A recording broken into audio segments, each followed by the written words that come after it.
Okay, we're starting stream simultaneous. Hi, we're starting stream. Stream is live. So, welcome aboard. And what I'm going to do is we're going to rest this for a few minutes on the hands of our dear Aristides. We're going to, because I'm going to basically grab my bowl of tea. And while I'm grabbing that, he's going to give the blurb. And by that time, I should return, and then he'll start adding everybody. Right? Does that sound like a plan? Is that okay? Yeah. Okay, great. Okay, wonderful. Okay, so let's see if this is connecting to studio first. And it seems we have a good connection. We have wonderful input from Aristides already. Thank you for that. Always a morale booster to know our dear friend is active. And, okay, weird. Okay, now this is strange. Okay, there we go. I I misinterpreted something I was reading.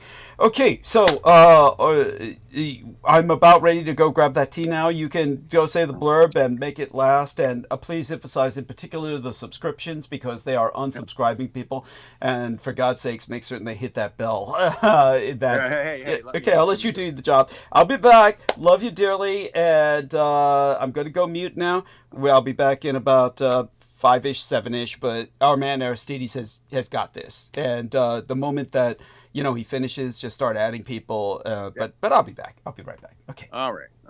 So, okay, I'm going to do the standard blurb here. I just sat down, so I am opening up the YouTube. And as soon as you get there, just like me right now, you should hit the thumbs up vote. See, there's already, I've been number 5. We need the upvotes because this affects the algorithm, so to speak.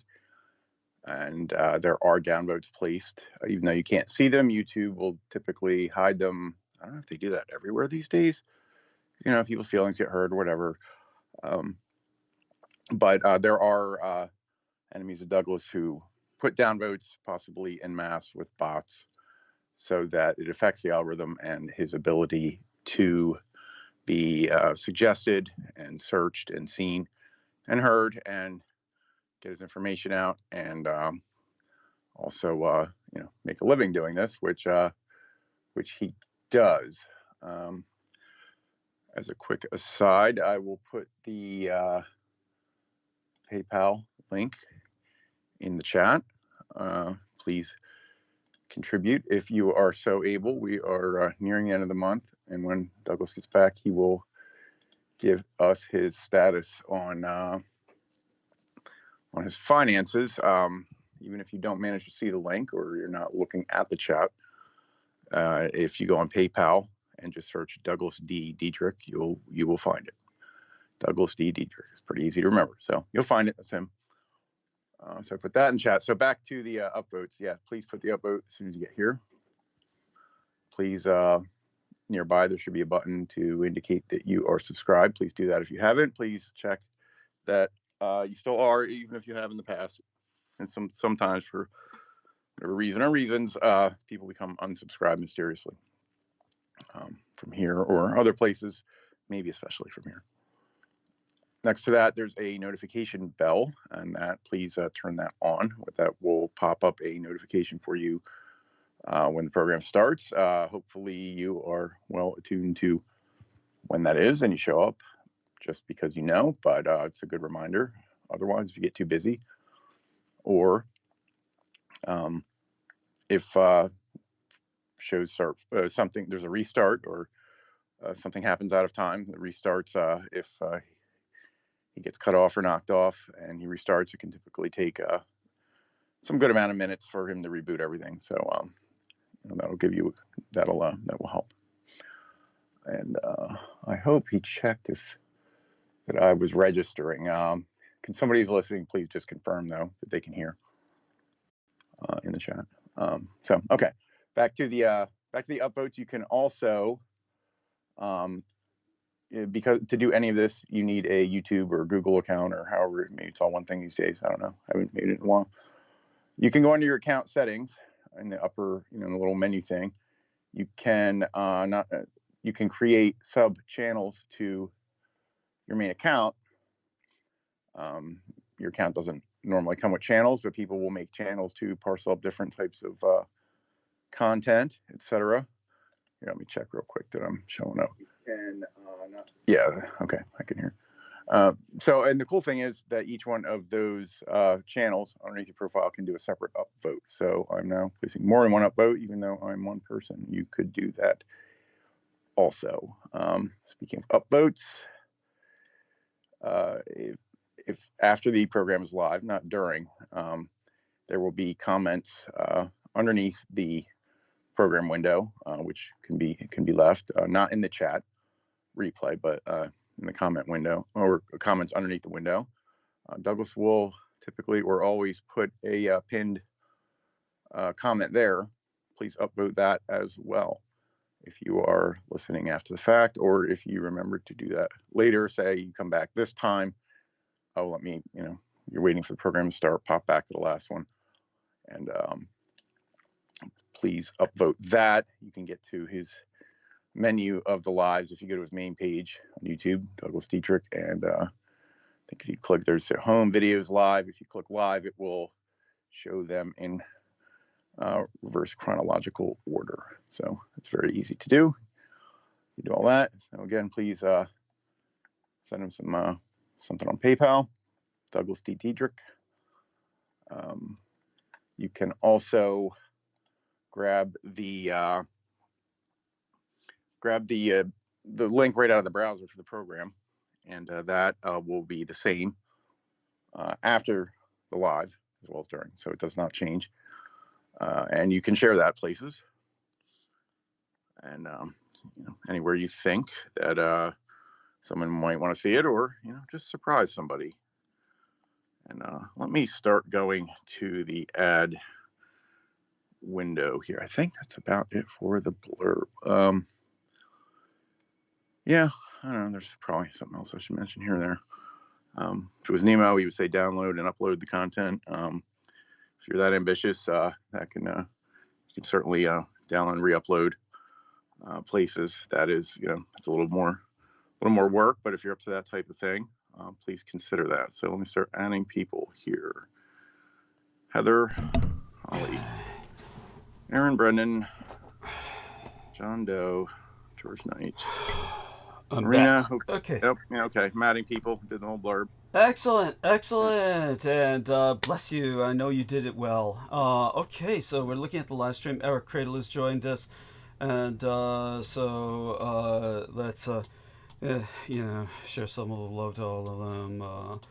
And so hugs it. Fuck. Yeah. At any rate, I want everyone to know how glad I am that you're all here. I'm not too glad to be here myself, but have actually been home for a few days now, in a sense, because of the fact that there were no particular holidays that demanded my teaching related civics to the Blood Boys. I was home in the crypt, and therefore consumed more beer than normal, which eats into what was generously contributed by Douglas Marks, I believe his name is. So let's take a look at who jumps on with us, and hopefully they jump on right away. And God knows how difficult this is going to become with our new venue that we're trying to jump onto. And oh God, all I can say is that I'm not ready for anything right now. Okay. Yeah, there's time. There's a little bit of time, and maybe. Thank you. I appreciate that attitude. Yeah. That's the attitude to have. Welcome aboard. I believe that's Brendan by the background sound. Yes. Yes. Thank you for the formality. I'm going to take my earbuds off for just a second. I'll be right back. So, I'm here, but I don't have my earbuds on and I can't hear you. But keep talking and give us a nice status report. You've got plenty to talk about otherwise, with all of the links that you sent me. Take this off because it's too hot here. Unbelievably, for once, it's too hot in San Francisco. These days? Yeah. So. Yes. So go on, dear Brendan. Yeah, I said there's so much to talk about. I said, what isn't there to talk about? Yes, absolutely, and I'm sure you feel the same way, Aristides. And by all means, Aristides, before Brendan starts, is there anything in particular about current events that stands out to you? Nothing jumping right out at me. I think there was. Let me think on that. Sure. I'm still trying to add the couple stragglers that don't add well the first method. So excellent. That's appreciated. And thank you for that. And let's take a look at images entered by John Doe. Oh yes, a delightful, wonderful side panel there. Oh, did you have that added to the truck? Was that already on the? Is that the one you're going to purchase? I just thought of that. No, is that the truck or is that a car? That's a car. I don't know if that's in the lot. Yeah, that's a car he saw that was based off of Tokyo Ghoul. Okay, thank you. Yeah, which of course, like many anime, is inspired by my own experience. And yeah. No, well, I think you've had illustrations that were similar to, that were basically they based that off of Box Arca. Yeah, obviously, and the which I told the Japanese about, and in terms of Vampire Hunter D, as we've said, that was my Mother's Day when she was talking to people back in Asia, and that would make sense because I'm a Dampfire, which is what's portrayed in Vampire Hunter D, and they gave it the name Vampire Hunter D for a reason. Obviously, she was talking about her son, myself, what she thought I might grow up to be, or elements thereof. Yeah, and so John Doe's typing. He'll give us some extra information on this. Aristides added Crystal River to the conversation, which is wonderful. Hopefully someday she joins us. Yeah, she's gone completely silent.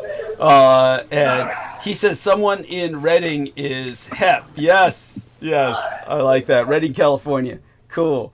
Yeah, and most of the time Americans have to be very careful about that because when they stick things on the side of their vehicles, in Japan, or Taiwan, you go everywhere and people have everything painted all over their vehicles. But in America, people will tend to target that. They become targets. Yeah, they become targets. It's so fucking sad. And well, it's becoming more accepted now as far as like the anime culture. Yeah, in other words, but I've seen straight. Yeah, go on. Here in California, you could do it. There was like people with like full-on Sailor Moon and all these like super chick animes. All right. They're like dudes driving. All right. Nothing happens to them usually. Yeah, well, thank God. Well, that's California. Thank God we live in California. And so in the Midwest, they'd start crying. Oh, they just start shitting on it. They're so awful. Yeah, but look at them. Look at what they're suffering under Trump. Okay, so John made the smart decision and bought Japanese. So. Yes, good man. T-Tank. T-Tank, yes, he's our man. And damn, that's a monster. Smart decision. Yeah, damn. I love the color. I like the khaki green. Yes. Oh, it's beautiful. It's beautiful. It looks very militant. It is a real piece of work, and he's definitely, I think, in San Francisco with his photograph. Or the architecture looks very San Franciscan. So is that Muni bus. That's I don't know exactly where he's at though. He's maybe somewhere nearby, maybe not. I should be able to recognize the parking meters by now. Love that grill. Look at that grill. Oh my God. Yes, these yes. It's a zombie mobile. Yes, that's right. It's for running over the zombies. We still haven't figured it out. He's near Robert's Hardware. Okay, that's the middle of someplace else. That's like it's not San Francisco. If it is, that's Redding. Yeah, there we are. That's Redding. Yeah, because you could tell the architecture is so low. Victorian, actually. I mean, I don't know. It's a good question. Yeah, but no, it doesn't look like San Francisco. It's California. It's very. Yeah, it's definitely California. Yeah, could be anywhere. Could anywhere NorCal. Yes. And let's take a look at this other photograph he's got. Oh, Pro 4X. Yeah, delightful. Nissan dealer. Is that the producer? The manufacturer? Yeah. Okay. Okay, excellent. Well, I'm proud of you. Congratulations. But at any rate, he bought Japanese. Yeah. I know at least the drivetrain is made in Japan. Yes. And So by all means, Brendan, let's start with Thailand. All the Israelis are misbehaving in Thailand. I was sent something from John Warrington about that horrible man in Argentina. Javier Millet has, he's going to expose all the files, how Nazis fled to Argentina. Did you see that one? Yeah, of course. Yeah, and I just listened to a German video essay about it. Okay, tell us about that. Tell us about what they're saying. They were just shitting all over him. They were saying he's claiming to fight, and all the comments are hilarious. Like the actual Germans making fun of him. Good. They're saying he's not a revolutionary. He's a reactionary. Yes, of course. Oh, yeah, he's just a piece of shit. I mean, he worships the Jew. That's his religion, The two languages are compartmentalized, so it's hard for me to translate on the fly what I was listening to. Understood. I need some time to soak it in. Understood. Believe me, I get it. And here we are with I'm going to start sharing just for a second here. Got this email from somebody, John Ossoff, Signal Chat Group Explainer. I have no idea who John Ossoff is. I'm afraid to open it simply because I'm afraid to open this. John Ossoff, Signal Chat Group Explainer. I'm afraid to open it because, our enemy knows what we do. They hear everything we say. So they might also send me something with a virus in it. If you've got some way to open this without exposing myself. Just open it. Just open it. Are you sure? Yeah. All right. Well, we'll do that later after the show. And anyhow, Signal Chat Group Explainer. We'll do that sometime in the very near future. But it'll still be there. It'll stay there. Yeah, but I just want to show that to you. I mean, I don't know what Signal Chat Group is, but it's apparently another alternative to what we're exploring. And the fact that people whose names we do not know is sending us suggestions is welcome. At the same time... Okay, he's a senator, so... Oh, okay, you looked it up. Jesus. Oh, so he's trying to explain what happened with the security breach that they're trying. Oh, okay. So you're probably just subscribed to one of their newsletters. Okay, that's right, because I'm a Democrat, right? Yeah. That's so fucking funny. Oh my God. Yeah. Well, you're on first name terms with the guy. You might as well get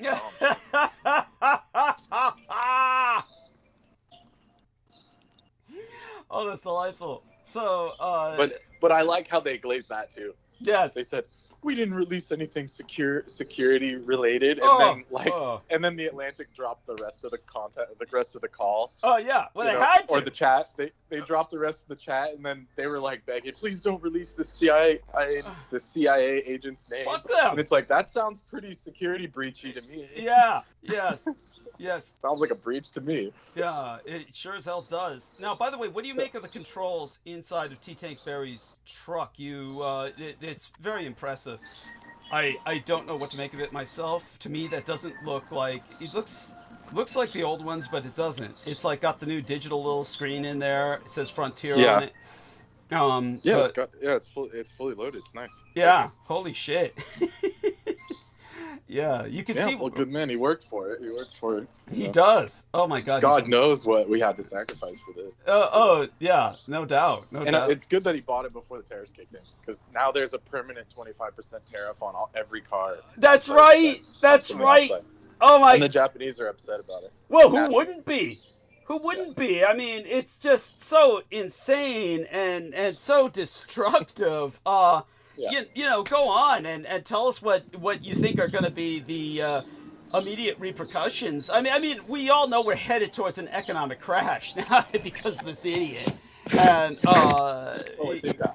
and tell people about the Social Security as well. Obviously, I'll return back to that and tell people about something. I spoke to the same insider that I know that works there. Yes. Tell us what you feel safe releasing. Yeah. By the way, we're having a hard time hearing you because you're moving. But you said it's FUBAR, fucked up beyond all recognition. Yeah.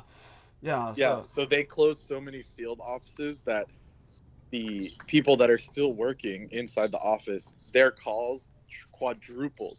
Their queue. Yeah. What's called a queue for the inbound calls quadrupled. Yeah. So you can imagine how untenable that is, and people are just quitting left and right, going to different departments because it's not sustainable. Like imagine people that are not used to working, and then they get, basically brought back into the office, and now they have to work at full steam ahead. It's not possible. It's not practical. Hey, bear in mind, none of these people are physically healthy people. These are people who have never exercised a day in their lives. They're very sedentary, super sedentary. They make me look like Jack LaLanne, who was a famous fitness expert. So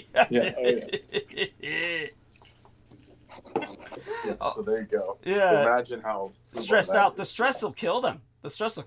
Yeah. But go on with anything else you can think of in that regard. I'm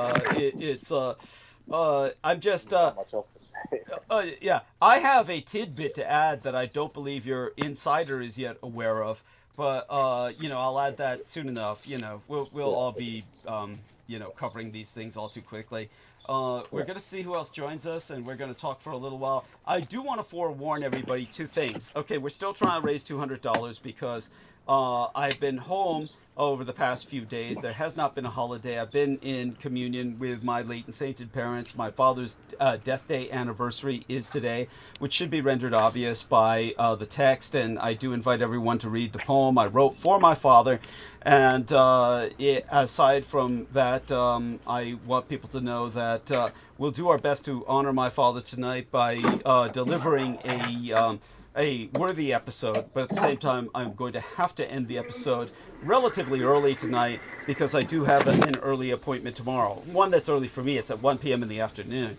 But I do need to end the show early enough where I'll get a full night's sleep before seeing my chiropractor, who I have to see tomorrow at 1 p.m. because I'm going to be he's doing something over the weekend, so I can't see him this Saturday like I normally see him on Saturdays, which is a relief because I don't want to see that creepy old Jap trash piece of shit Vale in the alley again, because I'm still not sure that was it was so creepy. We'll have to bring that up until Holly's here so I can update her on that, because she seems to groove off that that whole scenario because she finds it morbidly entertaining.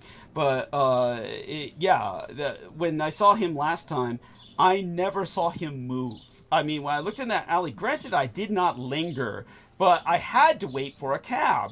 And so every time I was taking a peek into the alley, it didn't make sense. It was something that I spoke of privately with Brendan. Aristides was on the call as well.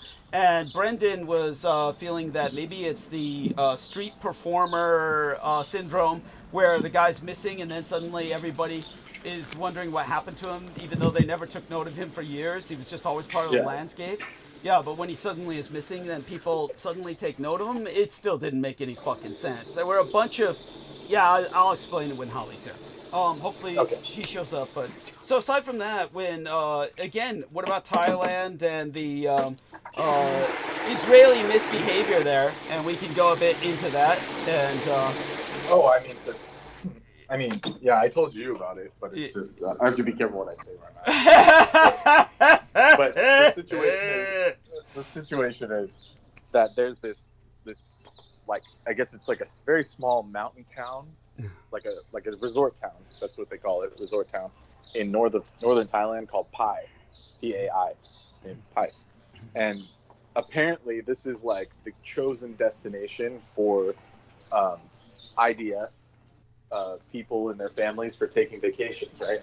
So this is like their main choice. For some reason, they've honed in on this spot in northern Thailand, and the situation got so untenable for the locals because these people were just abusing them and causing all kinds of strife and literally stealing from them. This is what it said in the article, that the locals basically cut their pitchforks and whatever their farming implements and tried to like oust them, right?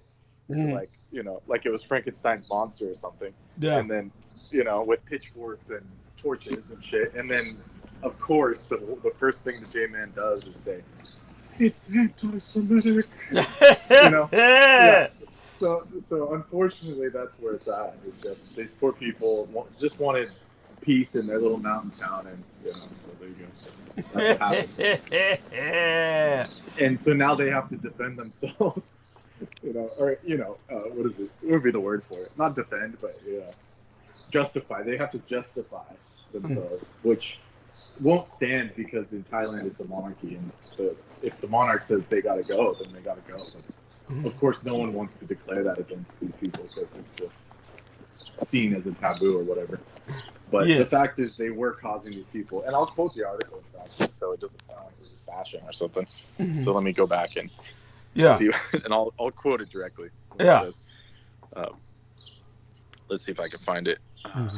Oh, the industrial oven. Yeah, I don't know if I want to go there yet. Oh yeah, did you have a chance to review? Oven? Yeah, did you have a chance to review that? Oh, I didn't have the stomach for it. No, not right now. Maybe eventually. Oh my God, that's so horrible. Horrifying. So this is from South China Morning Post, which is I think based out of Guangzhou or something. It says, this is the title of the article: Young Israelis rile up Thailand's Pai town with their bad behavior. And many of these visitors have either left the army or taking a break from the Gaza war. I love that. Taking a break from the Gaza extermination. They still call it a war. It's from a genocide. They're taking a break from a mass extermination campaign. Go on. Yeah, so this is what they're saying here. It says it's about 4 hours north of Chiang Mai, and it's a very well-known spot. And it says, on February 6th, 4 Israeli soldiers in their mid-20s were arrested after, I don't even know this was a word, fracas. Fracas. A fracas. Okay, interesting. Yeah, so fracas with the medical staff where their friends were being treated following a motorbike accident. The complaints are saying, from the locals, say they're drunk, they're rowdy, they steal, they spend a little, they bargain a lot. This is a quote from the people living there. This isn't me saying this. They come in large groups. They're affected. Businesses are affected because tourists leave when they show up. Of course. So far this year, 13 of them have been charged and deported for crimes ranging from theft and public nuisance. The group is around 2,000 to 3,000 people that have descended on this mountain retreat in Thailand's cool season. And it's a town with a total population of 20,000 residents. So they're basically taking over the joint. Yeah. So there you go. Yeah. And go on. So the government's prime minister, Paetongtarn Shinawatra, has been drawn into the issue following the claims that they're taking over, quote unquote, after Chabad House, a synagogue located in the town, was accused of barring non-Israelis from entry.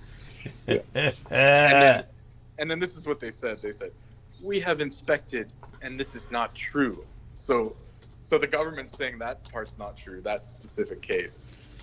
But they just changed their tune when the army showed up. Yeah. Because in Thailand, they're all armed. All the police are armed, like to the teeth. Oh, yeah. Because it's a monarchy. Yeah. Yeah. The surge in visitors follows a fragile ceasefire with the conflict or the extermination, like you're saying. Yeah, which they've broken yet again, but go on. Yes. Oh yeah, but now Hamas is like the people that are left are protesting against them. Hamas. They're just as bad, So yeah. Yes. The actual Palestinians want Hamas out as well. So it's just going to deteriorate further. Yes. But it says all Israelis, both men and women, are expected to become reservists and complete their conscription, et cetera, et cetera. There is a post-military tradition of travel amongst the young, with thousands of them spending months in countries such as India, Sri Lanka, and Thailand. But numbers of these are converging on Pai, and they treat us like second-class citizens, and we're tired of it, says the Thai businessman in Pai, who requested anonymity, fearing fallout affecting his firm. Yeah. They're loud, they're disrespectful, they're post-military. And he says, yes, if you have a business, you can make money from them, but if you don't, there is no advantage. Basically saying anyone else that's affected just loses money. And then it says, Thailand does want more visitors because they're at record numbers, but when it comes to situations like this, they basically had to contact the government to deal with it. and that's what's causing this quote unquote diplomatic row between the countries. Yeah. Yeah. Absolutely. Absolutely. And so what I'll do is I'll put this into perspective for people so that you don't have to. And basically, yeah, all you of know what I would say. Yeah, but what I can't understand is, say for instance, when I speak like this, all I'm doing is I'm going to reiterate a fact. And the fact is that all of these are veterans of a genocidal campaign in which they not only rob and rape their victims en masse, literally killing them and then taking all of their belongings and looting their homes, because this is evinced, meaning that all the evidence is filmed by themselves. The Israeli troops are infamous for filming themselves as units dancing in women's lingerie that they've stolen from all the Palestinian women they've raped and killed. And we know this for a fact, that this is not CGI or some propaganda campaign by Hamas, because the Israelis themselves have put it all on TikTok, and it's the most popular footage in Israel itself. So the Israelis are well aware of what their troops are doing, so this behavior is considered, it's normalized. It is now normalized. So when these people go on vacation from all this raping and robbing and looting and pillaging and mass extermination, of course they treat other people as non-human entities that are worthy of no respect, because look at what they've gotten away with back home. If they can do that at home, and the whole world in the West, for all the reasons I've already articulated, not only approves of what they do, but says they have every right to do it based on this hoax of a Holocaust. And I will say that at this point simply because of what they've taken it to, when it's gotten to the point where they've taken a genuine historical phenomenon that I have always explained in detail and acknowledged has been far more murderous than the Jews themselves will acknowledge through their own sense of exclusivity, meaning that they don't count the deaths of others in that Holocaust, Slavs or gypsies or people who would be considered Jewish under Nuremberg racial laws, but are not considered Jewish by Jewish people because of their sense of exclusivity that a person must be descended from the matrilineal lineage in order to be counted as Jewish. You have all of these individuals from this racist apartheid society literally getting away with murder, theft, rapine. They go to a different place, they're going to behave the same way. And when they go to these places, I can guarantee you this article is overwhelmingly understated. They are robbing and raping and killing people, just as they did back in the Gaza. And they're operating as a military unit. Why would other tourists leave when the Jews show up? So is it just some pathological Judeophobia? Obviously not. They're scared. They're scared. The other tourists are scared because an entire unit of men shows up. And you can bet they've smuggled weapons. You can bet they're armed. If not, they're murderous with their bare hands anyway. These are people who have literally gotten away with murder. They're murderers. So they walk inside of a village as a military unit, and all the other tourists are going to leave. It's also, I can guarantee you, they have women and children, and they know these Jewish men will rape them, that they will consider all this goy meat as just so much joy meat. That's what it is for them. None of this is Judeophobia. This is simply the sociological normalization of violence that these men have are taking advantage of worldwide. They're going to behave like this wherever they go, so long as they're in a unit, because they're cowards. They're going to gang up. They're going to operate as a unit because that's how they operate in the Gaza. Otherwise, if they're at a party alone, where they're without their chums, their mates, their fellow murderers, they're going to behave like good little Jews and say how victimized they are and how horrible life is for them because, you know, they have this intergenerational trauma. And it's all fucking bullshit. It's bullshit now because they've taken that intergenerational trauma and they've exploited it to the degree where they've embellished it. As I said, there are supposed to be these paintings. I've seen them on YouTube, just charcoal sketches, which they say, oh, this was done by a person in the camps when they were there. That's why it's a charcoal sketch that was smuggled out at the risk of their very lives, or they died and someone else brought it out. And these are like charcoal sketches that are incredibly detailed. Like the person was just sitting there all day with nothing else to do but draw this charcoal sketch out as if there were no labor in the camps and the guards were encouraging them to pursue the creative arts or some bullshit, and the individuals drawing SS guards hurling infants into live ovens, live infants, big piles of live infants that look all fat and juicy like they've been well suckled. And that's okay. At this point, it is a hoax. This is beyond reprehensible. This is simply, it's offensive to the sensibilities. They would expect anyone to believe this.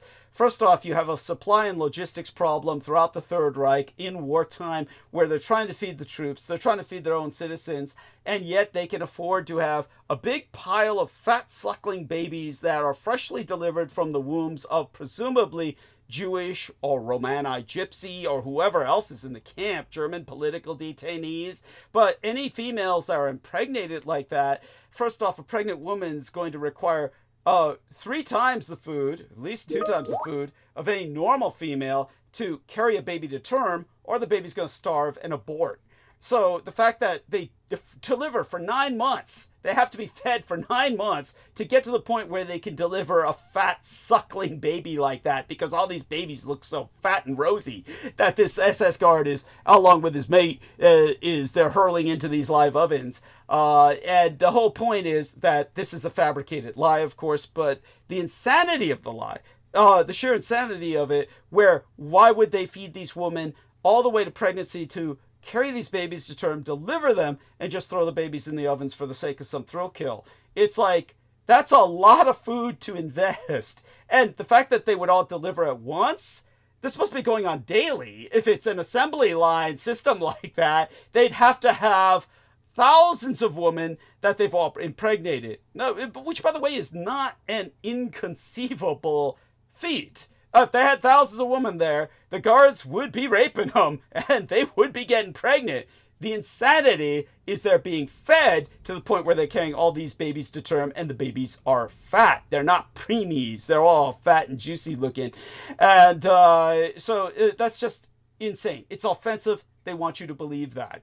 And that's just one example of what the shit they're pushing.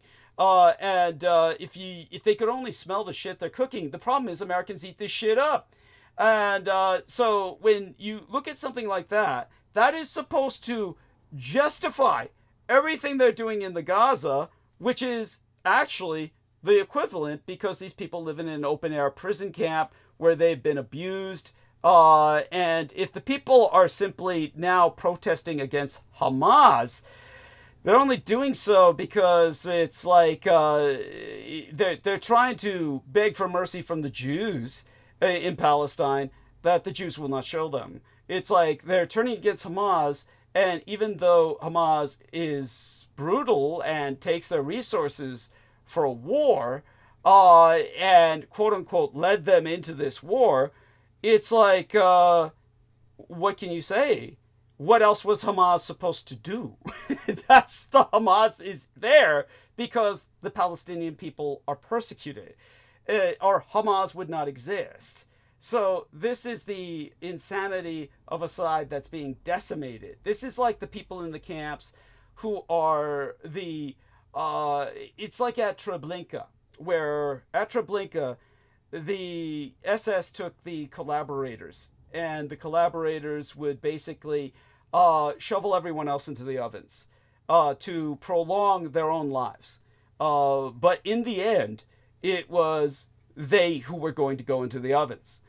What happened ultimately at Treblinka was it became the only death camp where there was an open rebellion or a mutiny. So when you have a mutiny in a death camp that's been operating at full efficiency, what happens is it gets to the point where the last people left are to go into the ovens themselves. Well, they'll be killed first. It's not like they go in live. When you're faced with a live oven, threat of death don't mean shit. You'd rather die full of lead than go into a live oven. Only the British would be so insane as to place people alive into ovens, but we'll cover that if in case we're ever joined by George Knight tonight. But that's a whole story. At any rate, what happened is that when it comes to Hamas, it's like Treblinka at this point. When everybody who was left that were the last people... You're talking about the Kenyan War in the case of the Brits. Okay, there's that. But I'm talking about actually also the bakery, the fucking British bakery where they had their engineers go. The bakery. Yeah, well, you go into a hot oven. It's like, it's like, that's a whole... Yeah, George Knight can help explain the British psychology behind that, why they would acquiesce to that. Oh, it's horrible story. But at any rate, when it comes to... Welcome aboard, Holly, by the way. Thank you for joining us. Yes, and because you're here, I can talk about the veil thing again. Remind me to go into that, because I know you enjoy that for morbid entertainment. Yeah. Yeah, but when it comes to the Jewish people and this whole Holocaust bit, and the fact that you've got these incredibly stupid stories they're finally beginning to relate, because they've milked it so much that they just keep trying to extend the milking, milk it until it dies. And at this point, as far as I'm concerned, they're fucking killing it. And I don't mean it in a positive way. They're killing their ability to milk it. But they're milking it for all they can because they're committing a genocide. It's like, I couldn't believe what I saw on YouTube. And it's basically, this is indicative of what we have under Trump, where Trump is now pro-Russian, and then YouTube has gone pro-Russian. Now, there's always been nothing but pro-Russian shit on YouTube, and but that's because of the whole World War II phenomenon, because of the communists in America, literal communists in America that infiltrated our academic system. Again, I have always said that. Trump is trying to eliminate that. J.D. Vance and all the rest of them are trying to eliminate all the communists in the educational system by eliminating the Department of Education. And like I said, they're handling something with chainsaws that should be handled with scalpels.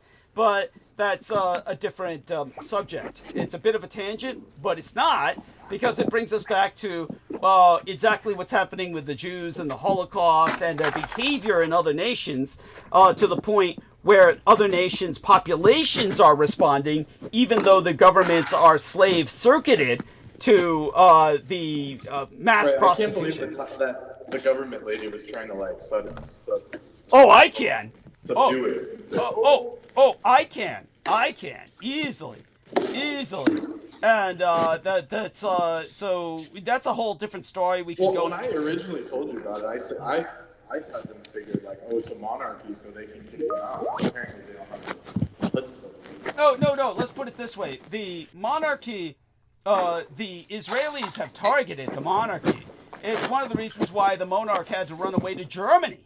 So understand that when it comes to the Israelis, they targeted the monarchy as anti-Semitic because the Thai prince kept saying that the Jews were a problem. And this is because, for those of you who don't know, Thailand, of course, has a terrifying history of just mass pedoprostitution. And it started with the French and then the Americans. And then because the Americans were getting so much aid from Thailand, they had to stop porting their sailors in Thailand. It used to be the Americans were all over Thailand, and everybody was going there to fuck kids from the military. And because they had military bases, their active duty military bases, the GIs were fucking kids all day, all night. But they were all collecting aids. And as a result, the U.S. military had to essentially pull, to a large degree, out of Thailand. But Israel replaced them. And so Israel goes to Thailand to fuck kids, all the Israelis. That's why all those troops are there. And so it's like at this point the AIDS crisis is over. So the Jews have replaced the Americans to take advantage of that.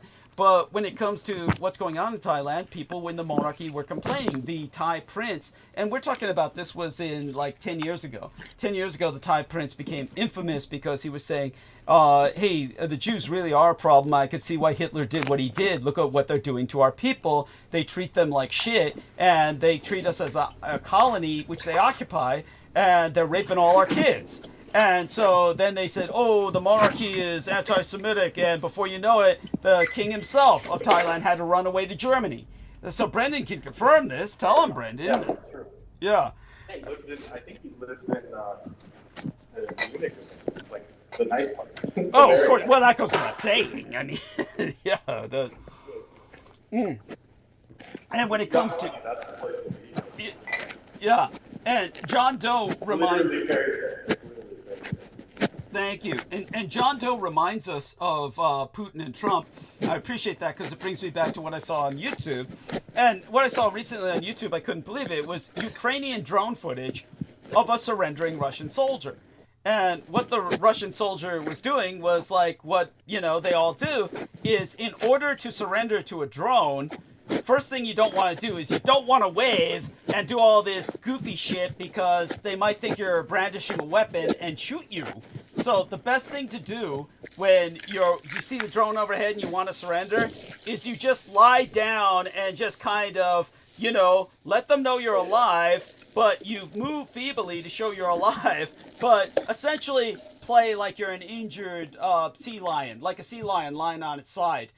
Which, by the way, is how sea lions fuck because they're so fucking heavy that if the man doesn't lie on his side to fuck the female sea lion, he's going to roll over on her and literally kill her with his own weight. Kind of like half Americans with their wives do, because most Americans are so overweight, it's the same situation. But all that being said, you kind of make like that as a Russian soldier and just kind of lie on your side and let them know you're alive by raising your head and kind of look like that sea lion. Fucking sideways and just kind of move your legs back and forth so it sees you're alive and then they accept your surrender. That's how it's done. So they showed this one Russian soldier doing that. I couldn't believe the comment section. They took this footage that the Ukrainians themselves had taken and they tried to portray it, and it even said on the short, it's just a, what do you call video short on YouTube? It even said the fate of the Russian soldier is unknown. Meaning that they don't know where he went in what prison camp. But instead, everybody said, oh, another Ukrainian atrocity. Why are we supporting the Ukrainians? Oh, that Russian soldier is so brave. He accepts his death so, stoically. And this is why Russia can never be defeated. I mean, you've got Russian troops surrendering in mass, and they're propagandizing this as why Russia can never be defeated because of the courage of their troops when this man has thrown his gun away, is unarmed, and is like moving his leg back and forth like he's fucking an invisible sea lion, mate, and to show he's alive. And by the way, we got an excellent photograph of this from our man, John Doe, T-Tank Barry, which shows exactly what I'm talking about. Yeah, but everybody, including some people who had the Russian Z, which is their infamous sign for supporting the war. Here you've got Russia fighting a war of aggression. They're all saying that the Ukrainians, the victims, are the villains. And that this is an example of their murdering innocent Russian unarmed troops, which is insane. It's like they're taking reality and they're turning on its head, which is a very Russian thing to do. But I'm seeing that on YouTube where all these Americans are reading it and every comment's in English, even though the sources are Russian. The sources are Russian, but every comment's in English, so it's all just Russian propaganda meant for American consumption, but all the Americans are buying into it and eating this shit up, just like they do about the Holocaust and this story about throwing live babies into an oven, which is, like I said, the sheer insanity of that many women delivering at once, which is not impossible, it's not inconceivable, but then you'd have to have thousands more that are pregnant every day for it to result in big piles of babies like that, which is just, again, who's feeding them? Through 9 months! Through 9 months, so that they do this on regular. That's a lot of food. At any rate, it's all shit. And so at this point, yes, we can say the Israelis are operating on a hoax as opposed to the reality of the history of the Holocaust. They are operating on an embellishment, to say the least, and exploiting it. They're exploiting an embellishment, and their behavior is outrageous. So yes, the people react, but don't forget, it's also the economy. So Brendan, when the government, not the monarchy, but the government is responding by defending the Jews, they're doing so because they want that Jewish money. They're the ones who are bribed. They're the ones who are the pimps. They're the ones who are, selling the flesh of their own kids or their nation's kids for the sake of keeping the economy running now that the Americans have left. Okay, so that put it into perspective, Brendan. Or bring up any other thoughts? Okay, he's busy at work, of course. And middle. Yeah, what's that? He probably has to contend with that. There we are. So, Holly, welcome aboard. And first, a status report from yourself. Let us know how things are going with you. Okay enough with me. Some people close to me are really going through some terrible trauma. Yeah, I got cut off or something. So, but I'm here. So. Yeah, thank you for coming back. And I know they would cut you off, of course. This is how they operate. And, we'll go back to that another time. But thank God we're on for now. And so this trauma, Holly, I take it that you're not comfortable sharing the details. But no pain in it. But it's I'm kind of beat up. But, I was thinking a lot about what Brendan was telling us about Helsing. Okay. And it occurs to me that artificial intelligence is not the correct term anymore. Mm-hmm. AI should stand for autonomous intelligence. Okay, you're breaking up a little bit, but you say AI should stand for autonomous intelligence. I like that.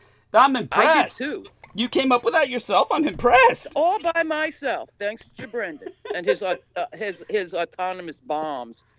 That should be the name of a band or something, the Autonomous Bombs. I like that. If it wasn't so sad. But yeah, now we're over the gulf, Turing test has been passed and surpassed. It's now autonomous intelligence. Right. There's another term for that as well, the uncanny valley. And right. Yeah, we've crossed that uncanny valley where things can look real, but we haven't. For one thing, let's take some comfort in this. We know that if the intelligence is autonomous, which it is to a degree in the sense that it hallucinates in its spare time, it dreams, in other words, which brings us back to Philip K. Dick and that horrible novel that was just it's so bad, it's unreadable, titled Do Androids Dream of Electric Sheep, on which Blade Runner, the film franchise, is based. And believe me, kids, Blade Runner is infinitely, orders of magnitude superior to the fucking novel. The only justification for Philip K. Dick's wretched novel is the fact that it ultimately resulted in an infinitely superior product in cinematic format, which had nothing to do with the novel. If you ever read the novel, you will never understand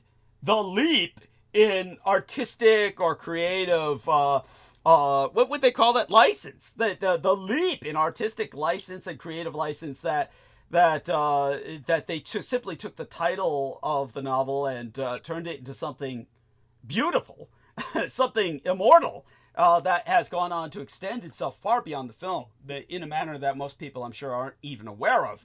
But when it comes to the novel, it's just shit. It's just pure shit.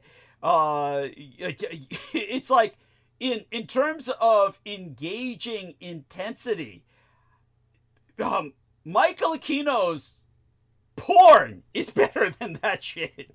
The literary porn Michael Ōcéanus wrote is of a higher literary quality than Philip K. Dick's works, which are they're just shit.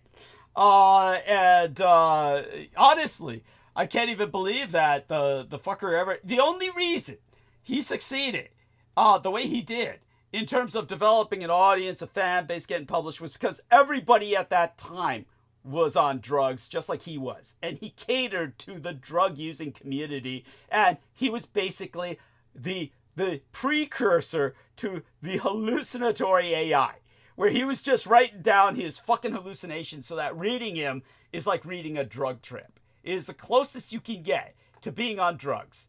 And it makes as much sense. There's nothing in his work that is sensible, redeemable, or even retainable. It's literally a bad acid trip. And but people loved it. People loved it because, you know, when they couldn't afford the drugs, that's what they turned to, was Philip K. Dick. But, you know, having cathartic that, invented that, you know, back to Holly. And now it's come full circle because the whole big tech thing with their so-called microdosing. Yeah. Oh, God. Oh, Brendan. They're all tripping. Brendan, Aristides, you both got to join in on this. Come on, contribute. And What's that? You know, about the microdosing with fucking, you know, Elon and the techno bros, how they're all microdosing. They do that with a lot of things. Some of them will like life extension drugs. Well, Okay, first of usually all, I think of that in terms of psychedelics. Yeah. But by the way, you're just don't step over each other. So let Aristides finish what he's going to say, and then Brendan will need you to do something about the quality of your audio because it's very tiny and tinny. So if you put your earbuds on, if that's possible, that'll help immensely. But go on. Yes, Aristides first. Yeah. Well, if you say microdosing, usually you use that term. I would think of psychedelics. They do some acid stuff like that. You know, helps to be creative in the workplace and whatnot. You know, some of them probably. Well, and then you include ketamine. the Adderall. Yeah, no, but that's not stuff you microdose. Like microdose means. No, but I'm using it. And I use the term facetiously. Right. I mean, my friend who's a provider tells people, "Oh, take some in the morning, and if you get a slump by noon, take some more." I mean, that's not my idea of microdosing. No. No.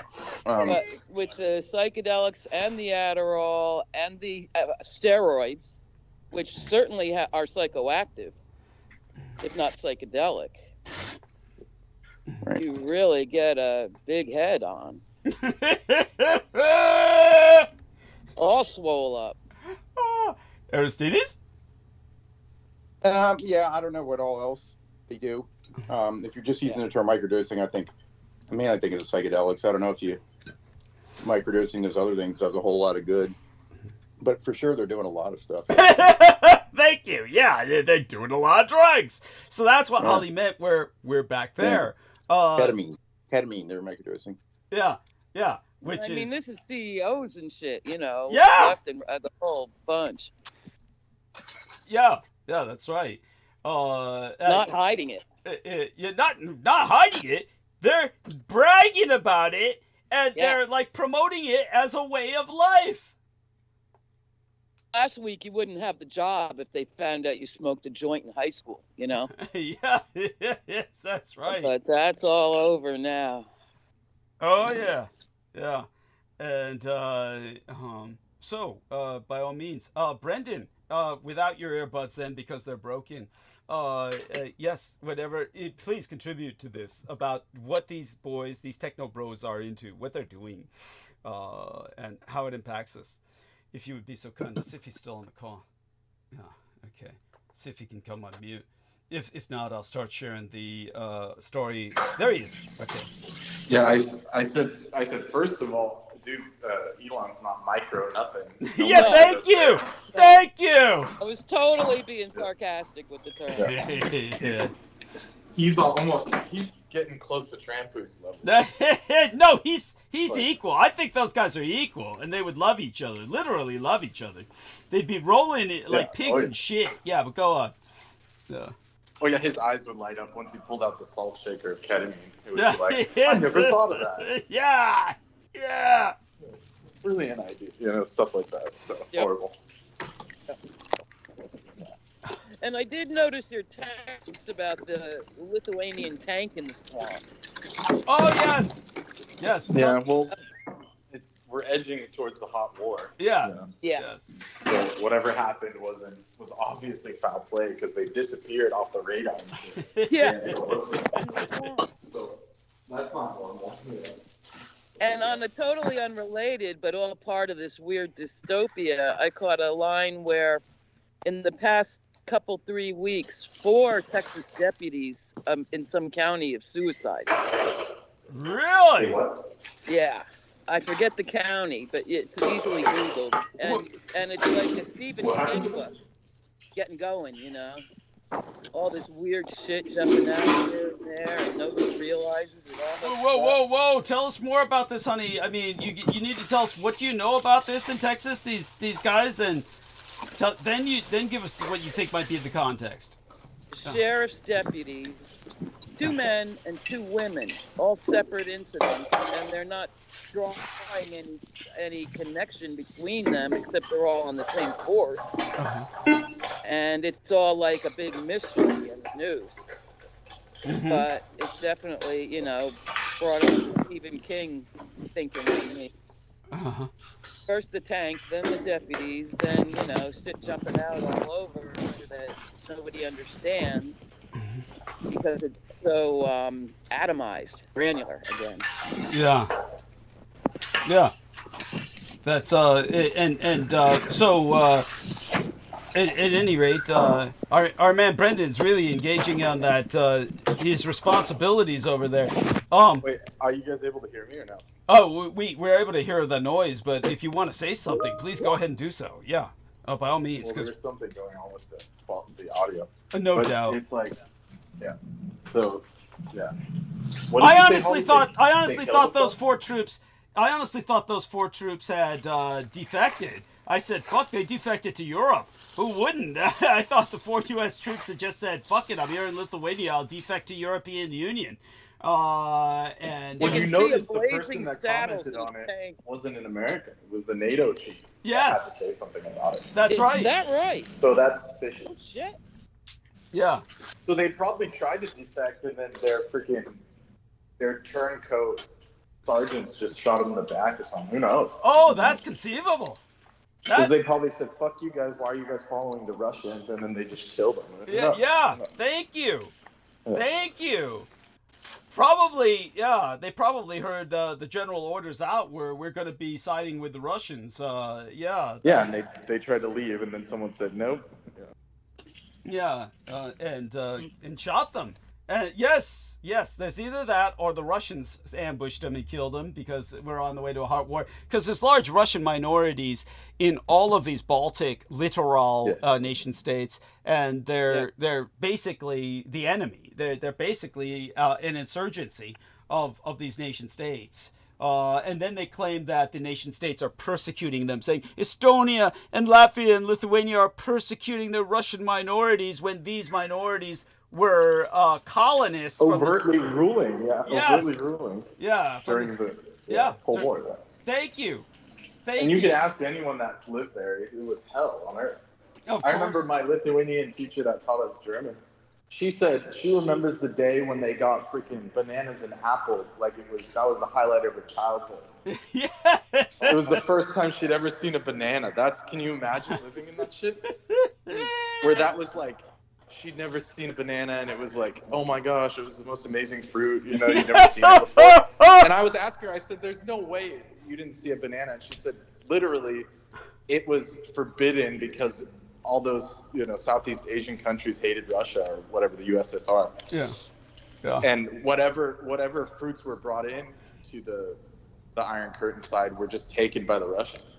Yes. Yeah, that's right, motherfuckers. So the European populations were so subjugated, they didn't even get goods and services. Like, they didn't get anything.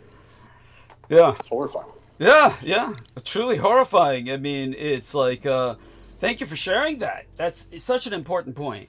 And, yeah. So, and she was in Lithuania.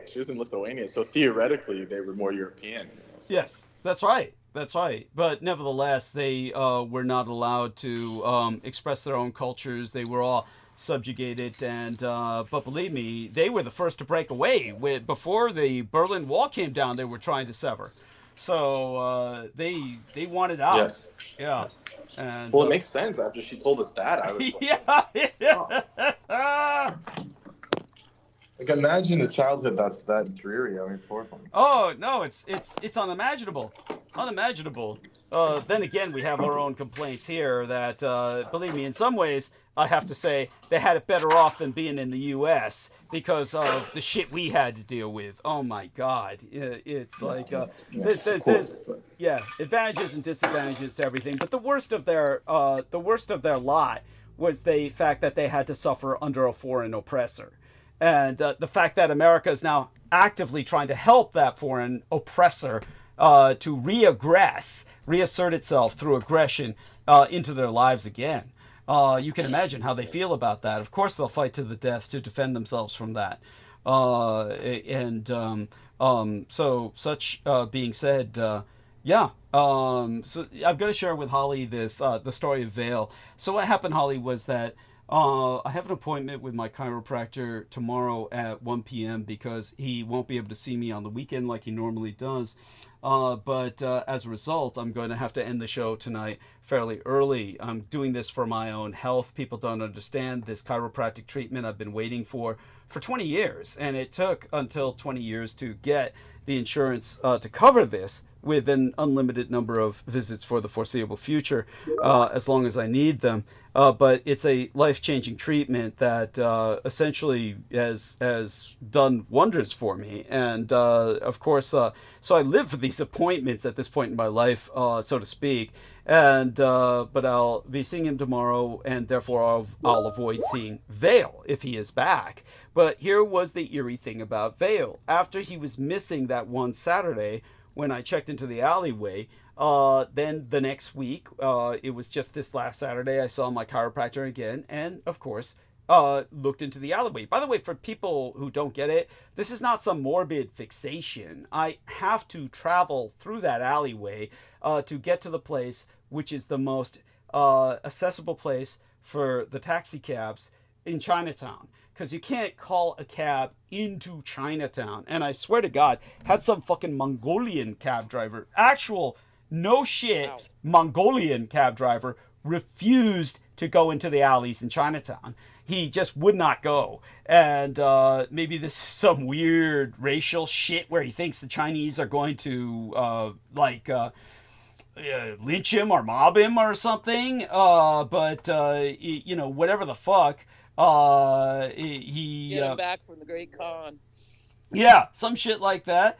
But it's just bizarre. You can't count on the cabs to go into Chinatown. And then a Chinese cab driver, when it was fucking raining, and this is just again to give people an example.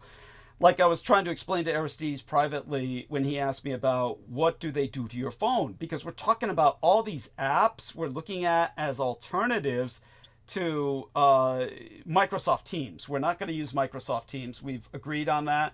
So we're going to find some alternative, and but a lot of them require, of course, you have to do this through your phone. And my phone is extraordinarily vulnerable, so I'm always cautious about linking anything with the internet. And a lot of times I can't even use the phone. It doesn't connect to the internet, but it's on Wi-Fi. But I haven't connected it to the internet for a reason, because it's not a secure item. And the reasons why I've explained in the past. They're not imaginary. They're not indulgent. Literally, we proved this beyond shadow of a reasonable doubt when I took my cell phone, which I get for free. I have no choice in the matter. I can't afford to pay for the service, but I'm on Medicare and Medi-Cal, so I get a free cellular unit where the service is paid for. But when I took it into the jewelry shop, the pawn shop where the jeweler works, and he has a younger man who works with the cell phones. And he and I called each other in the shop, and it automatically, through a chip inside the phone, diverted the call to a third party who at one point literally picked up the phone and answered the phone, then realized, oh shit, and the reason he answered the phone was because the number was he was calling from my unit, or he was calling from his unit to my unit, and when he called from his unit to my unit, the call did not go to my unit. It went to a third party. And when we tried to call the party again, then the party realized that they were not supposed to answer in the first place and let their answering service take his call. So it was twice it was diverted to a third party when he was trying to call myself. So anyone who calls me, your call goes to a third party before it goes to me, literally a third party where there's a person there. And literally they have an answering service. So a lot of people who try to call me don't get me at all. They get an answering service that's not my answering service, but that of a third party. So when he said, this is because there's a chip in your phone that is responsible for that, and if I remove it, you're going to have to pay me, but it'll cost money. He said it costs like maybe at least $50, maybe as much as $200, depending on how much work he has to do to disassemble it, reassemble it, because that's industrial grade work to remove a chip that's implanted. So like that. He's probably trying to juice me, but nevertheless, the problem is quite real. The issue is quite real. But it's reasonable at $50, but he said depending on the time, if he had to spend a lot of time on it, it would get to the point of $200. But, I never bothered to do it because, I get a new phone issued every once in a while, but they all have the same problem. And so there's that. And then just to give you an example of, everyone knows I pay my rent on the 1st. By the way, my rate has gone up. That's why we still have to try and earn $200 because, like I said, the $50 generously contributed by Douglas Marks. I had to use that on, beer. I was home a lot more these days, and beer is like liquid bread to me, so I had to spend a lot of it on that. So we're still trying to earn another $200. But at any rate, because I pay my rent on the 1st, when I was trying to do so either last month or the month before, it was raining cats and dogs. It was just deluge. And I tried to dial out with my cell phone to call a cab, and it would not dial out. Absolutely would not dial out. And because the bank's open only till 2 p.m., I had to get that money order so I could pay the rent. Because my landlady won't accept it any other way. It's like a drug deal. I have to give her a money order through the mail slot, or, because she has arranged for nothing digitally and will not trust me with her digital account or any access to it. It's crazy. But at any rate, so that's how we work it. And because the bank closed at 2 p.m., I had to get there before 2 p.m. and get that money order. And so I had to run out in the rain and run all the way to Chinatown in the rain. I swam to Chinatown. So I swam to Chinatown, got down there, got the money order. Then I was able to call a cab home. But then again, I'm standing in the rain because you have to be outside the bank to get the cab, or they're just going to drive by if they ever show up. And the fucking cab it's a goddamn Chinese driver, and he wouldn't even go into Chinatown. He called me first after I'm waiting in the rain for 10, 15 minutes. Says, "Oh, are you there?" Well, in their defense, Doug, you don't have a call. You don't have a car. So, yeah, parking in Chinatown is a bitch. Understood. Yeah, understood. Possible. But then again, it's a cab. He's not parking. It's like a drive-by. It stops, right, slows down, picks me up, right? But yeah, look, I get what you're saying about the difficulty. Chinatown is bad. Chinatown's bad. Like the main strip, you came and stopped. You know what I'm saying? Yeah, so. I get it. Yeah, it's in the alleyway. I don't know what to tell. If someone that looked like a vampire told me to go to an alleyway, I'd be sketchy too. Yeah. Like, are you sure? It's like, oh, your point's well taken. But it's still a pisser. And so the guy calls me, "Are you still there?" I said, "Yeah, I'm still here." And I have to control myself because this is where I want to say, this is what pisses me off. Is how cab drivers will say, "He yelled at me." Why are you? Yeah, because I'm waiting in the rain for 10 or 15 minutes, and then the guy calls me and says, "Are you still there?" Of course, I feel like saying, "Yeah, I'm still here, you dumb motherfucking son of a bitch. Yes, I'm waiting in the rain." No. But at any rate, so the Chinese guy finally picked me up and drove me home. But here's the point. I couldn't call from my own home out, and there's a reason for that. It's the telephone poles. It's the goddamn telephone poles, which are all tricked out, and they do interfere with my electronics. So it's almost, okay, they knew I was going to have to go out, and they knew it was raining, and okay, let's interfere so he can't call the cab. It makes perfect sense as electronic harassment. Nothing else makes sense. Then why couldn't it dial out that one day? Don't tell me it's the fucking weather. That doesn't make any sense. So it's, there you go with that. But once I was out of the range of the telephone poles and in Chinatown, I could call and get a cab, even though the service is still problematic for reasons we've just articulated. So I've got all that shit going. And just to justify that. Please. Well, Thank you. I was standing on Green Street sending you text messages, and it didn't, like, the phone didn't send them or you didn't receive them until we were, like, outside of the city completely. Thank you. Yes. So it's like, obviously there's a delay. It's just not normal. Thank you. So I saw that happen live and direct. So there you go. Thank you. And by the way, I called Brendan to bitch about, I had to call the cab to go get my immuno booster injection, that what they call dust mite serum, which is just a cover name for dust mite shit and blood and shells all ground up into liquid to inject into my veins as my immuno booster injection. And when I called the cab, I'm waiting for the cab, and I swear to God, it's an endless circle of Waymos circling my house like sharks around a sinking ship. It's just, they're just going nonstop, like caravanning, which again, Brendan can attest to. They caravan, like one behind the other. There, it's like literally convoy. Yeah, it was insane.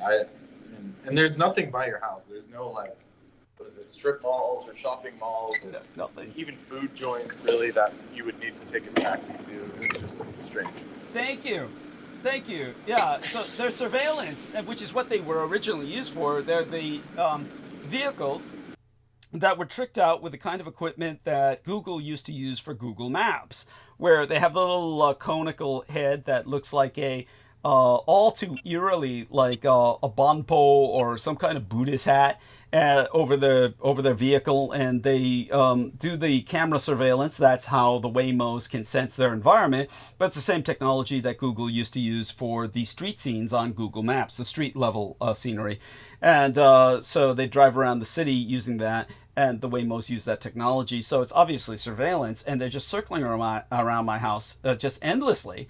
And when I take out the garbage at night, they're a bit more spaced, but they're still circling. So, I mean, just imagine the cost in like Brendan says, they're electronic, but imagine the cost in fuel, right? Whether it's charging it or filling it with fuel, that's a lot of energy to just surround one guy's house with. Obviously, the deep state takes me seriously. And so, with all of that going down, I think a lot of our points have been made, but back to the story to tell Holly about Vale. So again, just to emphasize to people, this is not some morbid, masochistic obsession or fixation where I'm like, gotta check in on this Jap trash piece of shit who I find so repulsive that there's no describing it. Yet, nevertheless, was compelled by circumstances to get some advice from him, because he was well aware of a certain type of circumstance that he had weathered that I needed some advice from him on concerning his experience. I've already gotten that, so there's not much else to get from him on a purely selfish level, but nevertheless, it's the easiest place in Chinatown to get a cab is to go to Columbus Avenue in front of their most famous tourist landmarks where the cabs will go. One being the City Lights bookstore and the other being Vesuvius Bar, and the alleyways right between them. So, like I said, last Saturday, he wasn't there, and I was overjoyed, and I was hoping they had taken him and, killed him.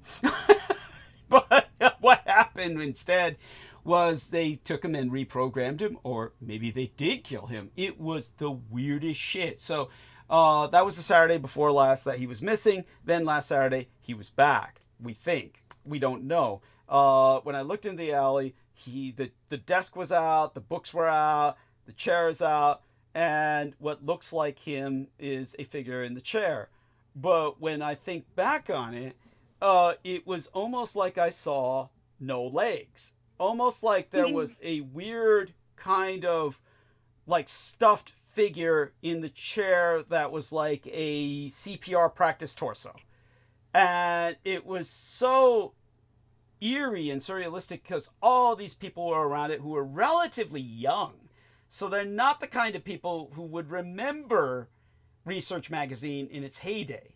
So they're all relatively young, but they were like not attractive young people, which makes sense because no attractive young people would be attracted to talking to some idiot in an alleyway. They were ugly young people.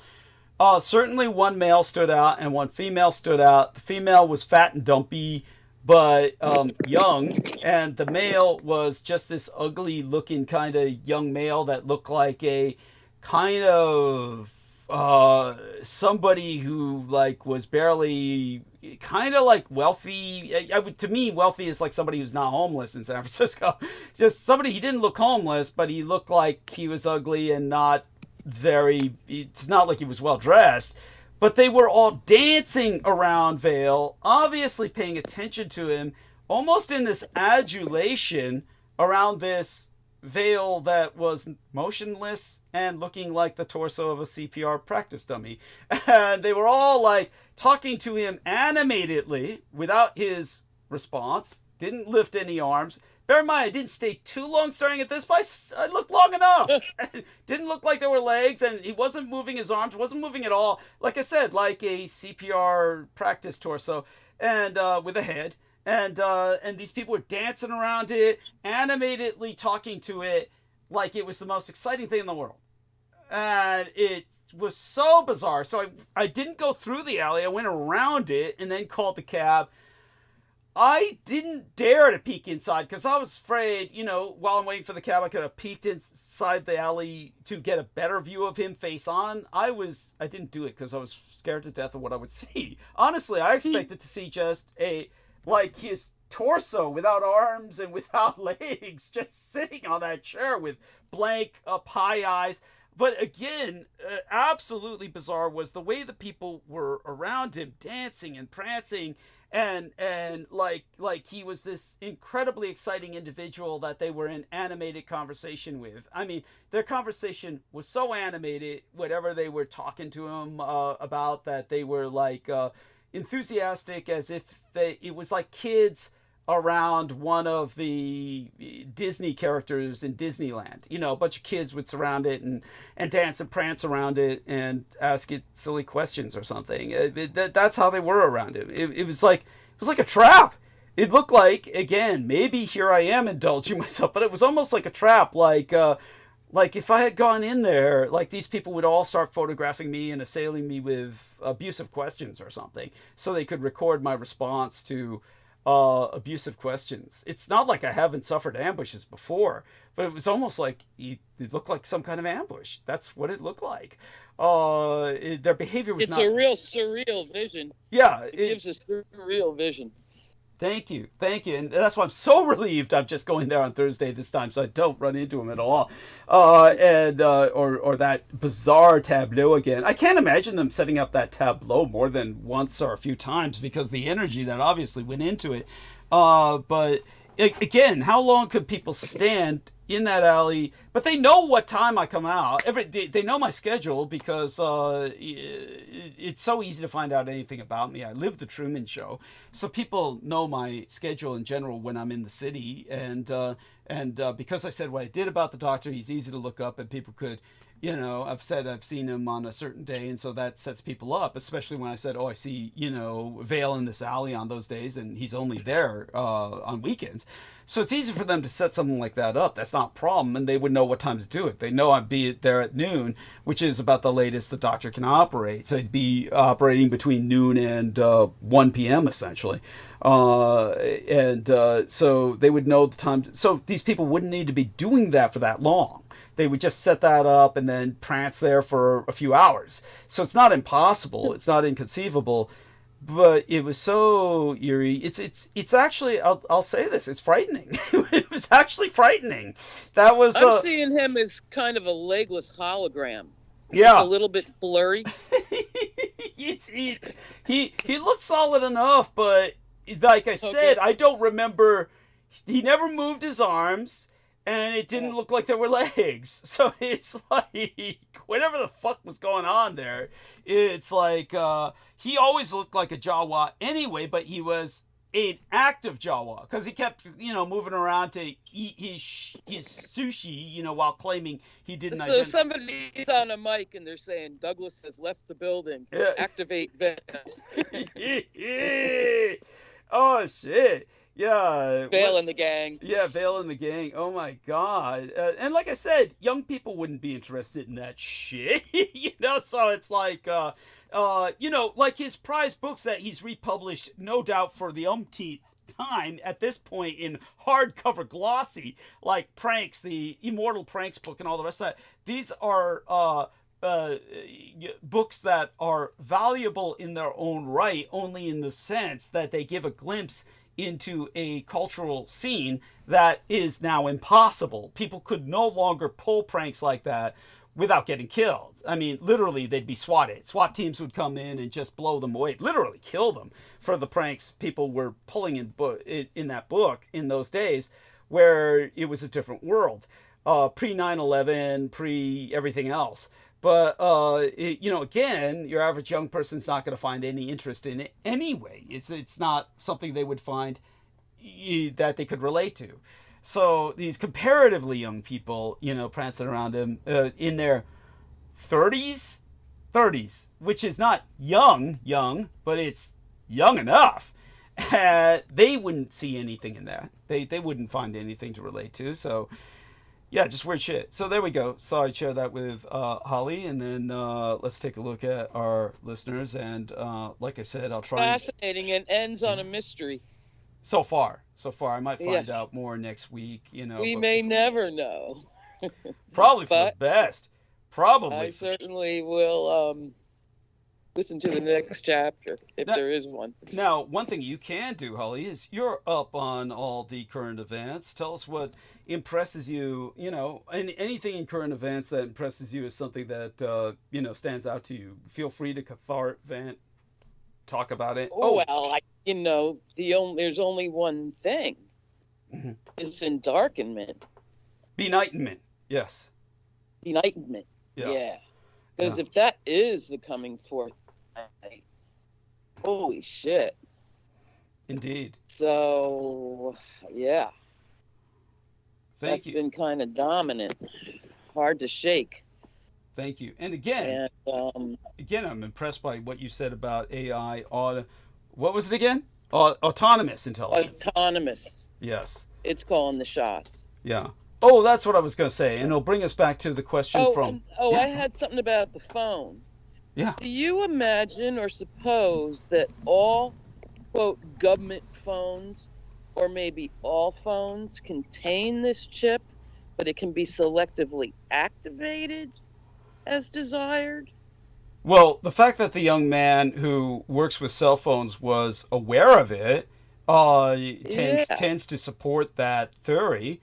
But you'll be the only one walking around without it. Yeah.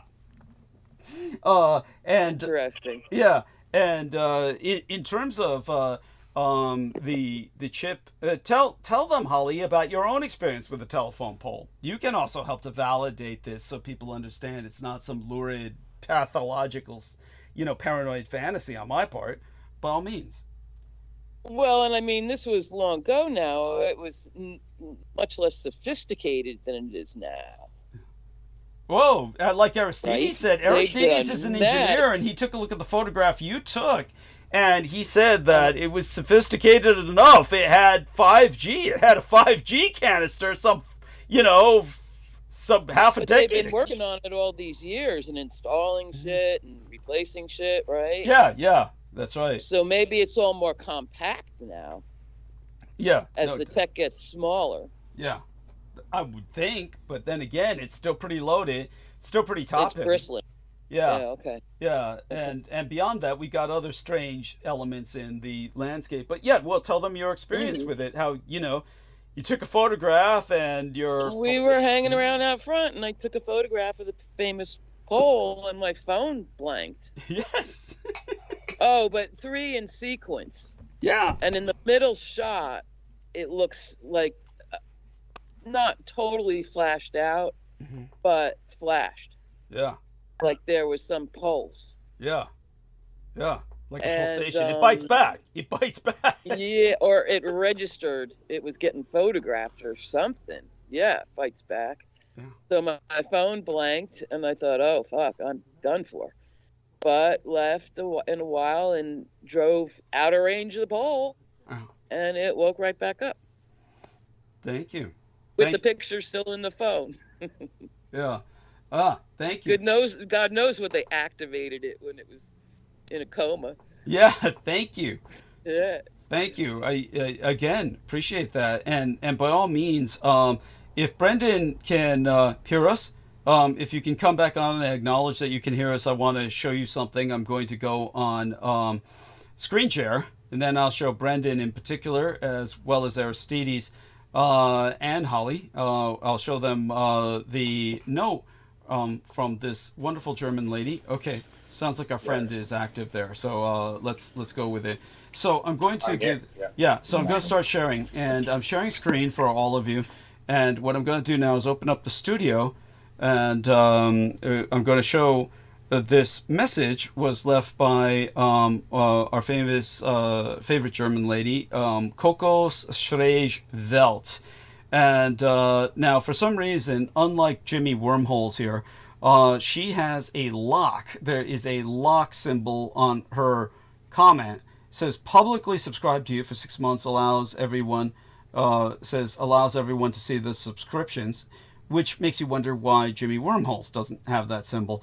But anyhow, she's saying how to correctly say is das Dritte Reich. The equals masculine, die equals feminine, das equals neutral in singular, but the rest of our comment does not appear on the actual video. So if we go over to the video itself, for some reason, that comment has been blocked by YouTube. And either that or she withdrew the comment, but I cannot see any reason why she would do that since she's left all of her other comments up.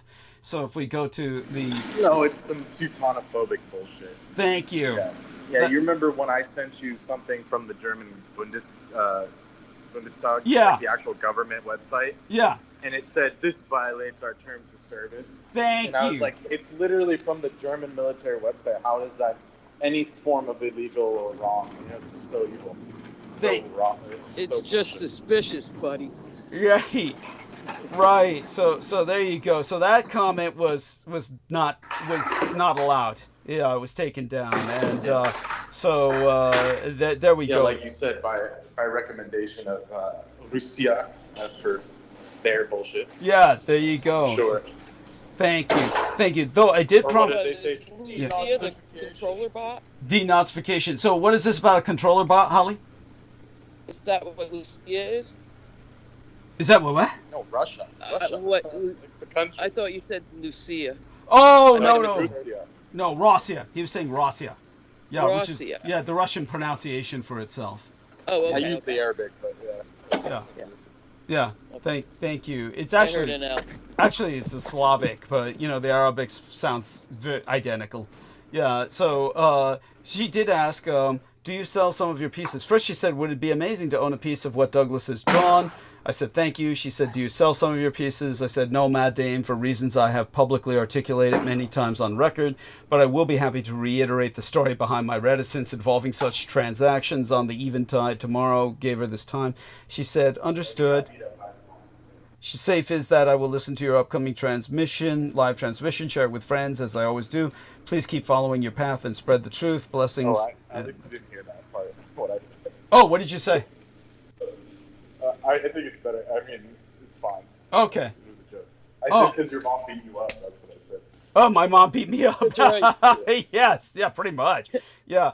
Best regards from Germany. Heart. Yes. And well, it's kind of like that. There is that element which I've always leaned on because that's the one that usually people accept. They accept that, so it's the easiest to work with. But when it comes to the situation, understand the background that makes it all incredibly fraught with peril, and it's one of these things where, again, it goes back into what Holly's heard before about my describing. First off, the fact that people do not appreciate illustration anyway.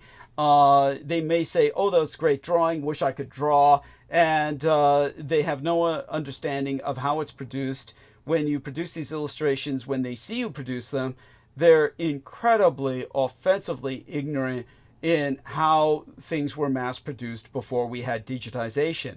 And I want to say something here, Douglas, really quick. Yeah. That illustration thing of prejudice seems to be affected, and it's the most ridiculous thing in the world. These NFTs that sell for like $7 million, and it's a pencil sketch by somebody famous, and it's like your identity online, your avatar picture. Yeah. Yeah. Now that's where illustration comes back, in a way, over fine art. I guess. Yeah. In a way. Yeah. I mean, you got It's a World, the anime, and again, illustration. Mm-hmm. And I'm just thinking about this now while you're saying this, because I change.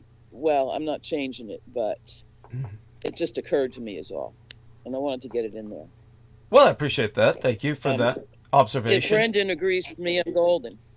If not, I'm a dud. Well, I don't see what there is to disagree with. It's mostly what you're observing is that there's a return to illustration as an exploited commodity in a ridiculous scenario where the worth is immeasurable simply because there's nothing behind the money. I mean, people are a non-fungible token is like the most worthless thing I can imagine. I can't imagine anything more worthless. It's incredible. It's a whole world of their own. Illustrators are getting paid. At least some of them, a handful of them. Well, but that's not illustration. For something completely imaginary. That's not illustration. It's not even a piece No, that of was paper. the horror. That was the horror of it. Is that those people got ripped off? Yes. They got paid. They got paid $10 to draw it, and then someone makes it an NFT, sells it for $100,000. Yes. And they don't get any commission. I'm talking or about any... the ones that kept control of it. Well, how many? Even did those that? people lost Okay. money. Yeah. Even those people lost money. Yeah. Okay. Unfortunately. Okay. Yeah. Yeah. Well, not unfortunately. I mean, Not that's necessarily. Darwinian selection. I mean, that's not unfortunate. That's Darwinian selection. Or grabbing it while you could. Yeah. No, it's the Darwin Award. No, first, Holly, my philosophy is nobody should be involved with any of that. I mean, even our man Vin. I agree. Even our man Vin, who kind of thrives in that world. It seems pretty open about the fact that he's dealing in a world which is essentially basically a criminal fantasy that he's taking advantage of. It's not his criminal fantasy. He's just taking advantage of his ability to thrive on other people's criminal fantasies as they are. And he sure is hell not encouraging anybody to buy Bitcoin. No, bless thank his God. heart. Yeah, bless his heart. I mean, that's what makes God. him such a decent person. Yeah, is that he's Darn right. yeah, he's not preaching it. He's not promoting it. If anything, he's emphasizing, all of its He said shortcomings. run. Yeah. But he thrives in it, and that's fine. Unless you're Vin, everybody stay away from it. When I go into it, it's only because people insist on asking whenever I go into the subject. But Brendan, any other observations on that before I go into the illustration part that are favorite? Well, first of all, you don't. It doesn't even have to be something you did. We could just make some. You could just take a Helsing thing and sign it or something. It's so true. That's what I meant by Dietrich merch. I didn't mean you had to sit there and slave over it. It's just understood. Something small that you could just Dietrich reprint. merch. I love it. Yeah. Yeah, or plug it into AI and it'll do it for you. Yeah. I'm thinking along the lines of like those chicks on OnlyFans that sell their bath water. It's just like something super small. Yeah. That you can reproduce for everyone. Thank you. Yeah. I think his mother wouldn't mind. I mean, believe me, we'll keep it in mind. We'll keep it in mind. What would your mother say?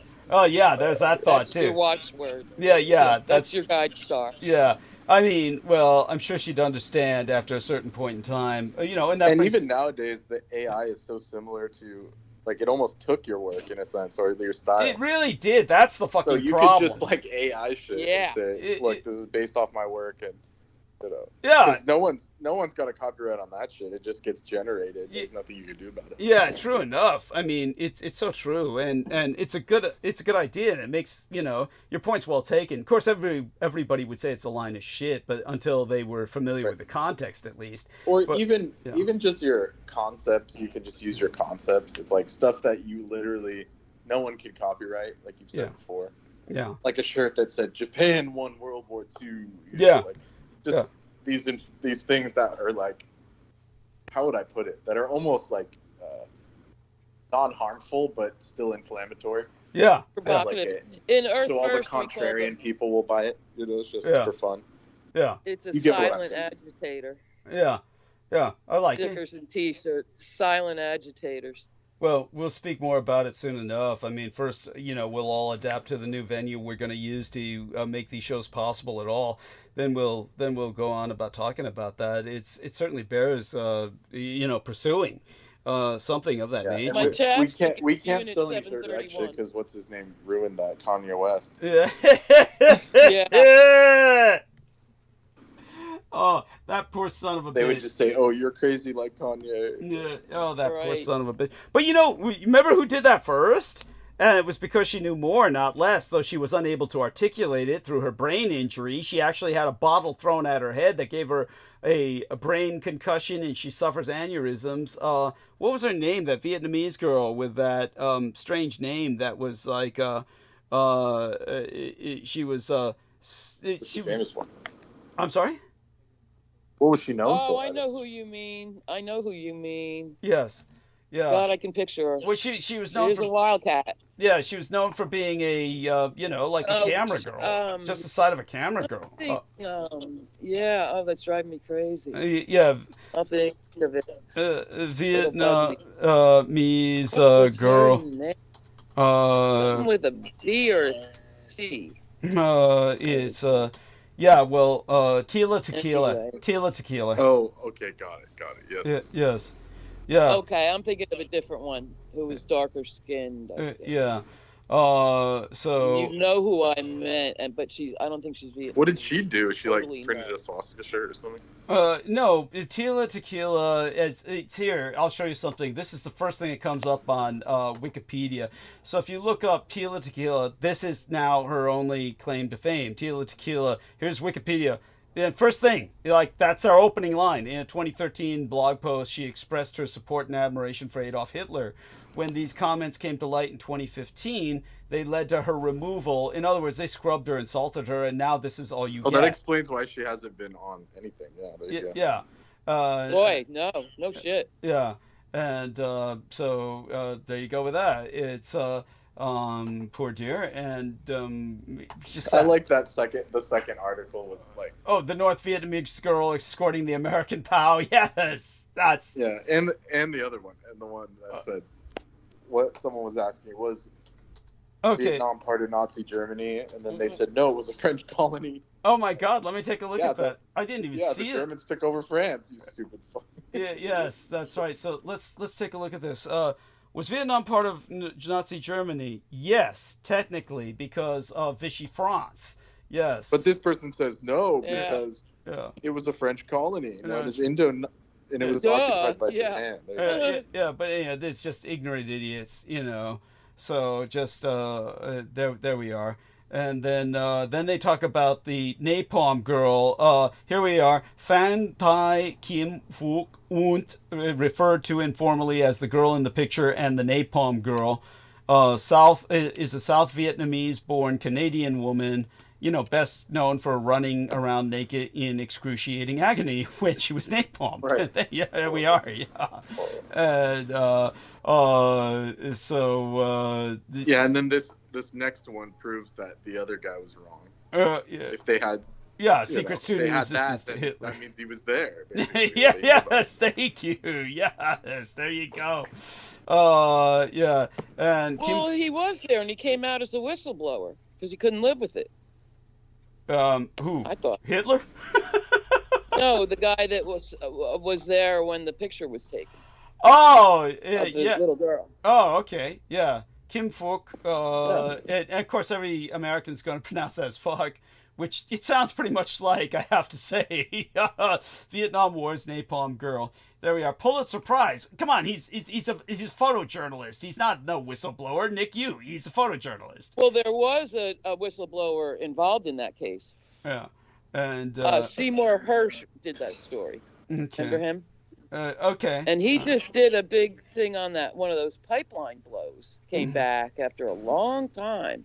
Interesting guy, Seymour Hersh. Mm-hmm. Yeah. Okay. And I admired his work. Okay. But Yeah. but somebody talked in that platoon. Okay. There we are. Thank Yeah. you. So I see what you're saying. Yeah, Okay. The horror. Yeah. And then here's Trump. Yeah. Trump. I need the kind of generals that Hitler had. Great. Wait, who said that? Trump said that. Oh God. He said, Yeah, there you go. yeah. Yeah. I need the kind of He generals. wishes. He Yeah. fucking wishes. Yeah, he wishes. Yes. These people are freaking sending out war plans over text message and then saying, we didn't release anything. Just don't publish that CIA guy's name. But it's not important, I swear. Yeah. And I Oh, read yeah. comments saying, "Oh well, you know, everybody makes mistakes." No. Yeah, Let them okay. do their work. Oh, I Yeah, actually mistakes do. that get people just I like actually literally do. torn No. apart by terrorists. Yeah, that's a You great idea. don't make a mistake in that situation. Yeah, horribly bad. You actually no, don't. no, but what's worse is the hypocrisy of these are the Oh my people who God. claimed Hillary Clinton had to go to jail for her Benghazi. for her emails. Nothing. For her, yeah. So I mean, And was that not a what's his name thing? That was you know, the Children of God guy, the first big whistleblower per se of the three. Assange. yeah. Wasn't that I an mean, Assange thing? What about Assange? I mean, don't say anything I positive think about Assange. I think he made a deal about that. Well, story. apparently, if he did it over Signal, he would have been scot-free. Yeah. It was an accident. Yeah. Well, I mean, the one guy's in the room with the Russians. Signal, no signal. They weren't bothering. They were just on speakerphone in the embassy. Right. Of course. Yes, it's this is the gang that couldn't shoot straight. When we talk about this government, it's not even a government. And they're the ones that were crying about DEI and shit. Oh, of course. You're hiring anybody. Yeah. My God. Apparently, what's their replacement? The freaking the dude that's drunk off his ass sending signals to people. It's like that's a real good alternative. And now, have you read Big Balls' backstory? Tell us. Oh yes, Like, yes. He was. it's Tell us about rich. how he was sharing. He was doing tech work for crime rings. And sold secrets. That's why he got fired from his first job, and then did something else super crazy. I forget what. And then, 19 years old, he's up in there in the fucking Social Security office. But you know, I get it. I get what's happening with that crew, but the amount of people I'm seeing buying into it is what scares me. Oh, of course, it's That's my problem. yes. And tell I us about could that. Are you seeing handle this it. personally? Like you're in Red, California. Big time. Are you in Red, California? Big time. Oh. No. Oh, you should. You can see it on the Demographically. comments. You should have seen the comments I saw recently. Tell us. Where Yeah. the lady, there Oh, was yeah. some lady in the Midwest, of course, and she was saying, "I love what they're doing. Keep up the good work." And then in the same comment, she said, "But I pray to God my Social Security doesn't get cut off." Right? Like, so it just doesn't, like, they don't even know what they're doing. I have no idea. No. You know, she's like I see a basically lot of begging how- Elon on the comment, like, "Please don't cut me off." Yeah. So it's just, you can't have it both ways, lady. Please care about me. Yeah. I see a lot of how dare they touch my Tesla. I can't even park it outside anymore. And this is like hardly a big crime area, you know what I mean? But they're all fucking terrified. Oh, good. And they're treating it like another war, you know, all these stations and places are getting bombed, and it's terrorism, and I mean, that's the citizens. God knows Trump is, but this is my, you know, countrymen. And I'm just like, wow. Yes. And, wowie. Yeah, to say the least. So, and this is in poor places, rich places. I got a foothold in a few different areas geographically. Mm-hmm. And, yeah. The thing. Terrifying. Absolutely terrifying. Okay, yeah. Because poor and rich are equally evil in this. It doesn't make sense on either end. In what way? In what the Tesla car attacks? What? No, this whole what's happening, that it's all of a sudden going to get miraculously better for us all. Oh, you know that this kind of thing has to be done. You mean crashing the economy? Exactly. Right. Yeah. And human rights, and censorship galore. And all kinds of shit, you name it. From the schools to the hospitals to the uteruses. Yes. You'd think more guys would speak out about that, but I guess if they crush social services, it'll just be all beyond. Yeah, that reminds me of one of the comments on the German Elay video about the Argentina situation. Yeah, they were like, one of the German people were like making fun of him. They're saying, oh yeah, rights to do whatever you want except your uterus, you know. It really makes sense, you know. And apparently the German word for libertarian is liberal, like liberal. So it's so topsy-turvy that the word they selected here is exactly what they're doing, but making it about something else, like inversion. Yeah, except for women or black people or blah blah blah. So you have freedom to do whatever you want, except when you don't.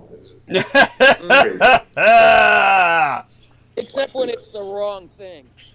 Yeah. Which is freedom just to do the right thing. Doesn't make sense. Makes sense. Exactly. On a worldwide scale. I only wish Ayn Rand was here to watch this devolution happen. She'd be crying. Really? Not I what think I she'd be wanted. dancing in the. She'd be oh, really? I don't agree. Well, don't forget she was on Social Security, Holly. She'd be scared to death she'd lose her benefits. Right. Okay. Yeah. What do you think her stance would be on like abortion? Who knows, really? Because she was all about do whatever you want, like beyond freedom. Like, that's where the rubber meets the road for sure. Yes. Sure. Yeah, I'm sure she commented it on back in the day, but she just probably did, because God knows women wanted it. They didn't want to go to jail or die from it anyway. Well, she never had to worry. Nobody wanted to fuck her, so she probably never gave it a thought. She was married. She was married. Remember? I told you. Yeah, but it was sexless. Yes, but it was sexless. That was she herself said that. So. Oh really? Yeah, she used to write. Well, then how do you explain that letter? The letter where she said, "I'm your little cat," and she was like. Don't forget, she used to write lesbian pornography. She was a lesbian pornographic authoress. So. You know, the whole marriage thing was just her beer. So that was just a sham to like trick the guy. Yeah. Well, guys did it often, so yeah. Maybe she turned it around that way. Yeah, that's right. It's like not that I'm a fan. Yeah, and so this is I've run across this before when there was this extremely psychotic individual that I knew that was I remember this was the theme at the Presidio, was when I was in, and again, this was in the days when I knew Vail and I knew Boyd Rice and all of these different people, and the Presidio was just a hotbed for sexually aberrant behavior because of everything that was going on with the child daycare center. So you're seething with pedophiles who were basically claiming the right, based on libertarian politics, to rape children. Matter of fact, that's the whole idea that the Republicans have today. Their plan to fix the labor shortage is to put kids to work. Basically, Florida Republicans want to let 14-year-olds work overnight to fix a labor shortage that they created by deporting immigrants. So, Florida. And these people in the comments are saying, I was working at 12 years old. I can't wait to put my kid to work. Like, yes. This is sick. This is sick. Yes. Yeah. And in Florida, they've been quietly weakening child labor laws for years. Like in 2024, when lawmakers let homeschooled teens work any hour of the day. And now they're pushing even further. So as red states continue to weaken child labor laws in this ill-fated attempt to fix the problem they created, the message from their lawmakers is clear. Employers deserve more flexibility, even if it's at the expense of protecting the most vulnerable workers. So it's just... Flexibility. Yep. Yeah, it's all about flexibility. They need that. Yeah. Flexibility. Yeah. That is horrible. And, you know, head of all of this is Ron DeSantis, that piece of shit. And, so... They probably have them side by side with prison labor, too. Oh, I have affordable. No doubt, which would be full of perverts and, pedos and, just opportunity rapists. But yeah, please continue, honey, before I go on venting. And teaching them skills. Those kids will be learning, man. Getting tattoos and shit out back. Oh, there you go. Making friends. Yeah, they pick up quick. They pick up quick. And they'll be learning how to really make money. Yeah, that's right. Not there, but yeah, they'll be making bank soon. Being no Bitcoin. Oh my God. It's so. At any rate, when it comes to my point with that was and I'll bring us back to the German woman's question about my art.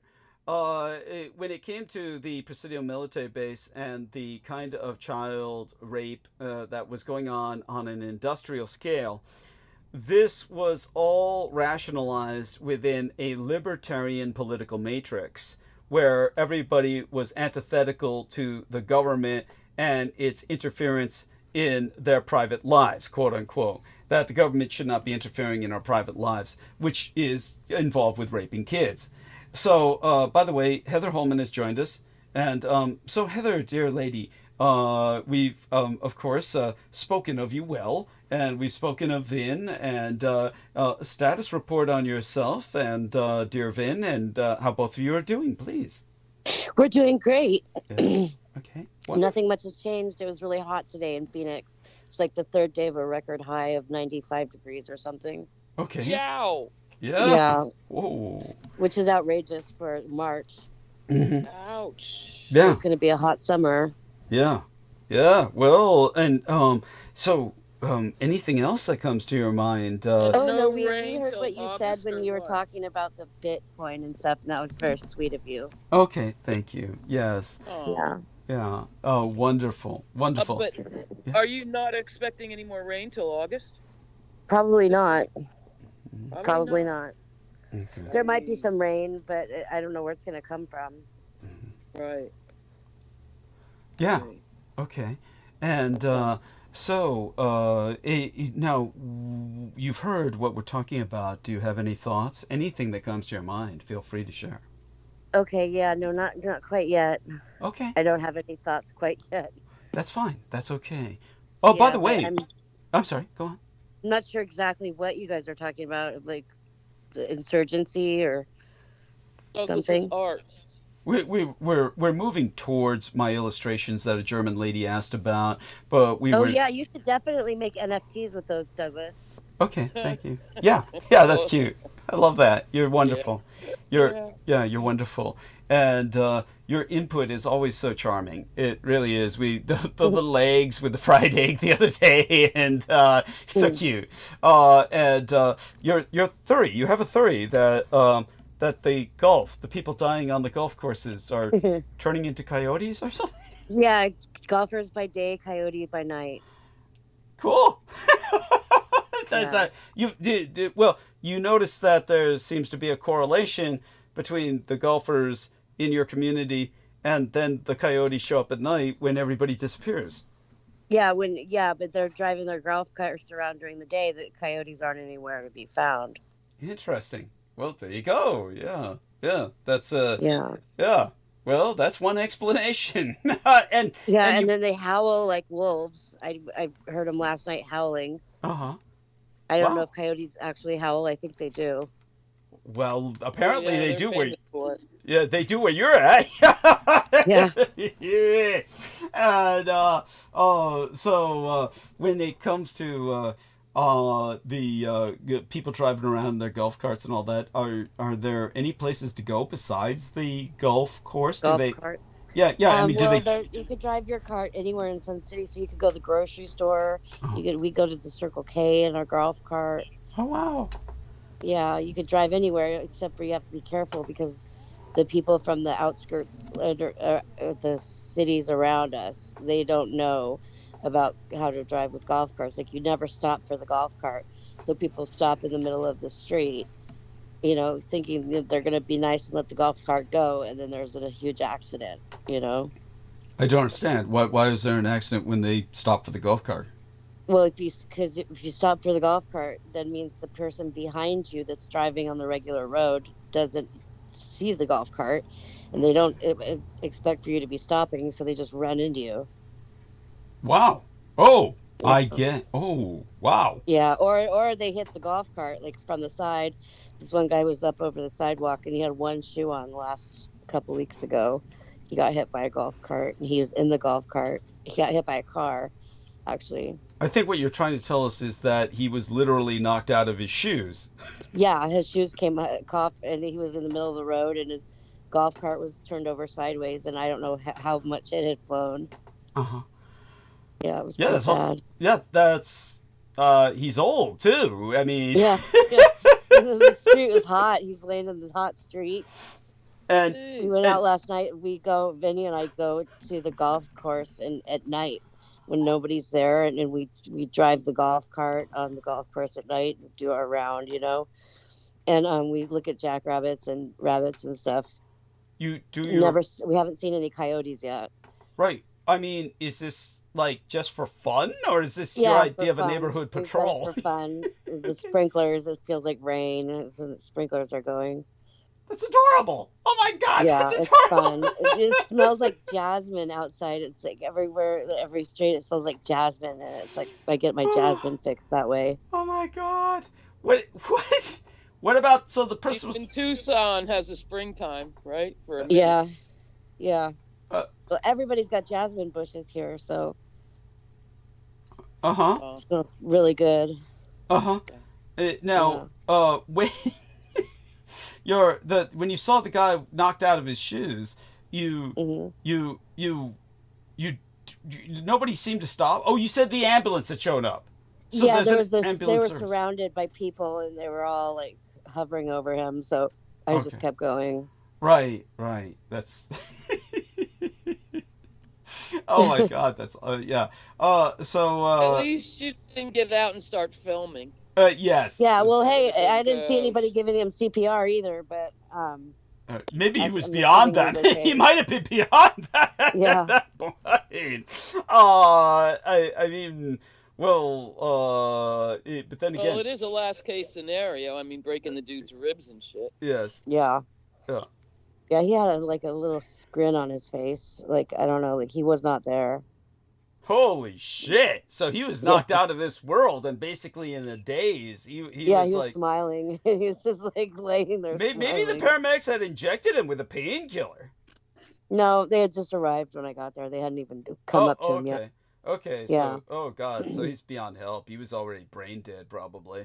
I never heard anything else about it. Yeah. So there you go. I mean, but so is there much communication among the residents of that city at all? Yeah, there's apps that you can go on, and there's like next door neighbor app or something. But there's a HOA here, so everybody is, everybody's like being hard on us because we're Terrified. renters. We're not owners. We're renters. And Vinny's just turned 55, so he's just like a kid, coming to the neighborhood of old people. How old did you say he was? I'm so sorry. 55. Oh, 55. Right. So he's Yeah. like very young compared to the. You have to be 55 to move in here, so he's just a baby in their eyes. Oh, okay. Learn his lessons. That and is things like that. comparatively young. He's younger than me. Yeah. Jesus Christ. 68. He was born in 68. Holy shit. Yeah. He's younger than you? Yeah. Wow. That's what I said. Yeah. Wow. That's Not much younger. Maybe a few months. Years. Years. Well, what year were you born? 66. Oh, wow. Yeah. No, he was born in 68. Yeah. That's incredible. It's okay, Douglas. Yeah. Yeah.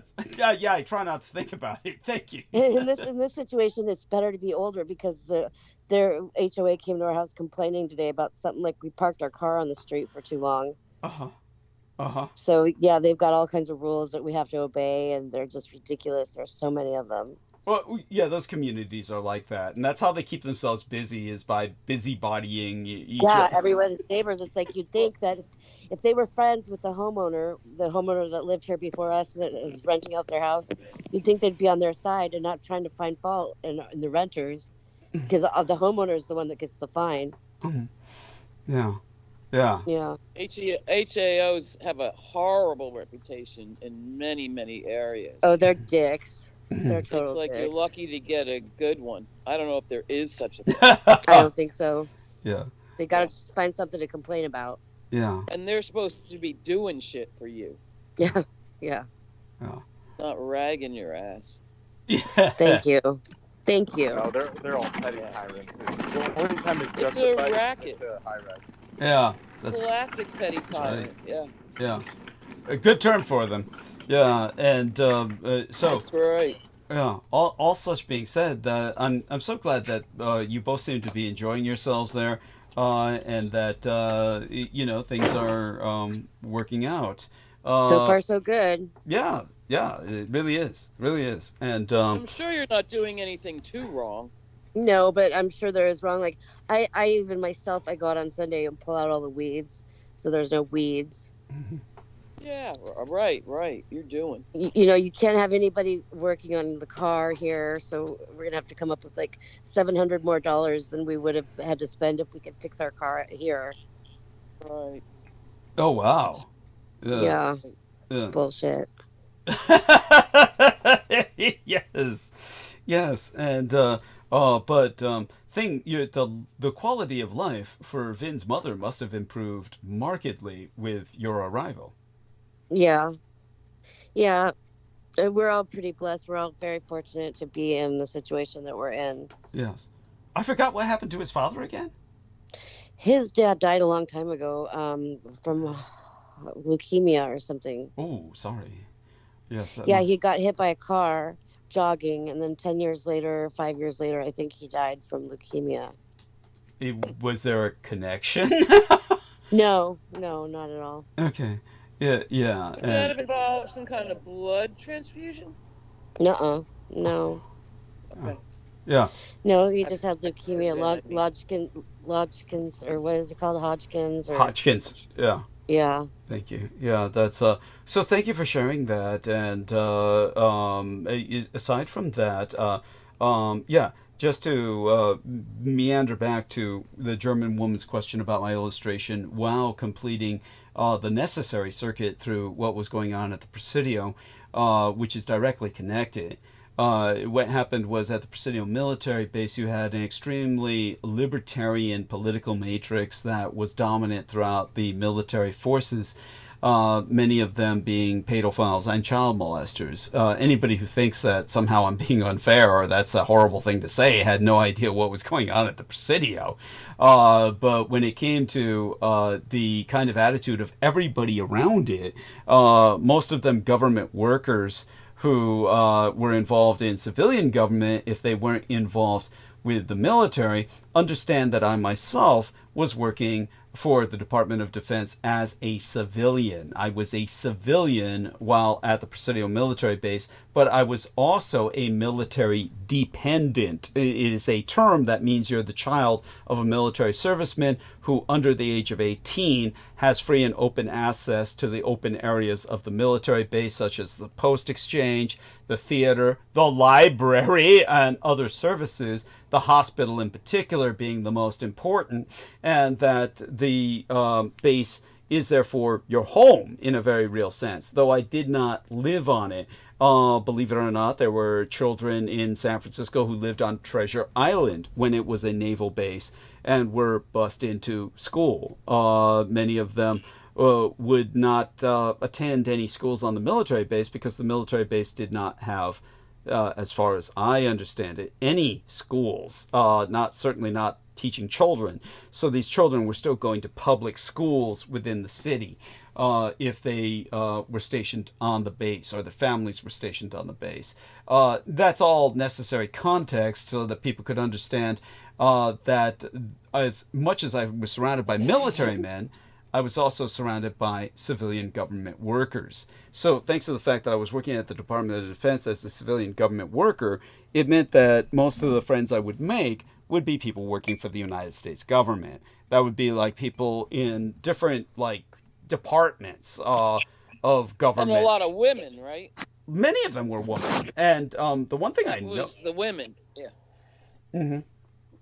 And what about the women, Holly? Oh, that was their, I would imagine, only presence.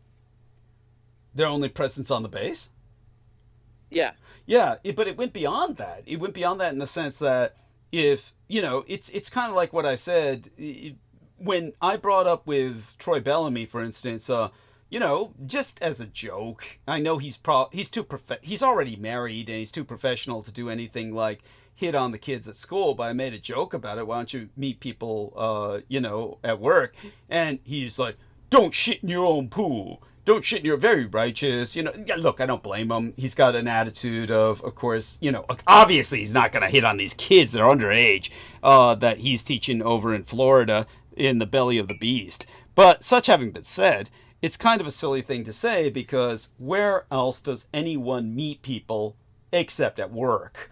Unless you have some incredibly active social life, which most people do not, especially people who work for the government, you're going to be meeting all your friends at work. Most of your friends are going to be government workers, and they have their own parties, which you can imagine are a bang. I'm being sarcastic, but they're not necessarily what you would think. They're not necessarily dull. They're really full of people whose lives are actually wilder than you would realize. Basically, most of them are sexual perverts. Now, when it came to the Presidio military base and all of these civilian workers, and I'm attending parties with them that they're holding outside of the base in their own homes in San Francisco, you begin to see that, Jesus, these people, it's not just the men on the military who are a bunch of enlisted and officerial servicemen who are raping kids overseas. You begin to realize all of these people working for the government are a bunch of sex fiend perverts who are basically holding swingers parties and all into child porn and talking about fucking kids too. It's ubiquitous. It seems to be the predominant nature of the person. It's almost like a job requisite, like a job prerequisite or something. But I remember one of the insanities I ran across. Lynn Grayson was her name. She was the sometimes lesbian lover of my operations manager, Andrew Mingeris's wife, who was a raging bull dyke. And the two of them were married for reasons that are beyond my comprehension. I have no idea It was like Jack Sprat could eat no fat, his wife could eat no lean. He was this tiny Woody Allen clone, which was very apropos since he was into pedo porn. I couldn't say he was a pedophile, as in an active. He wasn't an active predator. That doesn't make him any better as a person. He was an enabler of active predators on site the military base, but he was also into child porn. But that would be as far as he would go because he didn't have the guts. I don't know any better word for it. He didn't have the audacity to go further than that. But I guess to hide that or give himself this image of being a straight, normal guy, he was married to a raging bull dyke who was militantly lesbian. And so Lynn Grayson was her lipstick lesbian. And Lynn Grayson was Chinese. And she was married to a special forces dude who was in the medical industry. But she was insistent on, Anne Rice. I wound up reading the works of Anne Rice on the recommendation of her and the Slavic, the Albanian lady who worked for the State Department who got me the job at the library. And that was Leanne Prifty, who worked at the City Hall in San Francisco, was the one who was there when Moscone and Harvey Milk got shot by Dan White. And she was fired by Dianne Feinstein, who took over after that without being elected. Feinstein was not elected. She succeeded into mayoralty through assassination. George Moscone was killed, and she took the office. It literally succeeded by into becoming the mayoress of San Francisco by assassination. And so she was a big supporter of Jonestown, for those of you who do not know. By that I mean the People's Temple and the man responsible for Jonestown. She was a big supporter of those people. And, but in all fairness, back when that guy, before he committed the atrocity, Jim Jones, he was considered the cat's ass by everybody in San Francisco. Willie Brown, all the rest of them, they all loved his ass. It was a cult city. But when it came to Leanne Prifty, she also recommended Anne Rice as vampire erotica. So she recommended it to me because, for obvious reasons. Lynn Grayson recommended other works of Anne Rice that nobody else knows about. Basically, Anne Rice was a gay pornographer, but it was really weird. Anne Rice, who later on, after she produced The Vampire Lestat and all that, which, for those of you who don't remember, Interview with a Vampire was the big out book where everybody loved it, and she actually wrote the sequel of a supporting character into The Vampire Lestat, which is just a gay vampire story. And her books are, Interview with the Vampire wasn't that gay, but Vampire Lestat definitely was. But what she wrote, as opposed to Ayn Rand, who wrote lesbian pornography, Anne Rice was even weirder in that she wrote gay pornography about men fucking each other, which is just bizarre for a woman to be writing. And she wound up converting to Mormonism later and quote unquote cured herself of all these sexual perversions and became a raging Mormon, polygamous bride or some shit like that. But when it came to Anne Rice, she originally was writing novels, which under a pen name, I believe, but there were these editions that... Charlotte Randolph or something like that? Some shit like that, yeah. Charlotte Randolph, it comes to mind. Yeah, but it was about...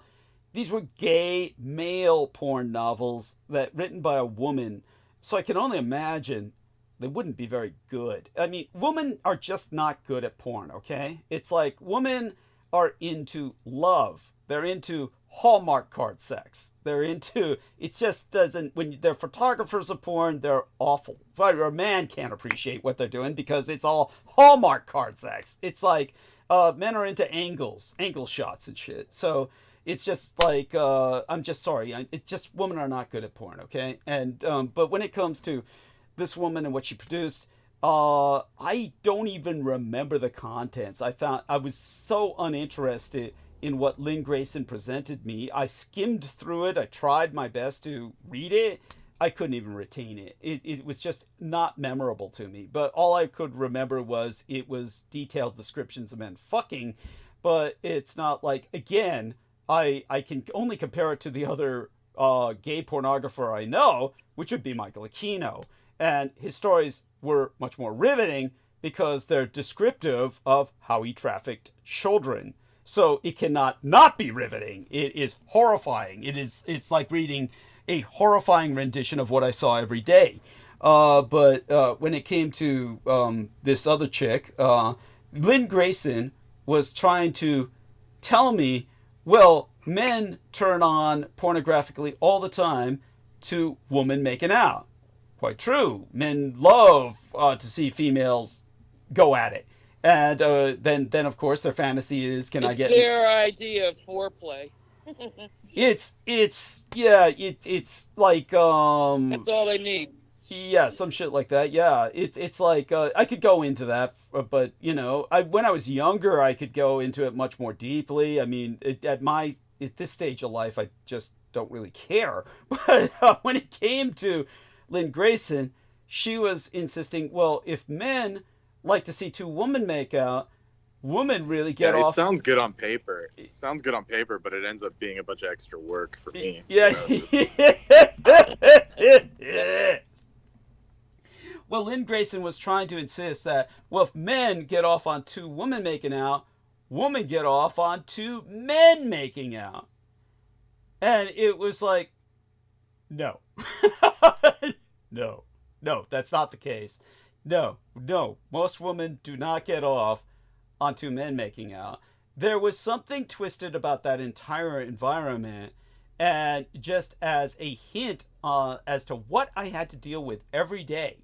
As I've said before, one of the challenges I had to deal with while growing up in San Francisco is when I presented myself as a male. And by the way, it's at this point in life where someone like Troy Bellamy, again, who's a pretty, for lack of a better word, and I don't mean this as an insult at all, he's a pretty square guy.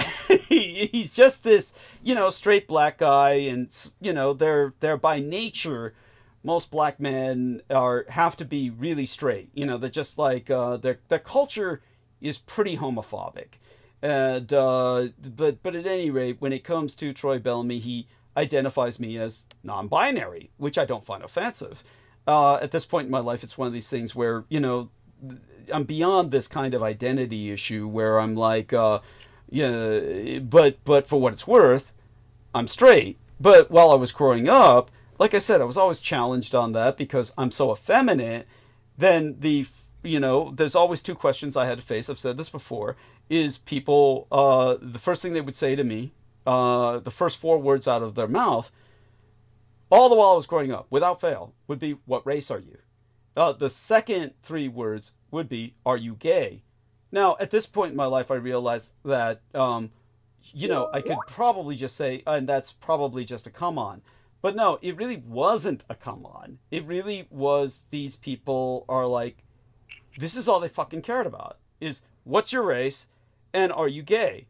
It's an obsession with people. As far as I'm concerned, this is all Americans care about because it's all I ever heard while growing up. I never was exposed to anything other than that. That's all people would say. It seemed to be like this was the only thing they could say. They're like a Furby, where this was like the first thing that would come out of their mouth. But such being said, the way that I got around it was to simply present myself as female. And once I presented myself as female, I didn't get those questions anymore.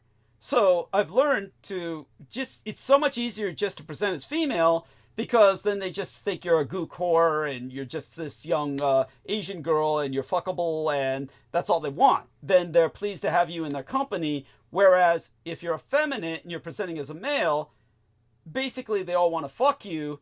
And so they ask you, are you gay, after they ask you your race, because they want to know what they're going to be sticking their dick into. They don't care that you're a boy, but they want to know what your race is. And then they want to know if you're gay, so you're game for it or something. It's like, and just who needs to deal with that? So by presenting myself as female, I didn't have to deal with that.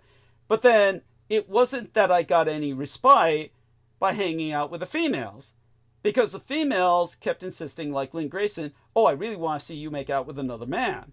Now, basically, this is not what a normal female says, but it was the attitude of all the females I ran across, or the majority of them working for the government.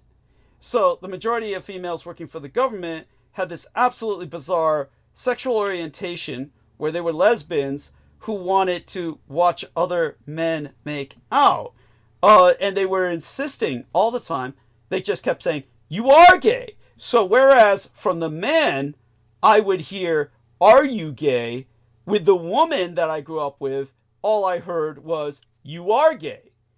And I would say, well, no, I'm not. I'm presenting as a female so I can avoid a bunch of men trying to grab my ass, because when I present myself as a female, they stop harassing me. Believe it or not, that's how I would get to avoid harassment, was by presenting as a female. Then the men would stop bothering me. But then the stupid woman would say, "You are gay." So you can't win. It's so at any rate, that's kind of like the childhood that I grew up with, and coming into awareness and identity as a teenager, going through adolescence with that, you really begin to realize that male, female, maybe it's just San Francisco and it's the Presidio, but it's an environment that leaves you forever psychologically scarred. There was no escaping from this kind of psychological abuse, which is all it was. It's a form of psychological abuse and terrorism where a bunch of people are trying to define my identity. And so it doesn't matter that I simply stood firm on what I was, because nobody accepted it. In other words, you can't present yourself as straight if you're effeminate, because people will simply refuse to accept it. So all that being said, there was that to deal with, and then there was my art and illustration. Then there was the industrial scale child predation going on at the Presidio, and it all is connected. And it's why I don't sell or do commission of my art. So the way it's connected is the fact that during the time that I was at the Presidio, I was also at John O'Connell Vocational Art Institute, or the Institute. That was not an institute of the arts. It was a vocational trade school, really. But the trade I was learning was commercial illustration. And one of my commercial arts instructors was Gary Willard Hambright, who was one of the managers at the child daycare center, and turned out was, of course, a raging pedo. So no matter where I went, I'm surrounded by pedophiles. And when it came to Gary Willard Hambright, who was a raging pedo, he kept his child pornography on site San Francisco Unified School District property. That's how I got him busted. And he was able to do that because he said it was art references.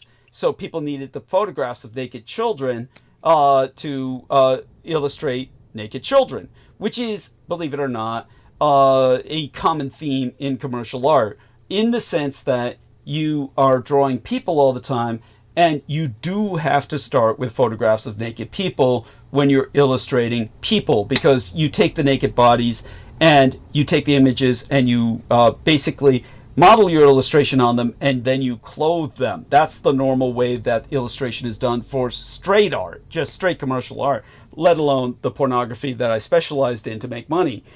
So I would specialize in making money by illustrating pornographic artwork before I was of legal age to buy pornography. Of course, I was getting tons of pornography as a child because it was ubiquitous. It was San Francisco, which was, aside from Paris or Copenhagen. That explains why every anime and manga artist starts out as hentai. Thank you. Which is, as you can tell people, that's how they started off illustrating Douglas Dietrich when they started illustrating. Yeah. Was with the first edition or the first rendition of Hellsing was straight up a hentai. Yeah. Thank you. It was almost like you wrote it. Yes. Thank you. Yeah. Seriously. And honestly, my impact on Japanese popular culture has been profound. But at any rate, when it came to what I was illustrating and making my money off of, this was in the days when you had independent publishers in San Francisco, like, that were producing things like heavy narcotics comics, heavy drug comics, like Zippy the Pinhead. Most people these days don't even know who Zippy the Pinhead is. He was big. Zippy the Pinhead I went. worship him like a god. What happened to the author? He ultimately went nuts. That's funny. That shit was funny. I don't care what anybody says. No, but I mean the author. Bill, No, it was funny. It was funny. It started off as thank you. Thank you. big Give heavy me drug. that. Yeah, it started off as big heavy drug trips and was funny as fuck, and then it became funny in a more mainstream way, and then In a political way. yeah, in a political, and then the author just started getting more and more inaccessible, and he was consciously becoming more and more inaccessible. He was saying, you know, he was just getting tired of it, and made his work more and more just oblique, and then finally just faded. He disappeared. Yep. I never knew what happened. Yeah. Well, it's just like he was giving up. He just didn't want to do it anymore. Yeah. But Zippy the Pinhead, Like Gary Trudeau, I guess. something. And It's also epic in my view. who? Yeah, Gary Trudeau. Well, that's Hall a of totally Fame. different story. That was like national from day one. Totally different. Gary Trudeau was part of America. He wasn't part of the San Francisco Zippy scene. was more cult. Yeah, Yeah. Zippy was San Francisco, and so was the fabulous Furry Freak Brothers. That was San Francisco independent publishing. Sure. The fabulous Furry Freak Brothers, and you also had Or Crumb too, Yeah, right? Harvey Or Crumb. was Crumb New York? Yeah, no, Crumb He was might San have been Francisco. New York. No, Crumb was San Francisco. Crumb was San Francisco. Sure he was. Yeah, Sure he was. and he was arrested. And his wife. Yeah, and he was arrested for friendalism, or just groping women on buses and shit. Oh God. Crumb, of course. He's the mess. Yeah, of course. Well, they all. But funny as fuck. Yeah, but it was like in the documentary about Robert Crumb, he was. I remember it. Yeah, he was doing things like photographing telephone poles, and his brother's like, "Why are you photographing telephone poles?" He says, "Because I illustrate, you know, scenes that have telephone poles, you idiot, and it's very hard to draw them just from memory." This is what people don't understand. Again, commercial illustrators in those days, before we were all digitized, and you're producing comic storyboards for graphic novels, or what we call comic books in America, which is a horrible term. You're taking photographs and you use them as your illustration. It's based off those photographs. And oftentimes you go through tons of tracing paper because you're tracing the photographs. You're taking elements like that telephone pole and you're incorporating that for your scenes that you're drawing, which you then superimpose the naked characters on, that you then close. And you learn to do this at warp speed. But Americans... And remember the overhead projector? Well, of course. Overhead Yeah, projector? yes. And I would use that. The overhead That's projector. lost. I haven't thought about one of the views. Yeah. Go ahead. Well, then you know what we're talking about. This is what professional illustrators would yeah. use, because that's how you would incorporate elements of the telephone pole, the person, and then other things like motorcycles or architecture. And what people think is that people just draw this out of their heads, which is just simply Right. impossible, unless you're just neurologically defective individual where you're essentially autistic. Then you can like use a photographic memory and somehow translate that onto paper, which, by the way, is statistically very few people on Earth can do that. So few that it's like, and you never see them, you never hear of them, because nobody cares for their artwork, because they figure you might as well just take a photograph. But there are people who can do that, but they're extraordinarily rare, and they're usually autistic to the level where they're like unable to communicate. And so... Totally. Hyper real. Yeah, hyper-realism. But Without overhead or tracing paper. Yeah, yes. It's a thing. Yeah, Bernie Wrightson was an example of that. Bernie Wrightson was an individual who was incredibly exploited. His art was taken by comic companies, and it was never trademarked or copyrighted, so they just used his art without properly compensating him. But he was so socially retarded, just incapable of social interaction, that he couldn't stand up for himself. And he was essentially what you would call an incompetent adult. But in my case, I was a bit more savvy, but nonetheless was working with you'd call it a dangerous element. So the reason it became dangerous was because I was paid and contracted to illustrate porn, and you can do in porn illustration what you can't do in real life much more easily, and theoretically avoid being prosecuted. So I was paid to illustrate child pornography, and that was the biggest money. So I could illustrate these fantasies of child pornography, usually based on the actual photographs of Gary Willard Hambright's collection on-site San Francisco Unified School District property, where he had actual pornography of children fucking dogs, etc., where they were herded into doing so by adults, of course. And so I would illustrate these where they would be more accessible without people facing charges, and that became part of the evidence that got Gary Willard Hambright busted. So think about the background in which I was illustrating and the extreme sensitivity of this, and how I was brought in as a witness in court because of it. And they really didn't know what to do with me. Since I was doing this when I was underage, then they landed me as a victim as opposed to a predator. But had I been of legal age, I would have been prosecuted as a predator. So understand that this is the complication of the situation that leads me, aside from simply my mother telling me to stop selling dirty pictures, to just stop selling illustrations. Beyond that, it's the fact that I do not appreciate the fact that most people don't appreciate the work that went into it. So when I produce illustrations these days, they're therapeutic more than anything else. And the horror is, at this point, my illustrations are all over online. Any of my illustrations from the pornographic days are found in the deep web, the dark web, where the people can find them. As for my straight illustrations, by that I mean non-pornographic, they are conventional, would be another word. My conventional illustrations have, over the years, all wound up online. And other illustrators copy them, especially now in the digitized age. So the horror is I'm still getting accused of plagiarism because illustrations I produce look like people's illustrations that are plagiarized from my illustrations. So at this point, I've given up illustrating in general, except in a very limited sense, simply because I really don't think people deserve it. They really don't deserve my illustrations. They're always looking for some angle by which to attack me. And it has nothing to do with who I am. It's not because I'm a son of Hitler. It's not because they even know who I am. It's just because people simply want to call someone out as a fraud. And this is what they're obsessed with. So it's no matter what you do, people are going to this is their only thrill in life. They can't produce.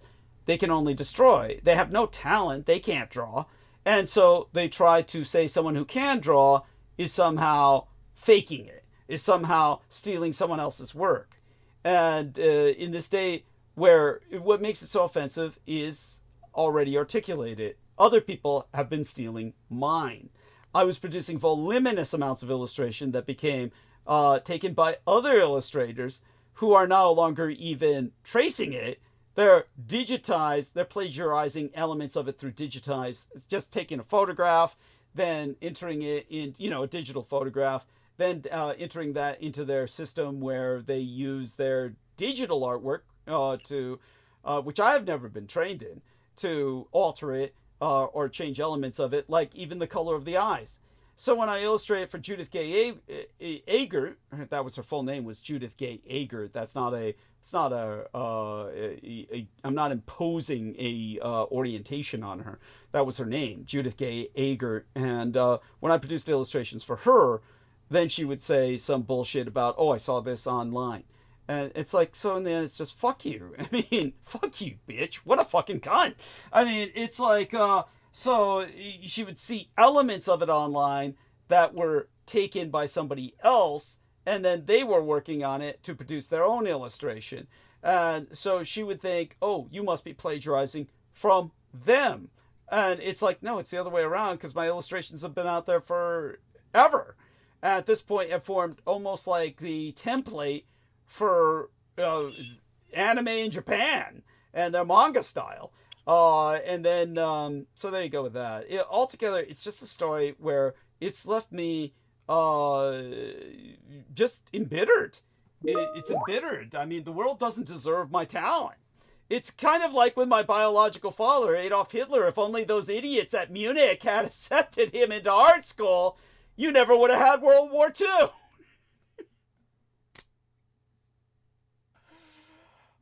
So there you go with that. A necessary catharsis. And I always admired how you shared your art freely on Facebook. Thank you, but the Facebook days. But it's this really no copyright on stamp on it. Yeah, I admired it. Yeah, but no good deed goes unpunished. All you get from that is everybody trying to claim you're some kind of a fraud. Well then, who am I copying? Who am I plagiarizing? Right? But there's no identification. If you had a tiny little copyright stamp in the bottom of each one, wouldn't even interfere with the art. Thank you. But it would have got took anyway because it was very good. Of course. You actually made a picture of me once. Yes, that's correct. It came out right after we met. Yes. Pretty soon. Yes. And you didn't know it. Yeah. I do treasure it. Thank you. To this day. Thank you. It's like my own private NFT, and I would never use it socially in a way. But I treasure it because it tells a big story. Thank you. I appreciate that profoundly. Remember the... You're glitching. You remember, and then you got totally glitched. Do you remember the one I'm talking about? I believe so, yes. The illustration of yourself basically doing some research with the shadow creeping up behind you in the sense of arcane research. Was it that one? Or there was another one? Very good. No. Thank you. It was the white, fluffy, more beautiful than me bird lady. Okay. Up in the crevice of the rocks with the black void of fog and sea in front of her. Okay, yeah. The white bird lady. Don't be afraid to share it. If you have the ability to share it in the text box, go ahead and do so. Yes. Okay, I'll see if I can. It's gorgeous. Okay. Just gorgeous. Thank you. And so, I appreciate that profoundly. I mean, there are people, of course, who treasured what I produced, but when it came to the majority of people, it's like they think that it's just like magic, like you just squeeze this stuff out like it's nothing. And again, like I said, it's not that it was a loss or a waste of time. All of these illustrations are therapeutic, but they're the fact that most people simply do not appreciate the fact that they're also work. That's what is frustrating and ultimately embittering.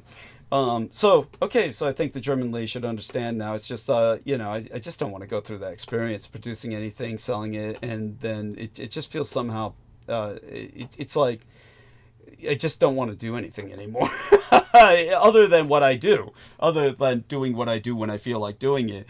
And that's why I don't even gift people things very much anymore in terms of illustration, simply because of the experience with Judith Gay Yeager and, other people like her. Then it's just later on, they're just accusing you of, I saw something that looked like that online. And it's like, well, yeah, so.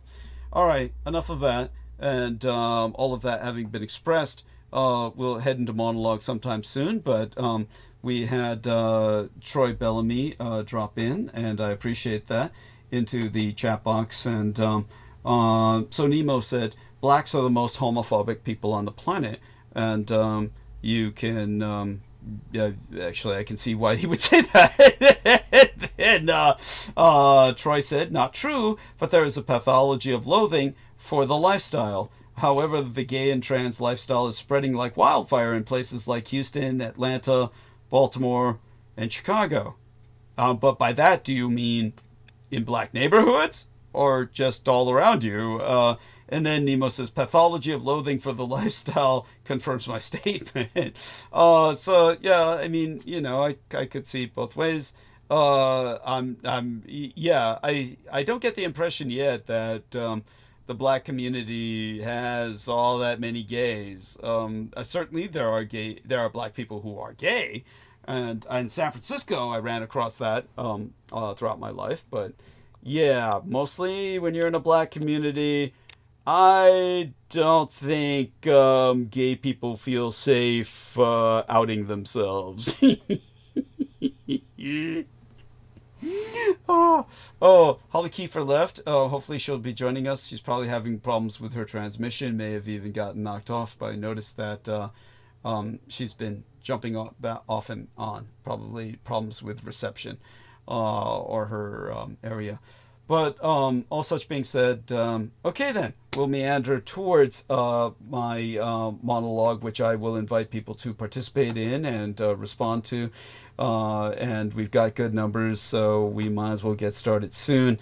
But I do want to look around more for a few more quotes, just to make sure that we're getting things right, and that I'm reiterating what people say correctly so that I don't misquote somebody. So with that, I want people to be patient with me while I look around for a few more quotes. And we'll go from there. But I'll definitely.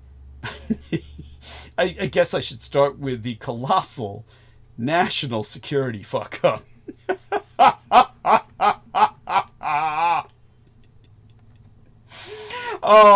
And it's just so bad.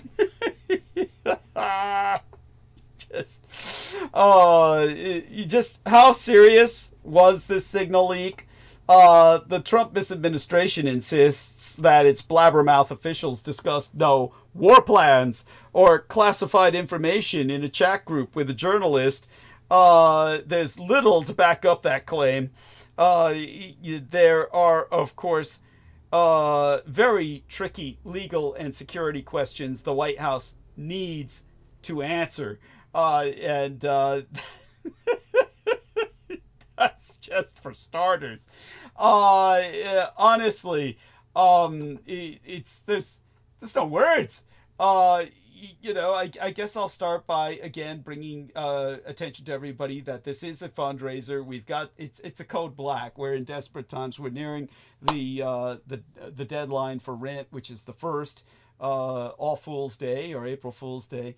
We're trying to raise $200 at least, and that will at least make certain I make the rent with a little spillover so that I can supply myself with beer and water and other necessities. But honestly, to the Russo collaborationist red Republican insurgency out there, the Trump team's denials are embarrassing. America's not going to forget, and many Americans will never forgive. Okay, Republicans out there, hear ye, and hearken, or hearken. Here we go again. A large chunk of Trump's cabinet and our national security leaders just endangered our country, and specifically our pilots who were flying over Yemen, as the Americans would bastardize it, with their arrogance and frank stupidity, not that of the pilots, though they may very well arrogate themselves in a stupid fashion, knowing pilots as I do, but in this case, our Trump's cabinet and our national security leaders. National security is not a joke, but the irresponsible attempts of Donald Trump's top officials to evade responsibility for a major security breach have become so surreal, they're comical. Their lies about it were so egregious that Jeffrey Goldberg published the actual transcript in the Atlantic magazine this morning to prove he was not doing what the Trump government claims he was doing, which was essentially lying and making it all up. This is, of course, reckless evasion. The defense of the United States is serious business. Matter of fact, it's serious enough where they now disambiguate it from the term security. When you see people talk about security now, they're thinking in corporate terms. And you need to disambiguate that from defense, which is above the security of any corporation.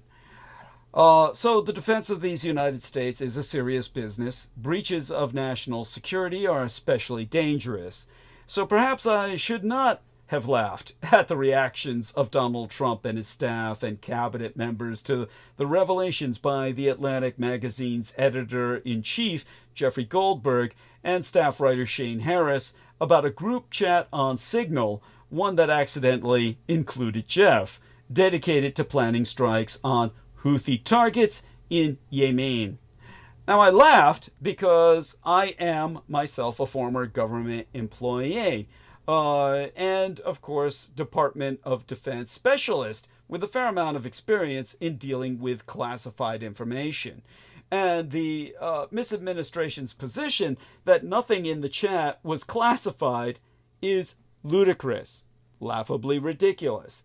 Secretary of Defense Pete Hegseth added a bit of topspin to that position on Monday when he got off a plane in Honolulu and, seemingly in a panic, fulminated against Jeff, Goldberg,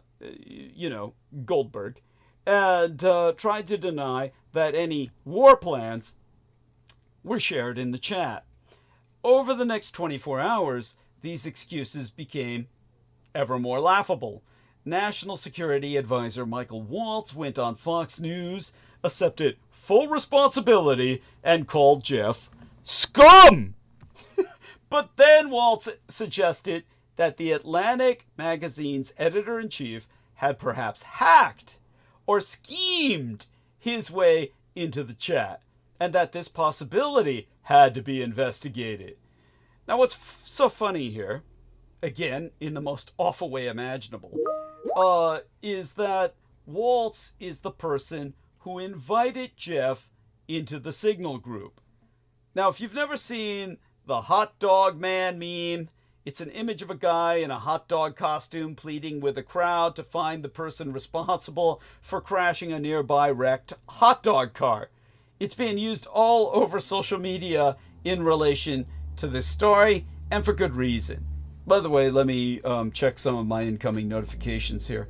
Brendan says, wonder if they saw the name and assumed it was an Israeli agent. Yeah, Brendan, don't be afraid to just verbally interject yourself. Just come in and say that. Oh, again, of course, he's in a strange environment where that's might be oversensitive. Yeah, I can't sit around yelling about it, but it's like, yeah, that's presumably what happened, If that were the case, you would think they would just surrender it all voluntarily. Which is essentially what they did. They probably brought him into the chat because they thought he was an Israeli. That's what I'm saying. All he had to do was pull a Sacha Baron Cohen and say, yeah, I am with, I am, Mossad, I am an ex-Mossad IDF, and then they'll, pull their pants down and shit. And show their ass, which is what one American did. One American who was a representative, who was an elected representative, when, what's his name again? Sacha Cohen Baron or Sacha Baron Cohen? Sacha Baron Cohen. Yeah, in the character of the Israeli agent. Yeah, when he presented himself as a Mossad veteran and came to this representative of the American people, obviously on the right side of the spectrum, and said, I'm Israeli Mossad veteran, and pull down your pants. That's how to scare the terrorists away. The guy literally pulled down his pants. You cannot make this shit up.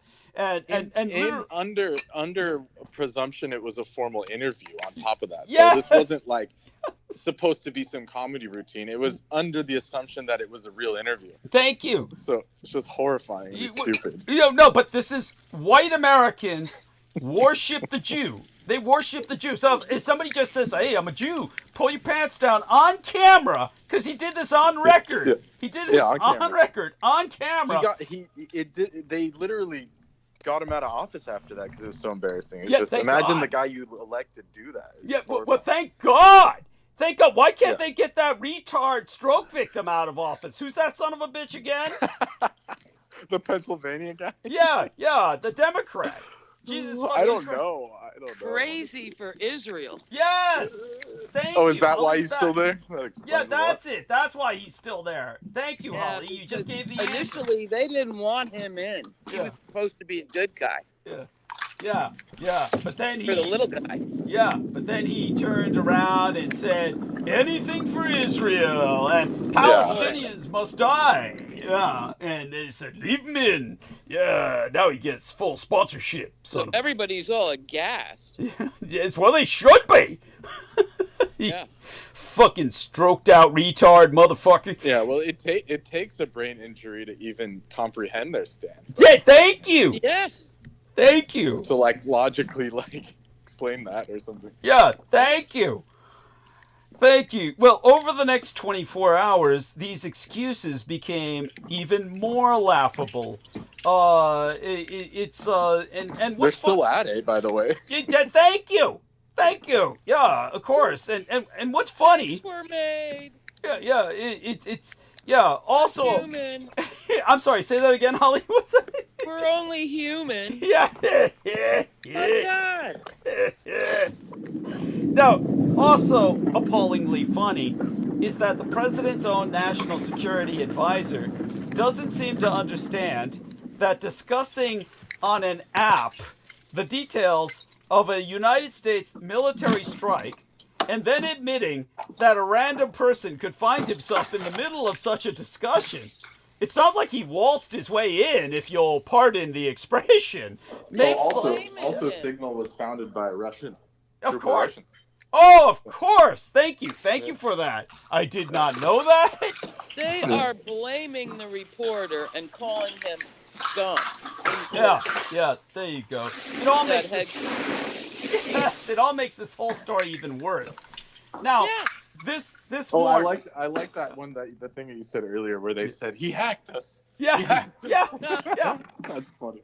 That's hilarious. Yeah. Oh. Yeah. When it's supposed to be an encrypted service that can be hacked. That's hilarious. Yeah. Yes. It was the reporter that hacked him. Yeah, I'm sure that's what he does. Yeah, thank you. Now, this morning, the full context of one of the most stunning security breaches in modern military affairs became even clearer when Jeff and Shane, I guess I could call him Mutt and Jeff, released the texts. The messages show that the entire conversation should have been classified and held either in a secure location or over secure communications. Now, I myself held a low-level security clearance for most of my career with the Department of Defense, and I saw information far less specific than this marked as classified. Now, Hegseth, in particular, was a volcano of military details that are always considered highly classified, spewing red-hot information about these strikes, the equipment to be used, the intelligence collected in deciding on targets, and the sequencing of events. None of this is funny. If any of this had... And then the name of one of their assets, and guess what? It's a lady. Of course. Yeah. So that would, they're putting her life in danger. And yeah. If any of this had leaked at the moment Hegseth blathered it over Signal, American service people would have died. As David French at the New York Times wrote on Monday, if Hegseth had any honor at all, he wouldn't wait to be fired. He would resign. So tell us about this, Brendan. What is this about? The founder of Signal. Oh, this son of a bitch. Oh, tell us about. Yeah, he's a super J man. Oh God, yes, Matthew Rosenfeld, better known. But he goes by the pseudonym. Yeah, Moxie Jewish Marlin guy. Spike. Yeah, of course he's Jewish. Yeah, who else would it be? American entrepreneur, cryptographer, and computer security researcher. Marlin Spike is the creator of Signal. Moxie Marlin Spike, but his real name is Matthew Rosenfeld. Moxie. Yeah. Yeah. I read about him. Yeah, for those of you who don't know, it's a strange name for a man because Moxie is the term you would use for woman as opposed to a man, you would say he's macho. But for a woman, when she's got guts, or what the Jews would call chutzpah, in other words, when a woman has balls, you'd say she's got moxie. Oh, you've got moxie. So why would he choose that as a name? Does he have gender issues? Is he himself? Oh, you should see if you look up his name, you'll see the photo. He's got like dreadlocks and shit. He's totally one of those. Well, he's got whiskers. Is he a bearded lady? I mean, he's not presenting himself well if he's trying to say he's just feminine. like what would be the word for it? I don't know how to explain it. Here, I'll send you the photo. Probably just a pervert. Yeah. Yeah. Well, and the thing I read in the early hours is that you can set Signal to automatically delete in 2 different settings, like a week or a month. Yeah, so most that's chats the total can do that. Trump playbook from the whole time. Write nothing down, keep no permanent records, no Well, the way point to of these back encrypted forensic apps were in order to maintain anonymity. So it's just like, so no one can track your messages. It's supposed to, like, that's the point. And does he eliminate the messages? There's no file in a drawer and deep in a basement someplace. It's just gone. And if this guy hadn't captured it and broke the story, Well, it's still susceptible to screenshots. That's what I think. They probably were happened. lulled into false sense of security because they're so dumb. These people, that's what happened. like the tech people know better that you could just take a picture of it, but these guys probably thought, "Oh, whoops," and then they're like, "Oh, it'll just delete tomorrow," and then they like got. You know what's also working? So this meeting resulted in a hard copy file, and you gotta love it. Wish it happened more often. Yeah, but this other factor working against them is their age. It's like Brendan and I, when we encountered what Aaron Tice was dealing with, when Peter Moon was sending the manuscript to Aaron Tice. He was finally talked into sending Aaron Tice the manuscript, which then exposed to me everything that Peter Moon was doing to fuck up my life story by melding it into his own, so that he could basically say somehow it was his life story. That Peter Moon basically then demanded that Aaron Tice send it back. He regretted sending it to him as soon as he sent it to him, and then demanded that Aaron Tice send it back. But the insanity of what Peter Moon was saying was that he doesn't understand. Aaron Tice could send the manuscript back, but it's not going to stop the fact that he has a permanent copy of what has been sent to him. Yeah, he already sent the email. Yeah. Yeah. So he has no concept. Send me the hard copy. Yeah. He has no hard drive. Yeah. He has no concept of how modern communications works. So these people are operating at a Peter Moon level of their age is showing in that they don't understand how modern communications works. They really don't. They're too fucking old. And they're still operating on a time level before the internet. They really are, because these are people who are pre-internet people. Older than me. But they're not even that old. Not like the first cabinet of Warhawk generals. These people aren't that old. They're old enough. You think? They're old enough. They're old enough where they don't fucking get it. Not that I'm excusing them. Not that I'm... No, I know. And I'm just amazed that in some cases they're as young as they are. Yeah. I mean, supposedly born in 1983 was the cutoff. Yeah, but don't forget, of course, don't confuse that with Elon Musk and his crowd, what he's bringing in. People like Big Balls, who are extremely young, but they're the children of KGB agents. This is exactly what Big Balls is. You knew that, right? Yeah, but Hegseth is not old. Hegseth is, and what makes it worse is that Hegseth was an officer. He was an officer in the National Guard. Right. Yeah. Right. Which goes Nothing. to, yeah. A talking head on Fox. Yeah. Yes. Nothing. Yeah. But you'd think he'd know how to use an app, for fuck's sake, at his age. Jesus. Yeah, but they don't. They really can't adapt. They can't adapt. They can't. Yeah, but I couldn't help it. I laughed at the reaction of top Trump officials as I read White House Press Secretary Caroline Leavitt's grammatically challenged statement in which she claimed that information included in the conversation was sensitive but not classified, I thought she was trying to engage in some sort of not particularly convincing parsing. But listening to her briefing later in the day, I realized that Leave It doesn't seem to know the first thing about classified information. Unfortunately, obviously, neither does Hegseth, nor the CIA director, John Ratcliffe, nor any of the other people involved in this mess. And I'm not the only one laughing.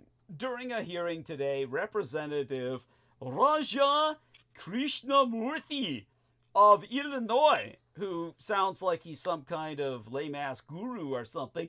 And how did that happen, right? Illinois. Yeah. You're not in San Francisco anymore. Yeah. No shit. It's like London. Well, these yellow niggers are everywhere. By that I mean the Hindu motherfuckers who are just like, they're taking over America as... Extremely ambitious. Yeah. Oh, yeah. At any cost. Yeah.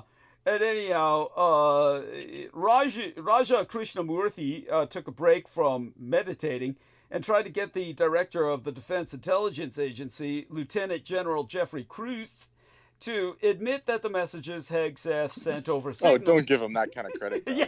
This dude ain't meditating. Yeah, that's true. I'm doing dirty. This dude's probably... Yeah, I'm sure if you saw his photo, it would be horrendous. Oh, shit. Let's look him up. Let's look this son of a bitch do up. it. And I shudder to think what Pull we're going to that see. trigger. Yeah, we're gonna do a screen share here, and oh my god. Who would you rather, him or Patel? They're all awful. Well, you're gonna get a bunch of people named Krishnamurthy. It's the most common name in South India. And yeah, okay. So But let's look at this guy, SF Gate. Look at this shit. Bay Area tech CEO lays off 931 workers with straight fax email. Block. Oh yeah, well, yeah, he's the prototype Elon. This guy. Because I think he's the founder of Twitter originally, is he not? Might be, Block, the Bay Area tech giant behind Square. Block and Square, what the fuck? Cash App and Afterpay is abruptly laying off 931 workers, according to an email from CEO Jack Dorsey. Jack Dorsey told Block staff that they were being laid off in an all lowercase email on Tuesday. All lowercase. Yeah, they're all. Like he wrote it on his phone from Bali or something. Like, you think he's doing anything? Oh yeah, he's over there in Bali With fucking the thumb. kids. One Yeah, I thumb. mean, look at the guy's face. I mean, this guy looks like. No, this guy's sick. Yeah. No, And he was supposed to be cooler than the rest. That's why he got away from them. No, that's all propaganda. These people all say No, that he was the themselves. original libertarian that was like I said, the proto Elon. He wanted to have those floating cities and shit. Okay, yeah, no, Got they're it. crazy. Oh, on yachts, yeah. Yeah. Yeah, this guy was one of those. So here's Raja. Like, Here's Raja, United States Congressman Raja Krishnamurthy. This guy. Yeah, that's what I'm saying. This dude ain't meditating, Doug. No, he ain't meditating. He's doing a lot of fucking. it's not a title, I guess. No, it's just a surname. Everyone in South India is named that. Yeah, his wife has squeezed out 3 kids, or either that, or he's fucked some white chick on the side. That one kid looks awfully white to me. And, He's better than Patel. yeah. If I No, they had pay a him. lot for whitening treatment. They do. They do Yeah. that Literally. skin bleaching. It's true. Yeah. And teeth. Yeah. Teeth. Yeah. Probably a full set. Well, yeah. Well, look at his teeth. They're like veneers. These are all veneers. That's yeah. Yeah, That's this guy was. expensive. Yeah, this guy wasn't born with that shit. These people are like the privileged people from India. They come here and then. Oh yeah. Yeah, of course. Oh yeah. Yeah. When I was a kid, it was the ones running the corner store for the privilege. Yeah, that's right. Yeah. Well, Yeah, things but have these are a changed. different breed. These are the scammers. A whole different thing. Yeah. Those guys worked. The corner store Yeah. people work, but these people don't. Yeah. That was the best you could do back then. Now you can own like half of the healthcare industry. Yeah. Yeah, Well, exactly. Well, to his credit, this Raja Krishnamurthy of Illinois tried to get the director of the Defense Intelligence Agency, Lieutenant General Jeffrey Cruz, to admit that the messages Hegseth sent over Signal did in fact include classified details of weapon systems. He did? Yes. Good for him. There's Yeah. nothing Well, we going know on it. in We know Illinois. it did because they had to redact one of the CIA members' names. Yes. So it had to have been classified. There's no other explanation. But they didn't. Her name was in there. They know it's a woman. No, there I was read her another name. one. There was another one that the journalist didn't even dare put out because it would have got him killed. Yeah. Oh. Thank you. And Yeah. he didn't put this next tranche out until they forced his hand. Yeah. And he said he'd do it. Yeah. But at any It's a 2-bit thing, you know. I mean, Yeah, first, 2-bit thing. and then they pissed him off. Yeah. Mm-hmm. Thank you, Holly. No, any other details, Holly, do provide them. Believe me, I need all the help I can get with this shit. These situations are incredibly complicated. But Kreutz hemmed and hawed until Krishnamurthy just chuckled.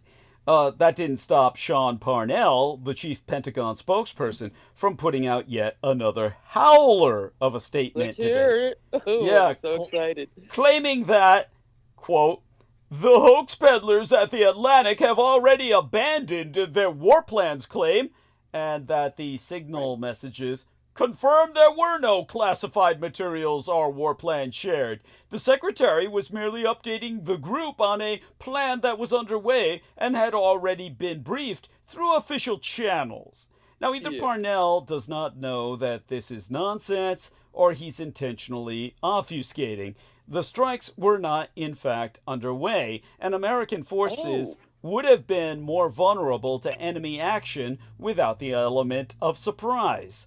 The Atlantic has also not abandoned any of the claims in its reporting. So the misadministration is, in effect, banking on the reality that most people never encounter military terms or classified information. So I am, as a former Department of Defense research librarian who dealt heavily with classified information I never should have been exposed to throughout my career, am now obligated to explain what it's like to deal with those kinds of materials under more responsible administrations. You see, Ratcliffe continues to insist that no classified information was discussed in the chat, despite the fact that he revealed the name of a CIA intelligence officer. Now, Jeff and Shane, the people at the Atlantic, I like to call them Mutt and Jeff, in accordance with a request from the CIA, did not release that one message in this morning's revelations, which is another example of how the Atlantic magazine has been far more concerned and professionally careful about such matters than Ratcliffe and the other participants in that goddamn chat. Now now the names of it's all honorable. Yes, thank you. No, fine, that's fine. The names of intelligence Tulsi's looking pretty hangdog. Yes. Now, the names of intelligence officers are carefully protected, and I'm pretty sure I know the difference here because, well, let's just put it this way. One lady that I dealt with among that whole crowd of sexual perverts was a CIA analyst. She was what was called an open employee, meaning she could actually say where she worked.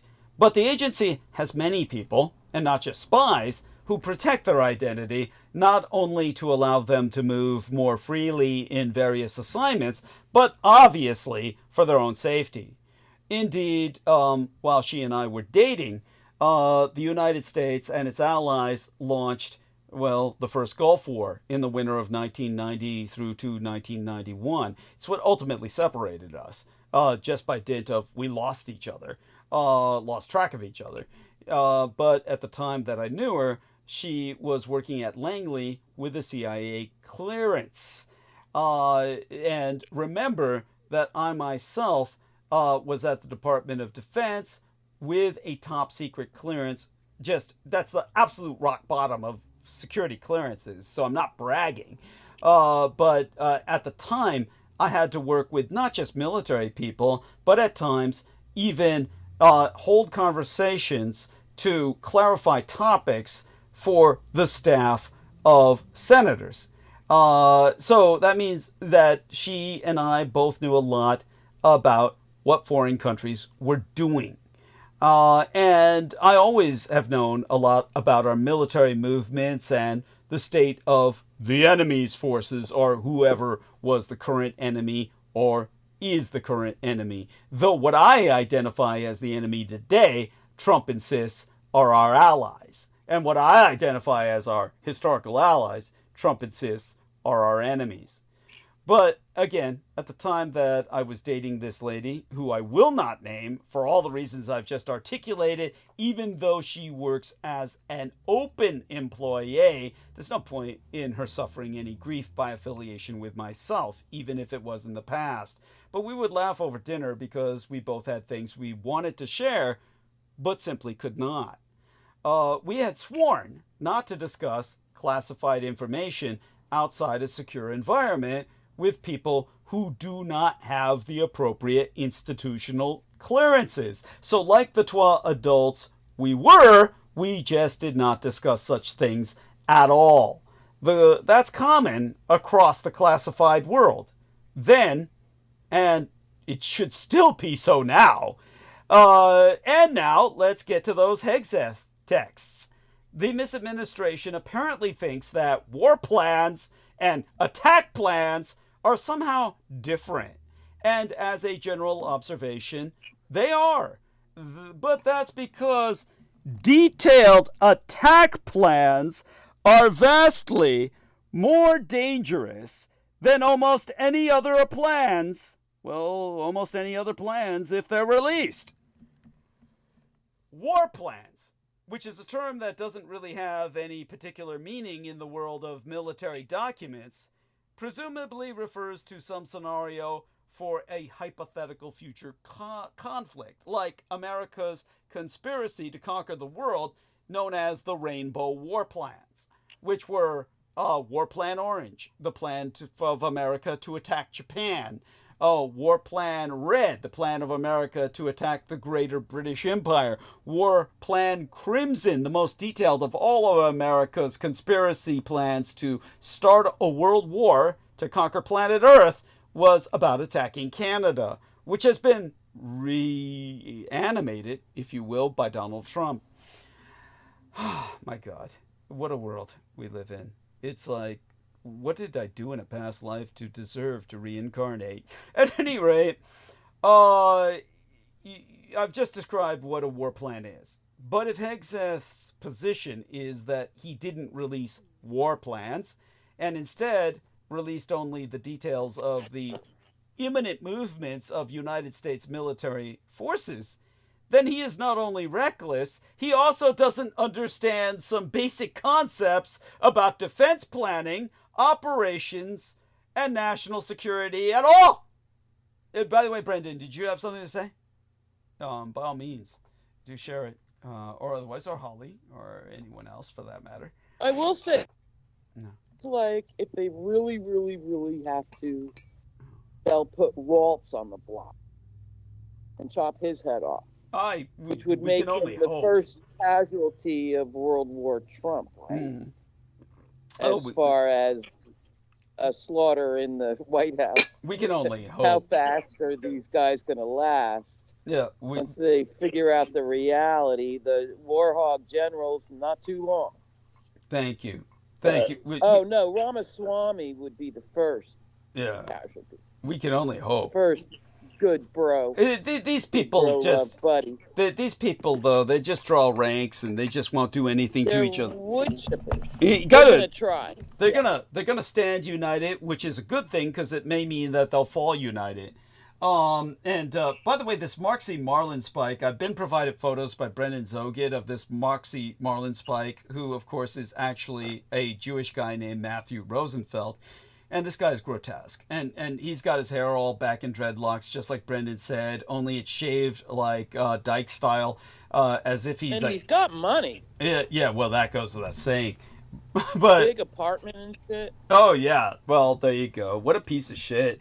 But he's obviously trying to identify or present himself as non-binary, but he's hideous. He's grotesque. I don't know why these guys do that. They want to be bearded ladies. They want it both ways. They want to look feminine, but they don't bother to shave. So it's like, what the fuck? When men lose the hair on top of their head, they get really desperate to grow it on the wrong side of their face.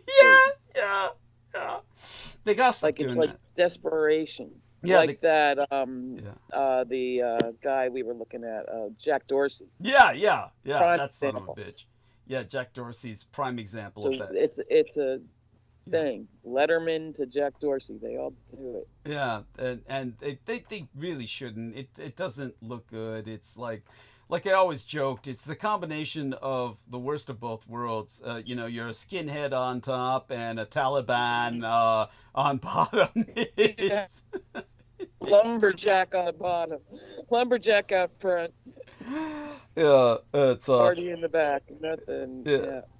Now, some of Hegseth's defenders now claim that he'd likely declassified all of these details by the time they appeared in the chat. Now, declassification is within his power if he chose to declassify the details. Oh, I like that one. This is their fucking retconning. Now they're retconning. Oh, yes, thank you. They're retroactively... Get to the office real early so he could do that. Don't worry. Sure. Preemptively erase our fuck up, retcon. He was at his desk at 5 a.m. just to make sure. I bet. Yeah. Which makes it worse.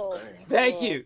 Because, if he chose to declassify the details before the operation was launched, then he is more incompetent than even his critics realize.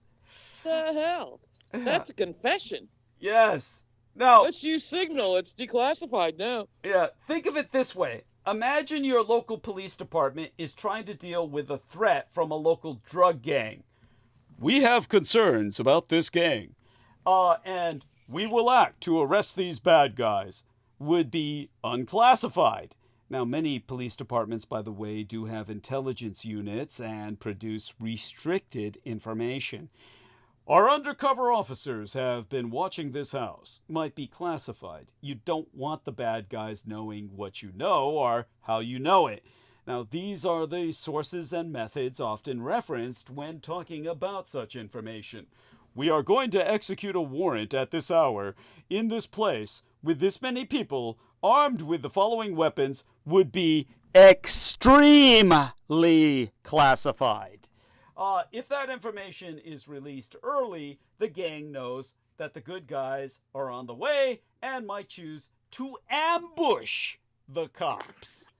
Now, Hegseth spilled the equivalent of those details just hours before the strike.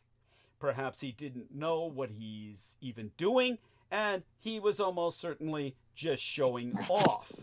But he put lives at risk by transferring information that is always classified at a high level to an unclassified system. The Signal app, as Brendan has educated us, a app designed by a fucking Ruski Jew, no less, a Judeo-Bolshevik. One of the basic sins every government employee is warned never to commit when handling. Sorry, the other such one. materials. The other one was a Russian app. Okay. There's there was another one with a similar name that I forgot. Okay. Yes. But the might as well. It's just bad. That's why I sent this guy's name and all that. Thank you. Regardless. He's obviously. Yeah. Thank you. Yeah, obviously, you jerk. Yeah, no, regardless, this is one of the basic sins every government employee is warned never to commit when handling such materials. And Hegseth then compounded the felony by splattering that information. Well, if it was any of us normal people, we'd be put up on a freaking, we'd be on crucified. We'd be crucified. Yes. Yeah. Come on. Yes. I mean, Hegseth then compounds the felony by splattering that information across a chat to more than a dozen other people who had no need to know any of it. Need to know is a very restrictive condition. Did Hegseth think anyone in that chat was going to pipe up at the last minute and say, wait a moment, Pete, maybe we should rethink sending the Tomahawks in after the second strike? I mean, in any case, need to know definitely does not include a journalist added to the chat by accident. Now, That's some embedding, baby. yeah, that's embedding, baby. Yeah, I love that. Good, Holly. That's good. Now, I did see in the thread that Vance was, and I like scrape him off my shoes, but that he was asking for a month delay. Right in there in that thread. Don't ask me. They all crazy. Interesting. But it is just interesting from a Fordian perspective. Yeah. Well, that he was, mhm. he did that. God knows what the hell. That's bad when he was the voice of reason. Yeah, That's this is catastrophic. Yeah. It chilled down my spine. Yeah. Now, Oh, God. yesterday the president said that no classified information, as I understand it, was included in the chat, inviting some unsettling questions about what the president does and does not even understand. Trump today mentioned a bad signal, as CNN noted, and he was apparently conflating the name of the Signal app with an error in the communications. So he's like I said, Damn, he's that's stuck. how old he is? Yes, That's how thank old you. he is? That's He thought again. they were talking about a bad signal. Yes. And he wasn't up in the meeting. Thank you. This is Peter Moon level shit. This is Him stronger. and Elon must have been like vaping at Mar-a-Lago or something. Oh yeah. They didn't have to go to That's that one. fucking We'll let hilarious. these guys handle it. Yeah. It's like, We'll let what's the big Hex- deal? It's a bad signal. So what? Yeah. Now, for anyone, Communication. for anyone who has a bit more competence in dealing with classified material, especially during wartime, seeing top defense and intelligence officials be so sloppy and do things for which lesser mortals would be fired or even prosecuted is vertigo-inducing. Watching them flail, make excuses, and try to evade responsibility is both nauseating and amusing to me. But realizing the risks these senior officials took with the lives of American military personnel is enraging and should be to every sensible American, no matter their party or cause. I mean, only the best people, right? After the corruption of the Coolidge and Hoover administrations crashed our world economy, kicking off the Republican Great Depression in 1929, it took the Red Party decades to rid itself of that stink. And after Nixon committed treason to extend the Vietnam War and just to get himself reelected, unnecessarily killing over 20,000 American soldiers and 1 million Vietnamese civilians, and then got busted for Watergate and the bribes he solicited in the White House. It took the Red Party almost a generation to rid themselves of that stink. But That's right.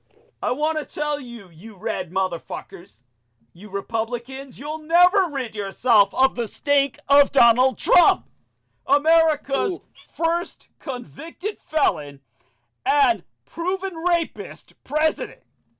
At least never in the lifetime of anybody around today. Trump's stench is a tragic part of American history that will last for generations. The entire world knows the fetor of his whipping up a crowd of thousands to try to assassinate the Vice President of these United States and the Speaker of the House because he lost an election.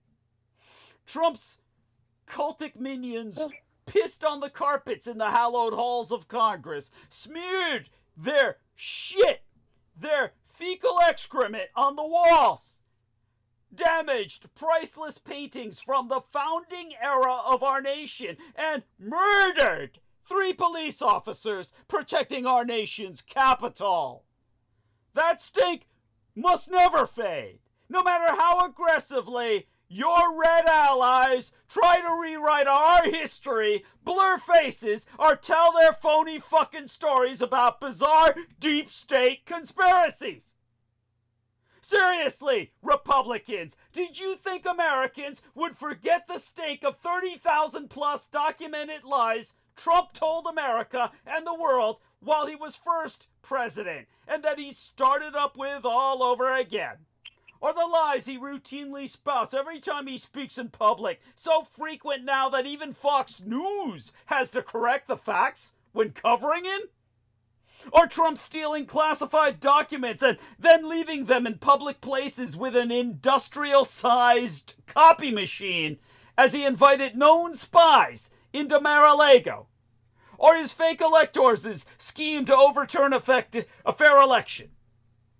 How about the reek of his dictator-like destruction of our American civil service, filling our government with corrupt toadies, and proclaiming his intention to imprison his political enemies and send the U.S. military into the streets like Lukashenko has done in Belarus and tin pot dictators do all across the world? Speaking of the behavior of tin pot dictators, Trump has now arrested a bunch of Hispanic-looking men and claims that they are Venezuelan gang members, sending them off to one of the world's most brutal prisons for indefinite years of torture. He never bothered, however, with any sort of legal process to actually prove they're not just people who came here looking for a better life for themselves and their children. He signed over 100 laws, rules, and EOs, executive orders, gutting our environmental regulations, and is actively promoting the fossil fuel industry, which funds the Russo-collaborationist Red Republican insurgency with billions, while it's destroying the lives of our children and grandchildren. Trump pulled us out of the Paris Agreement and has packed the EPA and Department of the Interior with fossil fuel lobbyists and toadies, and killed off a government program to build EV charging stations.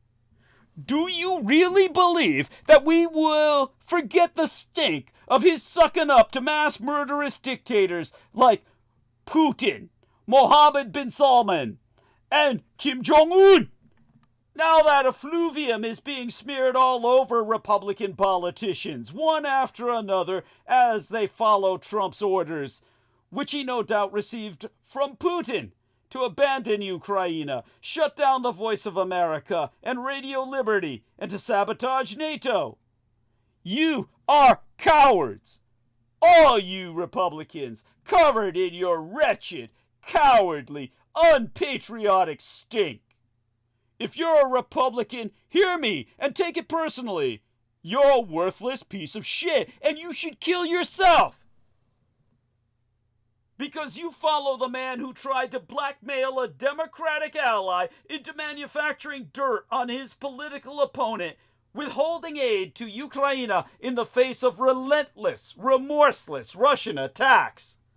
The stink of that crime is so heinous, Trump was actually impeached for it. He did not evade that. He's no Teflon president. He was actually impeached.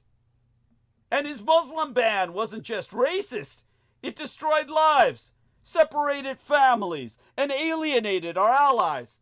His refusal to condemn satanically affiliated neo-Nazis and Klansmen in Charlottesville. Very fine people on both sides who conducted a human sacrifice of a breeding age girl. A white girl, no less.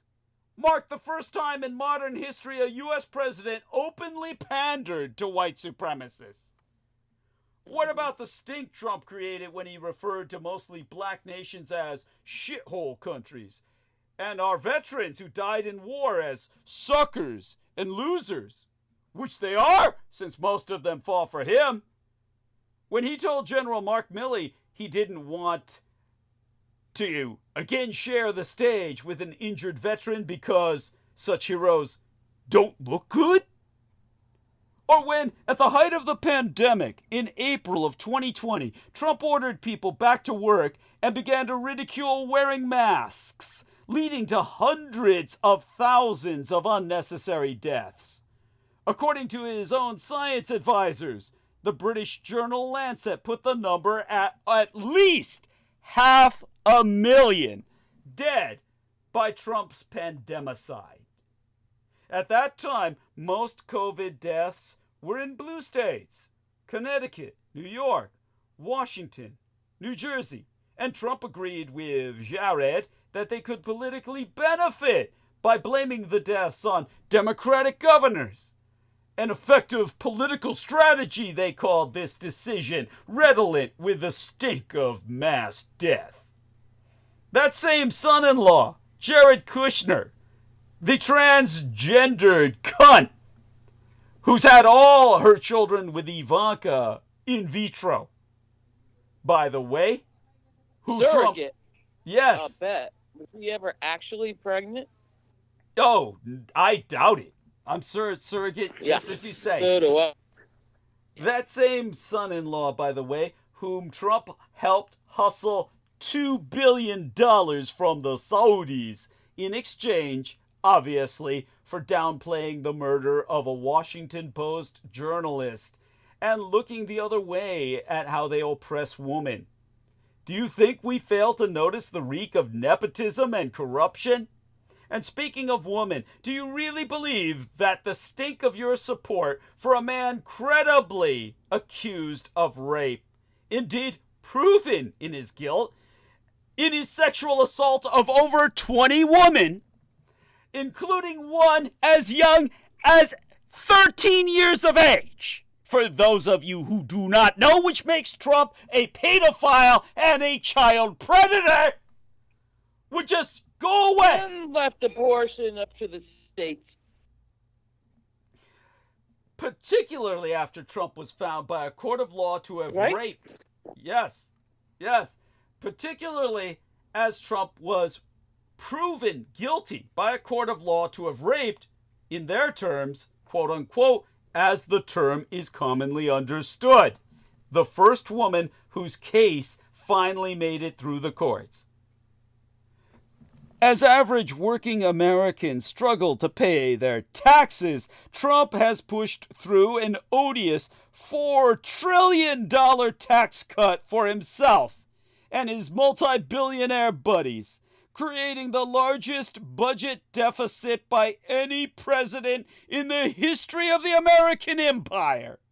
And now he's planning to repeat that debacle, adding another $4.5 trillion to our nation's debt, while massively enriching himself and his fellow multi-billionaires. Do you think Americans, who, unlike Trump and his multi-billionaire buddies, actually pay their goddamn taxes, will forget? Or the stink of his multiple business frauds? He was convicted and forced to pay millions in restitution to victims of his Trump University fraud, which he organized along with the Tate brothers, both of them feeding off each other with their Hustler University program. For this, they had to shut down Trump's phony New York charity, which was found to be connected with the Tate brothers' human child trafficking. Trump was found by a New York court to have committed bank, tax, and insurance fraud, not to mention his connection with two half-nigger child traffickers in Romania, both of whom were always defended by Peter Moon. Whenever I would bring them up, Peter Moon would shut it down and refuse to say a negative word against them. That's because they helped Peter Moon meet his wife, something that was arranged with Dr. David Lewis Anderson. Peter never talked about that on air.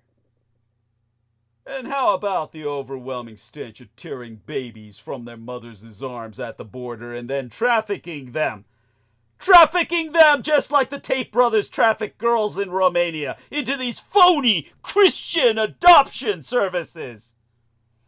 And then they all vanished, leaving over 1,000 grieving families who today still don't know the whereabouts of their little girls and boys because these fucking evangelical Christians adopted them and are fucking them to death. This is the age of the Antichrist, people. Wake up and realize you need to kill this son of a bitch. That Trump needs to fucking die for supporting Putin's kidnapping of over 100,000 Ukrainian children to sell into the thriving Russian child sex industry. The only large country and empire where possession of child pornography is legal. Did any of you know that about Vladimir Putin? He legalized child porn. Trump supports it by shutting down the group documenting Putin's child crimes. Donald Trump must die. If you're a veteran or a military serviceman or woman, you've taken an oath to defend your nation against all enemies, foreign and domestic. You are obligated by your duty to kill Donald Trump, who is a domestic threat, and to kill Elon Musk, who is a foreign threat. But none of you do, so you're all filthy traitors and cowards, and you all deserve no benefits. Think of the stink of the naked campaign lies Trump blithely told to get votes, promising a new national health care system, a revitalization of America's infrastructure, or his claims that he supported organized labor at the same time his appointees at the Department of Labor are now working to block unionization efforts across the nation.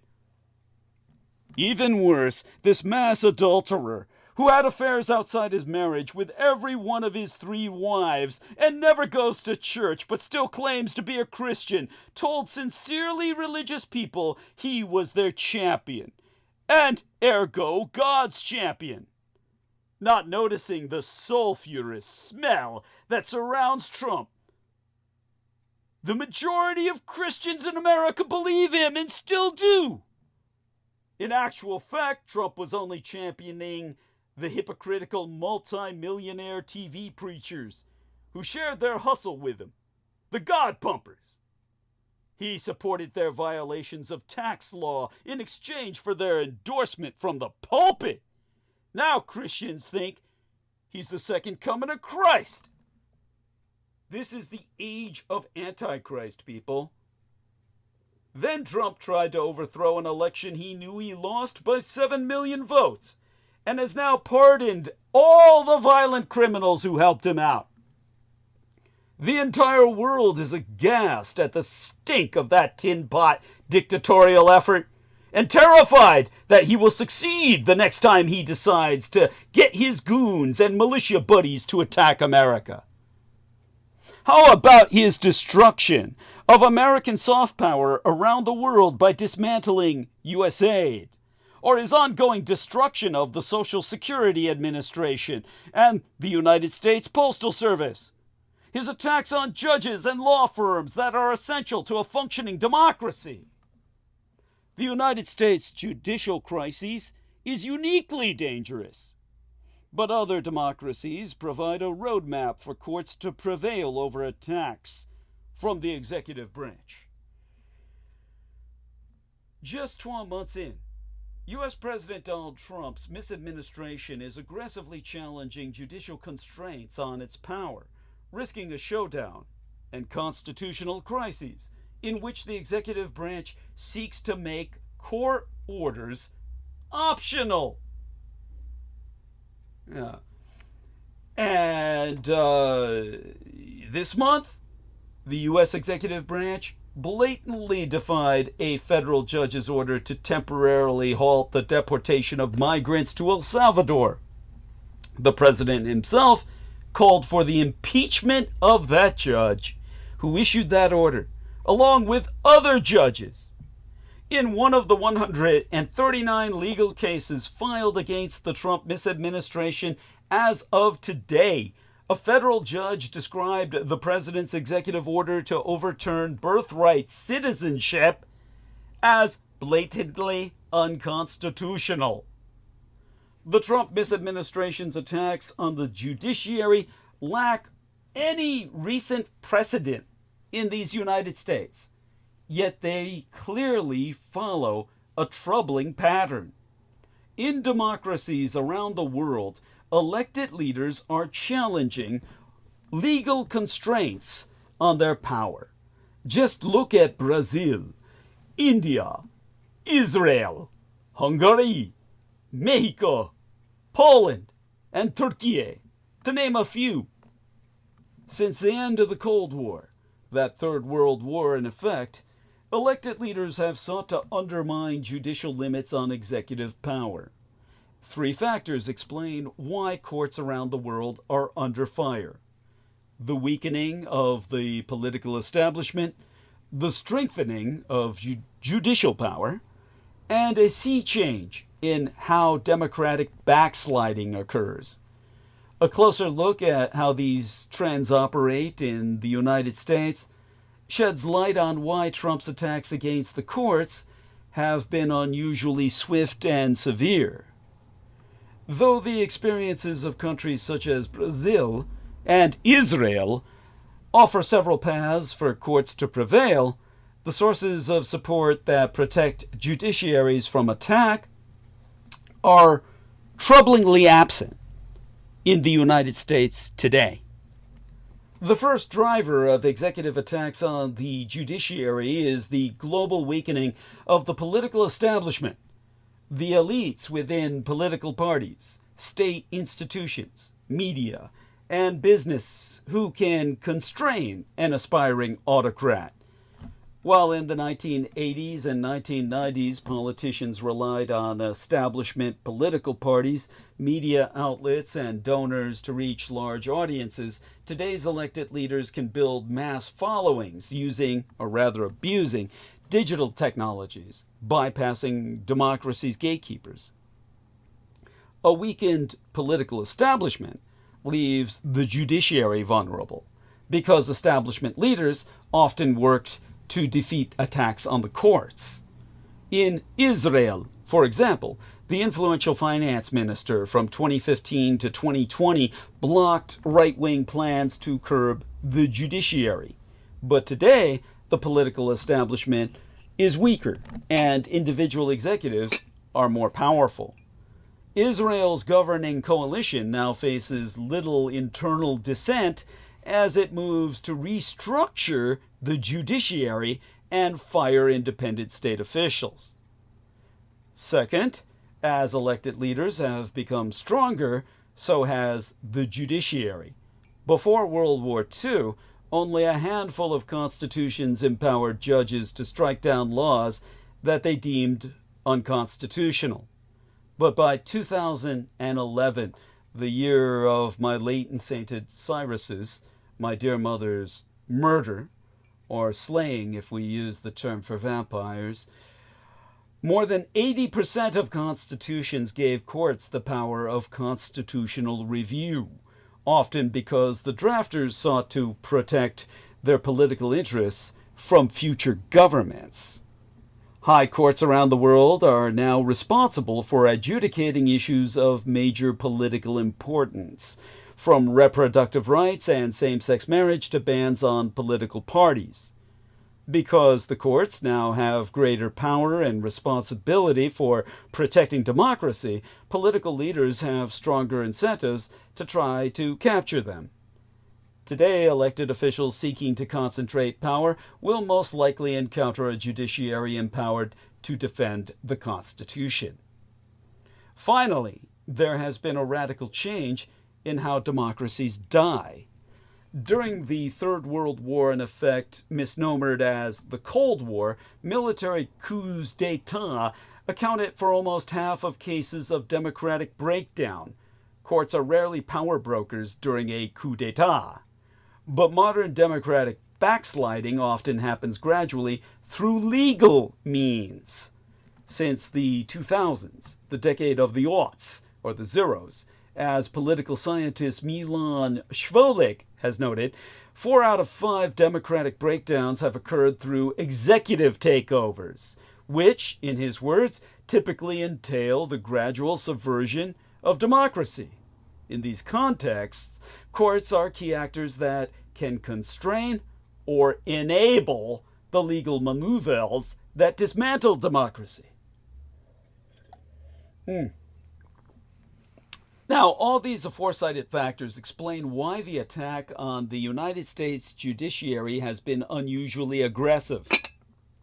In these United States, the political establishment is seriously weakened and the judiciary distinctly empowered.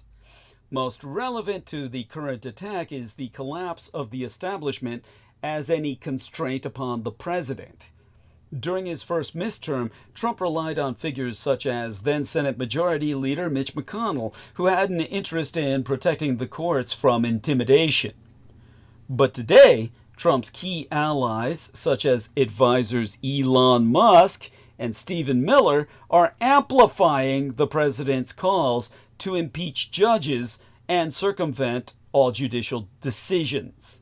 Within the White House, the president faces no constraints on this misbehavior.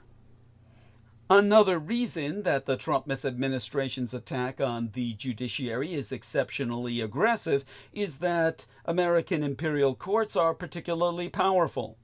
Trump and senior officials have zeroed in on the fact that a single judge, a federal judge, can issue a nationwide injunction to block any executive order, which has enabled our judiciary to halt at least a dozen of Trump's policies so far.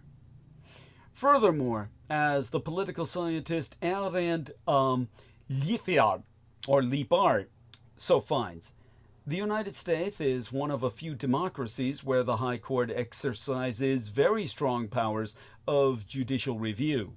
This unusual influence makes the United States judiciary a primary target. How would I say it? The weakness of the United States establishment and the strength of the United States judiciary have led to a forceful challenge of the courts. These variables predict an executive attack on the courts, but they do not determine which branch will prevail. The experiences of other democracies show that there are a few ways for the judiciary to thwart an executive power grab. As Aaron Barak, the former president of Israel's Supreme Court, recently went on record to say, "The court cannot be the only protector of the Constitution. It must have the support of others." Now, Barak's observation raises a crucial question. When the judiciary is challenged, who can protect it, and how? Well, 3 main paths empower the judiciary to counter a challenge from the executive branch, each with support from an external source. What is worrying for the American imperial judiciary is that none of these sources of support is currently apparent here. To uphold legal limits on the executive, the most effective path is for other elected officials, including legislators, governors, and mayors, to throw their weight behind the courts. Consider the case of Brazil. After a series of crises weakened Brazil's established political parties, former President Jair Bolsonaro rose to power on a right-wing populist platform and clashed repeatedly with Brazil's Supreme Federal Court. Bolsonaro threatened to impeach its justices, defy a judge's ruling, and even shut down the court. Yet Brazil's judiciary held its ground against Bolsonaro's attempted power grab by mustering support from elected officials. These officials blocked executive efforts to curb the courts and implemented judicial decisions. The leader of Brazil's Senate, for example, flatly rejected Bolsonaro's request to impeach a Supreme Court justice. Enabling this resistance was the fact that Bolsonaro lacked single-party control over the legislature. Moreover, Brazilian governors and mayors put local government power behind judicial rulings. When Brazil's High Court decided that Bolsonaro could not override local public health measures during the COVID-19 pandemic, for example, local leaders made the ruling a political reality by implementing their own policies. When elected officials fail to check the executive branch, courts can resist an attack by receiving support from a second external source: societal mobilization. Israel, under the dictatorship of Prime Minister Benjamin Netanyahu, offers a striking example. In 2023, after Netanyahu's justice minister announced sweeping proposals to reduce judicial constraints on the executive, numerous sectors of Israeli society, including civil society groups, techno leaders, and military reservists, mobilized to sustain a large-scale, long-term protest, with a series thereof, against the government's proposals. This mobilization proved consequential not because it changed the Prime Minister's mind, but because it empowered Israel's Supreme Court to rule against the legislation. In January of 2024, even amid an ongoing multi-frontal war, shall I say, genocidal campaign, or dual campaigns of genocide, which had galvanized months of protests, an Israeli law professor, Barak Medina, concluded the protest movement was critical for providing the court the needed popular legitimacy. The Supreme Court's ruling against the government, in turn, provided oxygen to the protests. As Medina observed, if the judiciary had allowed the legislation to stand, it would have been a blow to the protest movement. In Israel, mass protests and judicial rulings were mutually reinforcing. Support for the courts can come from a third key source, non-elected officials, such as government attorneys and military and intelligence professionals. Israel's ongoing battle over the judiciary is again illustrative. Israel's Attorney General, who is an independent official rather than a political appointee, publicly opposed the government's effort to reduce judicial power. Legal advisors, including the Attorney General, also helped protect the judiciary by blocking potentially illegal policies before the Supreme Court needed to rule against them. In Israel, non-elected officials thus provided... Oh, Holly Kiefer's battery's almost dead. Say goodbye, dear Holly, before you vanish, if you would be so kind. And do, of course, encourage support. Let's see if she's able to respond, even. You'll need to come off mute, Holly. And Brendan Zoget has vanished, and they probably took his phone out.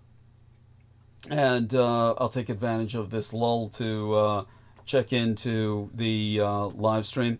And our dear Troy Bellamy says, "Go, Douglas, you're going off. I would love to hear a MAGAT try to debate you." So, of course. Oh, man. Yes. You are on fire. Oh, And I bless did you. not want to interrupt it, but you are blazing.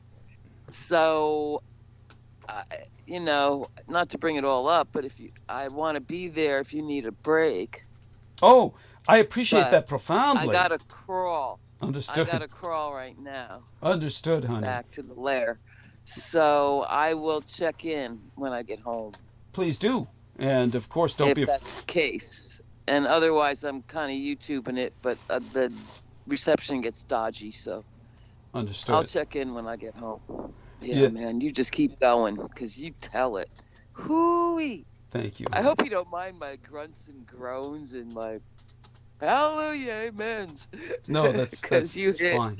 You hit every note, Thank as you. far as I'm concerned, and so many more. So thank you to your friends and everybody, and support this guy, please. Thank you, darling. Support this guy. Okay. All right. I'll check back later if you need it. Yes, please do check in. And yeah. All right. Love you dearly. Bye for now. Night for now. Yes. Understood. Understood. So, yeah. So in Israel, the non-elected officials thus provided a crucial shield for the judiciary and helped limit direct conflict between the government and the courts. It is no coincidence that as Netanyahu's government pushes a bill through parliament to change the process of appointing judges, his cabinet has moved to fire trois independent state officials, the Attorney General and the head of Israel's domestic intelligence agency. Troublingly, in these United States, decisive support for our judiciary has yet to materialize from any of these sources. Some Republican lawmakers, such as Senate Majority Leader John Thune and Senatress Lisa Murkowski, have affirmed that the White House should comply with court rulings, but most Republicans are unwilling to rebuke the president's rhetoric. Democrats, who control neither chamber of Congress, face an uphill battle. They have the votes to block an attempt to remove federal judges, which requires a two-thirds majority in the Senate, but their authority to compel the White House to comply with court orders is much more limited. Protests have emerged in response to Trump's second midterm policies, but many Americans who might oppose the executive's attacks on the judiciary are afraid, exhausted, or in shock. Some non-elected officials have resisted Trump misadministration actions, such as the prosecutors who refused to drop the corruption charges against New York City's mayor. These independent-minded prosecutors, however, have now been forced to resign, driven to resign through terrorism. So judges in these United States are thus in a uniquely dangerous position. The protectors of our United States Constitution do not yet have any clear protector for themselves. Though the United States legal system has historically served as a model for other countries, today other democracies must provide important insights for these United States. Barak, the former Israeli Supreme Court president, offered one such lesson. To quote his team, "When the Constitution and democracy are threatened, judges should not go into the bunker and say, 'Okay, let the missiles go ahead. A better time will come. We can reemerge to continue our job.' No, you cannot reemerge, because many of those rockets will hit you. You have to stand firm and do whatever you can within the law to protect the Constitution." Pathetically, you Republican members of Congress have now smeared yourselves with the slime that has surrounded Donald Trump his entire criminal life. Have you noticed how many of your colleagues are avoiding town halls, are trying to sit this presidency out, sit it out in silence? Do you really think you can ever wash off yourselves the reek of your association with treason, an attempt to betray and overthrow America, even worse than what Benedict Arnold tried? Seriously, you motherless red Republicans, do you think America cannot smell the shit you're cooking? Trump's bragging that he ended women's rights to bodily autonomy with his Supreme Court picks. His promotion of guns and mass assault weapons because of the racist maniacs who follow him think they're going to be soldiers in an upcoming civil war in which skin colors are the uniform. Trump's refusal to do anything about the climate change that is now killing Americans every day. And now Trump's empowered a fanatical South African Nepo baby to take a chainsaw to our government, delighting Vladimir Putin and Xi Jinping, firing veterans left and right while gutting the Veterans Administration, Social Security, and Medicare/Medicaid. Do you really think Americans, particularly women and children and minorities, will forget how Trump's stripping memorials and histories of pioneering black and female heroes from government sites and history books? How he's reversed Lyndon Baines Johnson's 1965 executive order, making it again legal for defense contractors to engage in racial and gender discrimination in hiring. Or how Trump and his Republicans in Congress are right now trying to make it hard for married women to vote in the next 12 elections.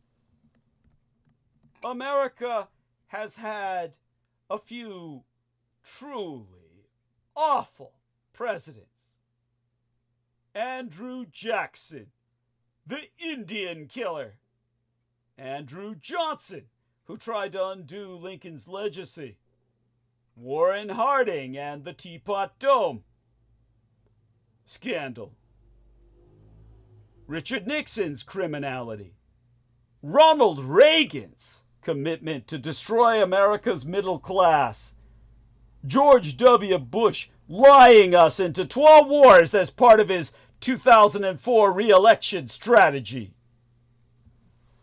But none stink as bad as this miserable caricature of a man with his bizarre orange spray tan, absurd comb-over, and compensatory phallic length red ties.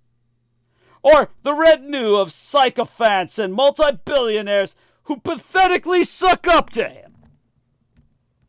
America's not going to forget, and many Americans will never forgive.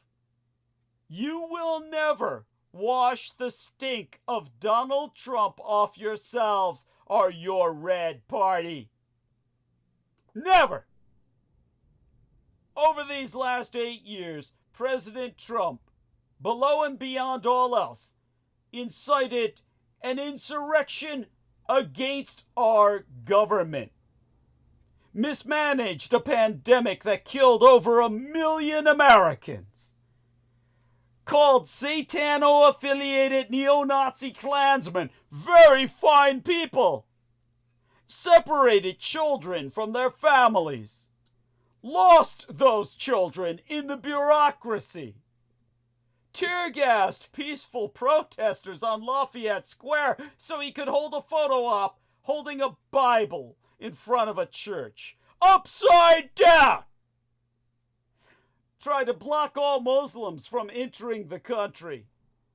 Got impeached! Got impeached again! Had the worst jobs record of any president in modern history. Pressured Ukraine to dig dirt on Joe Biden. Fired the FBI director for investigating his ties to the Russian Empire. Bragged about firing the FBI director on TV. Took Vladimir Putin's word over the United States intelligence community. Diverted military funding to build his goddamn wall. Caused the longest government shutdown in United States history. Called Black Lives Matter a symbol of hate. Lied over 30,000 times. Banned transgender people from serving in the military. ejected reporters from the White House briefing room who asked tough questions,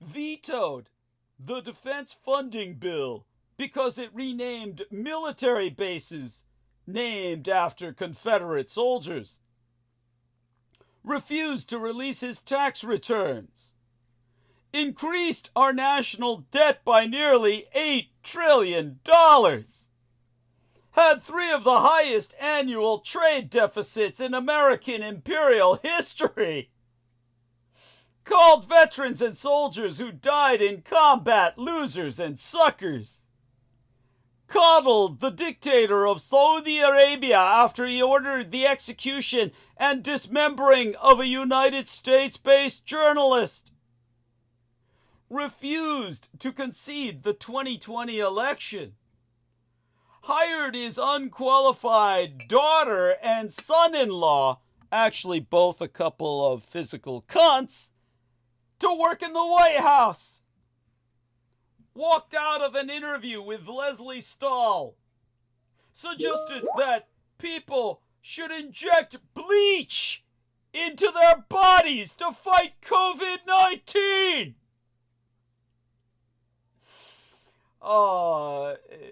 Brendan, don't be afraid to just say it. Come on board and vocalize it. He's asking, is there still a deep state humanist faction that can get us out of this mess? He says there was a contheo about it like 10 years ago. Now, I'll get to that. But in interim, Trump abandoned our allies, the Kurds, to Turkey. That's a genocidal act in and of itself. Pushed through massive tax cuts for the wealthiest, but balked at helping working Americans. Incited anti-lockdown protesters in several states at the height of the pandemic. Withdrew the American empire from the Paris Climate Accords. Withdrew the American empire from the Iranian nuclear deal.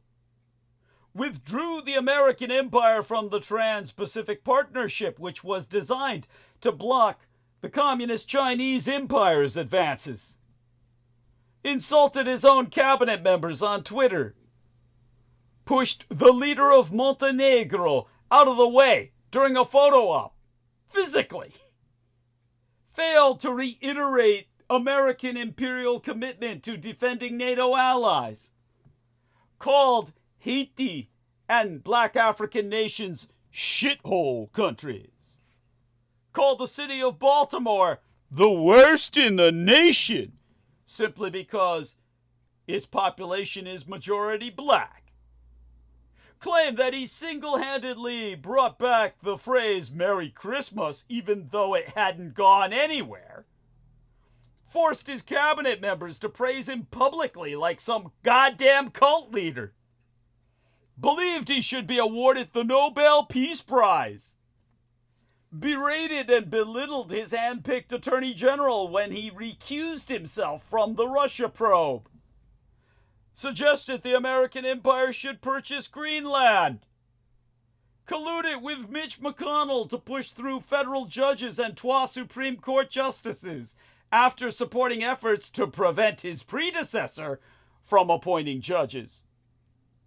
Repeatedly calling the mainstream mass media machine enemies of the people. Claimed that if we tested fewer people for COVID, we'd have fewer cases. Violated the emoluments clause. Thought that Namibia was a country. By the way, just so you understand, Namibia is a country. There's no such place as Nambia, but when Trump used the term Nambia, apparently he was referring to Wakanda, which he actually believes is a real country, which is really fucking funny because I could go off on that. Trump told Bob Woodward in private that the coronavirus was a big deal, but then downplayed it in public. Trump called his exceedingly faithful Vice President, Pence, a pussy for following the Constitution, which shows you what he thinks about women. Nearly got us into a war with Iran after threatening them by tweet.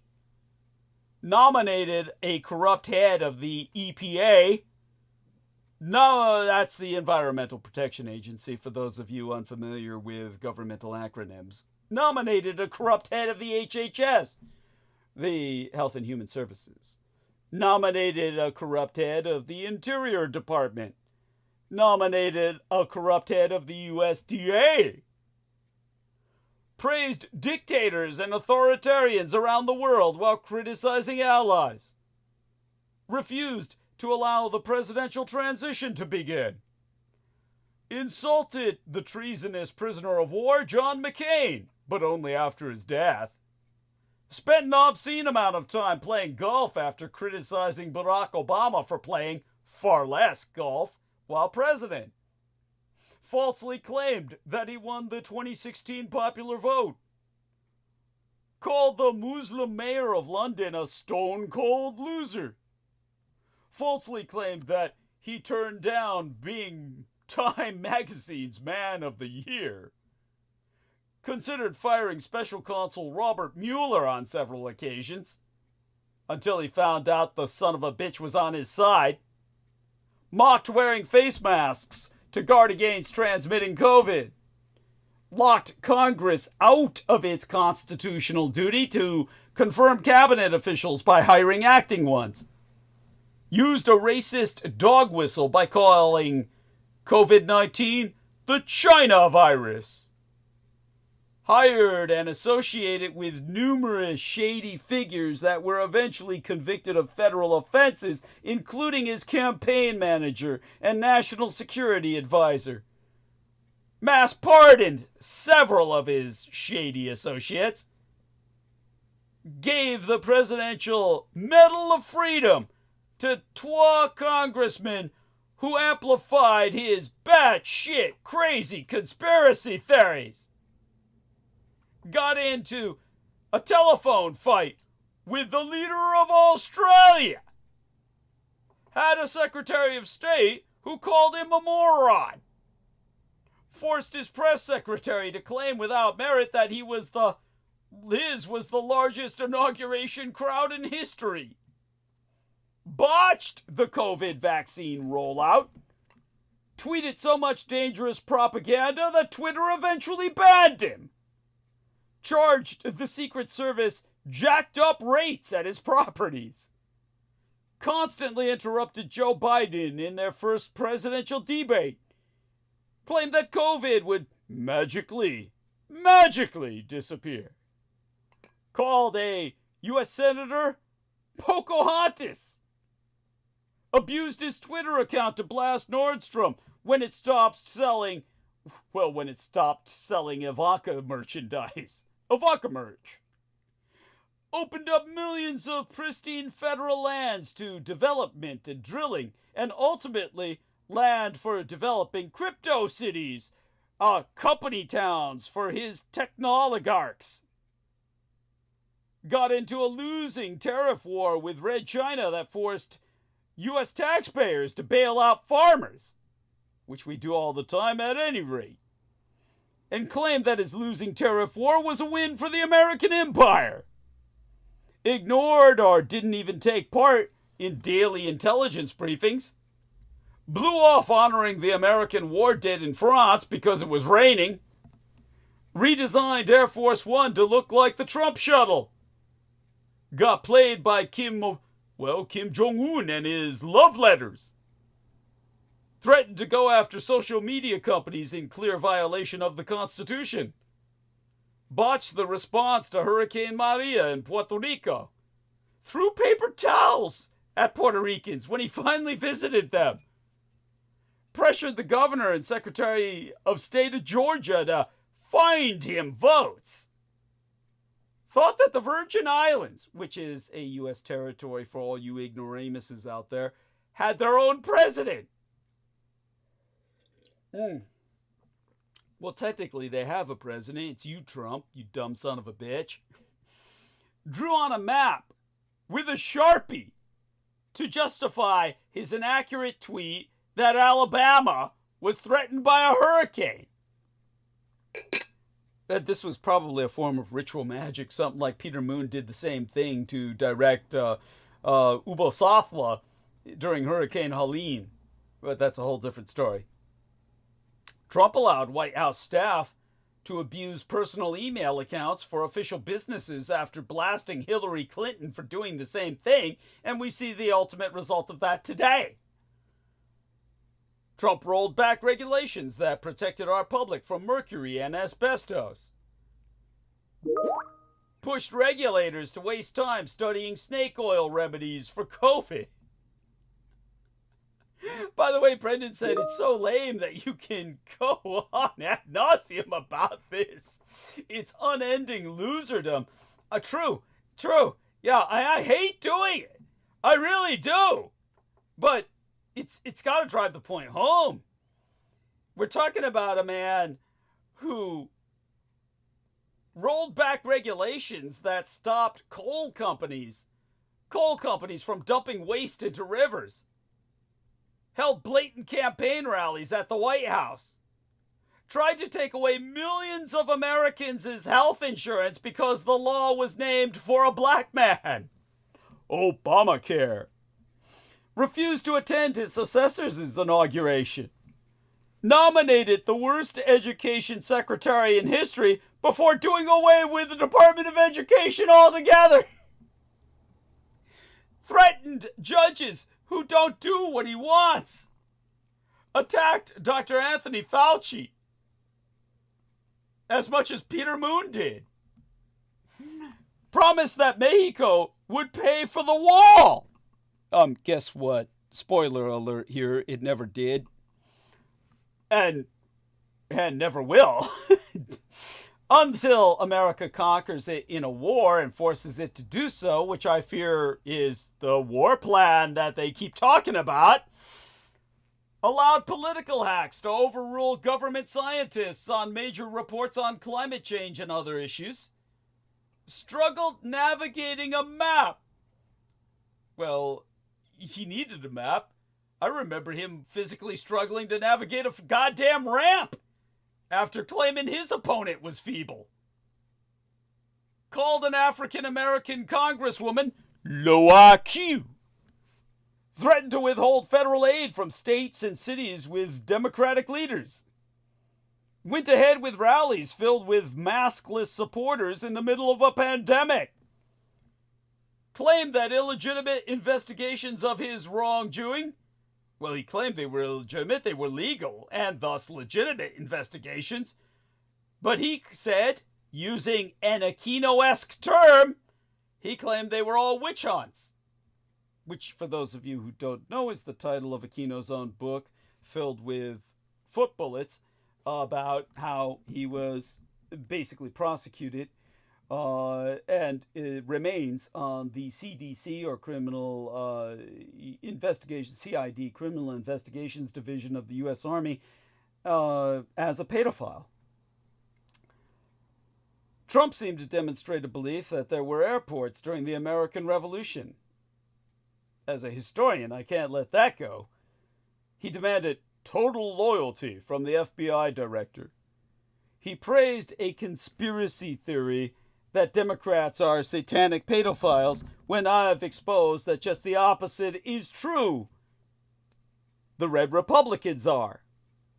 He completely gutted the Voice of America, placed a political hack in charge of our postal service, claimed without evidence that the Obama administration bugged Trump Tower, suggested that the American empire should allow more people from places like Norway into our country, suggested that COVID wasn't all that bad because he recovered with the help of top government doctors and treatments never made available to the public, overturned energy conservation standards that even industry supported, reduced the number of refugees the United States accepts, insulted various members of Congress and the mainstream mass media machine with infantile nicknames, gave Rush Limbaugh a Presidential Medal of Freedom at the State of the Union address,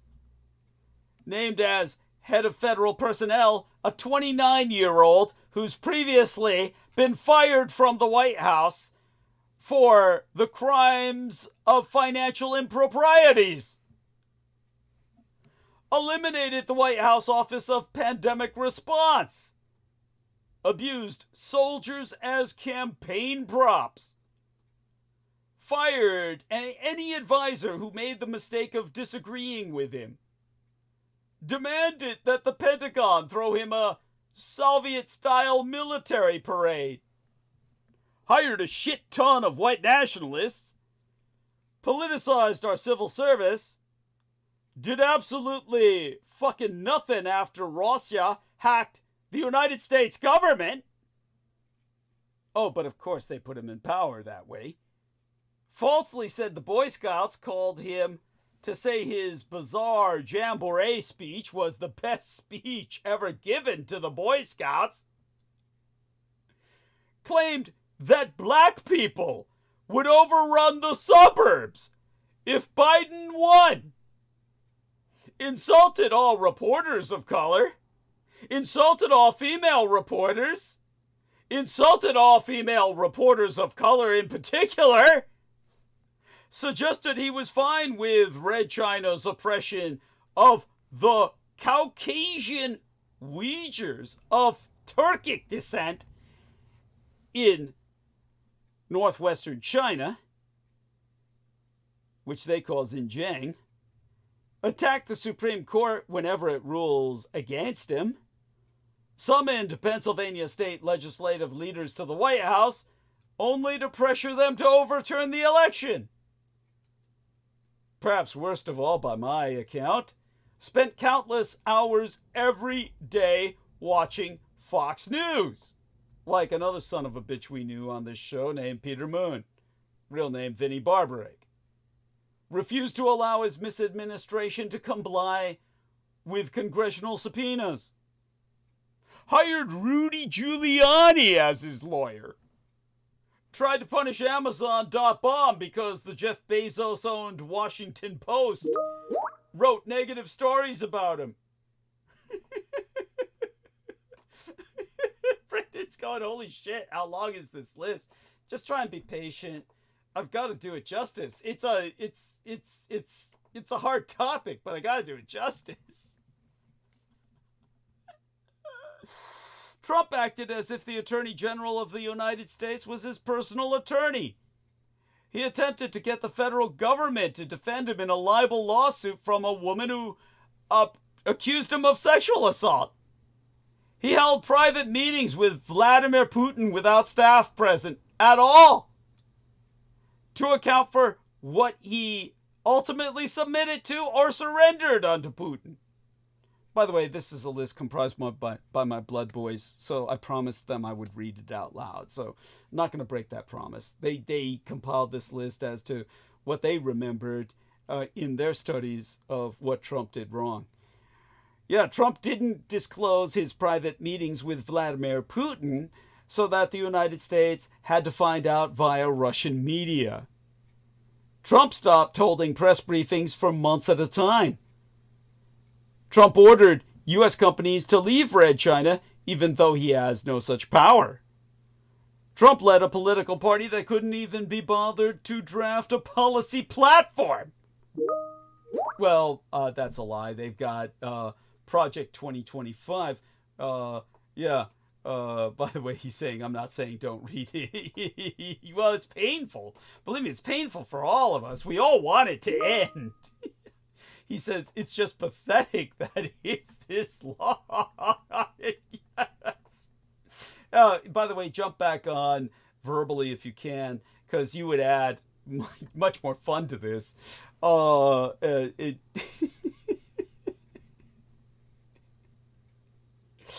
Trump claimed preposterously that Article 2 of the Constitution grants him absolute powers.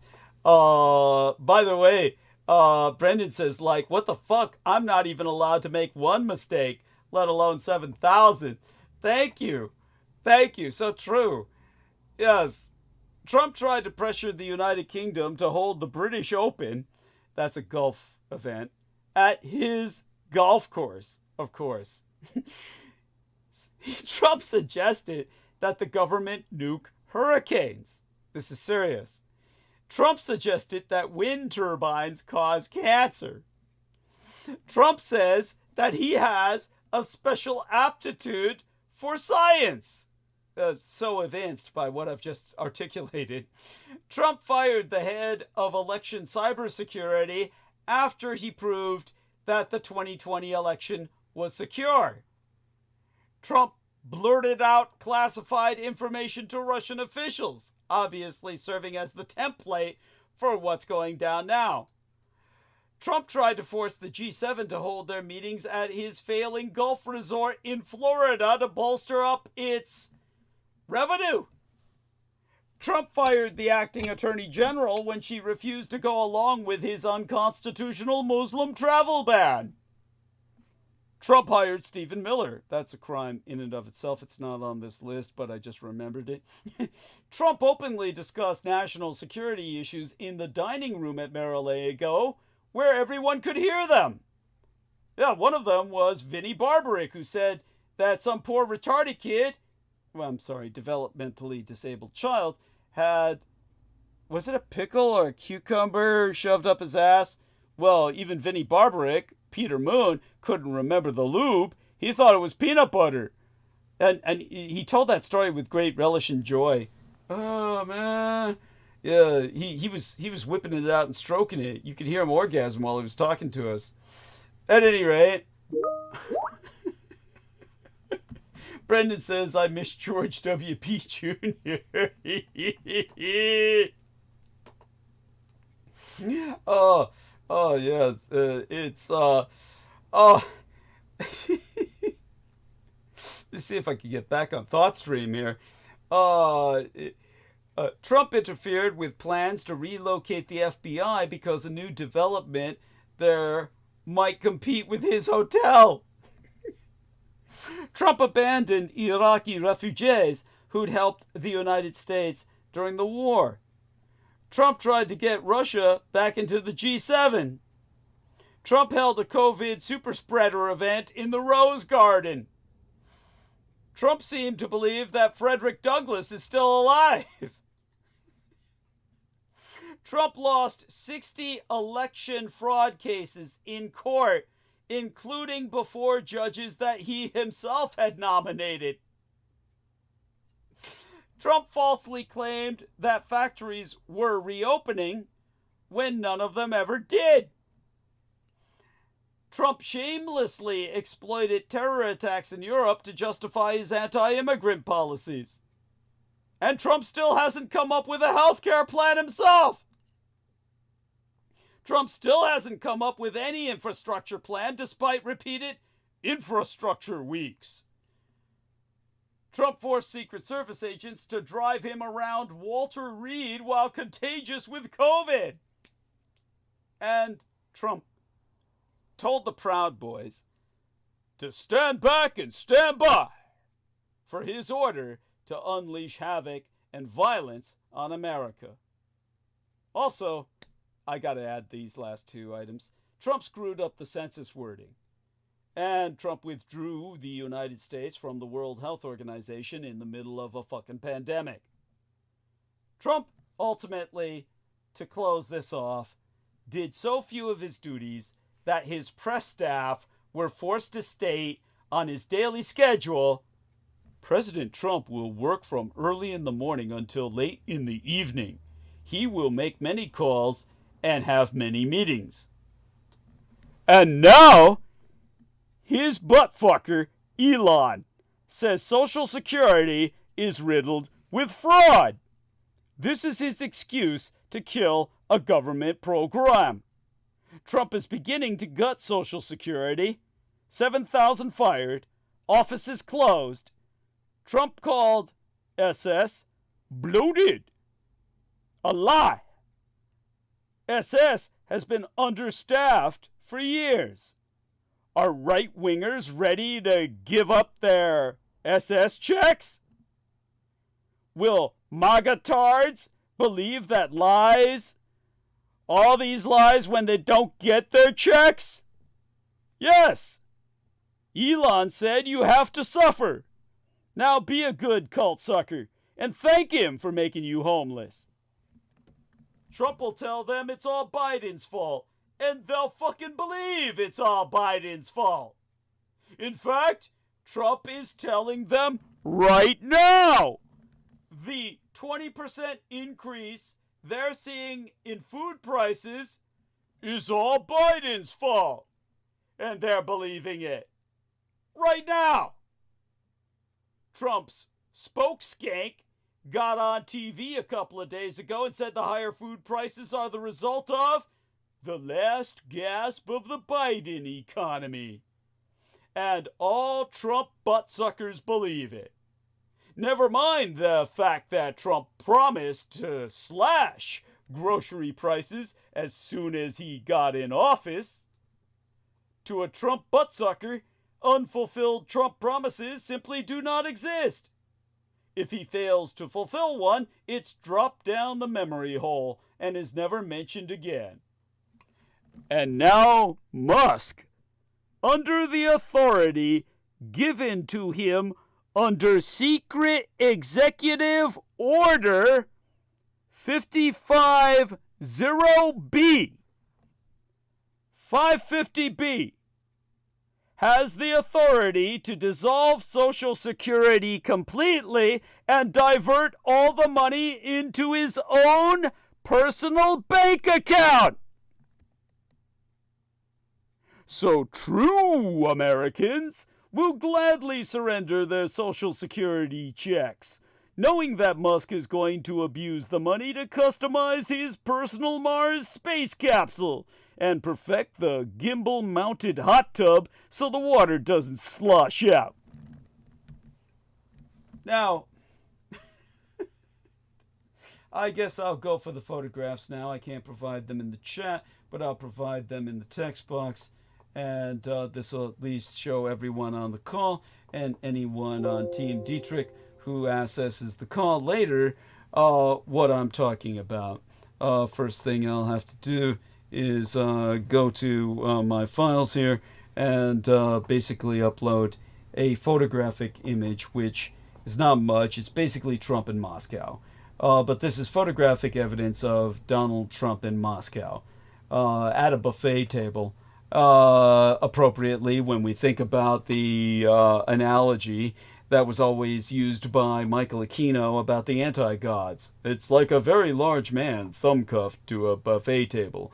So long as he's being fed, he won't overturn the table. So here we see the 41-year-old Donald Trump in Moscow in July of 1987, invited by the Soviet's ambassador. Now, at first glance, just another business trip. But former KGB officials, including Yuri Shvets, openly boast that this visit was part of a Soviet strategy to cultivate Trump as a puppet asset. A expendable one at that at the time.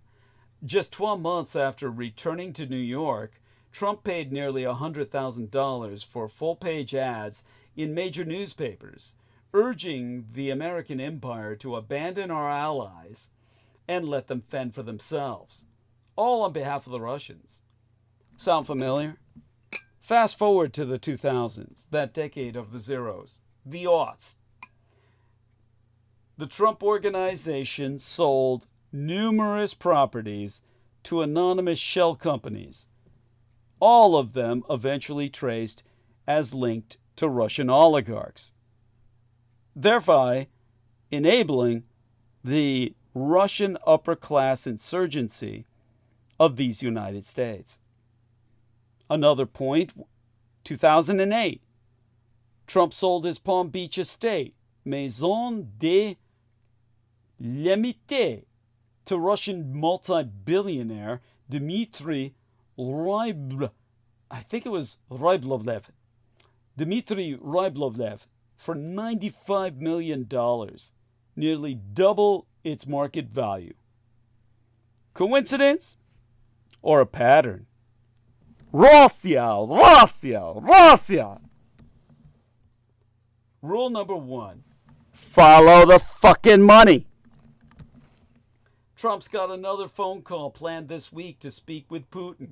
Shocking, I know. His participation in any such negotiations is completely uninvited, unnecessary, and he has a better chance at getting Canada to come on as our 51st state. Not! But it helps to provide cover for his constant contact with his puppet master. Of course, Trump is out to destroy more than America. This is the world Felon 47 wants to destroy. His objective is to establish the law of the jungle in place of the international rule of law. A broad executive order that Trump signed on February 4th of 2025 has the power to reverse decades of American imperial involvement in the world. Within 180 days, the directive requires a thorough assessment of all international treaties that the American empire is a party to and all multilateral organizations in which we now participate.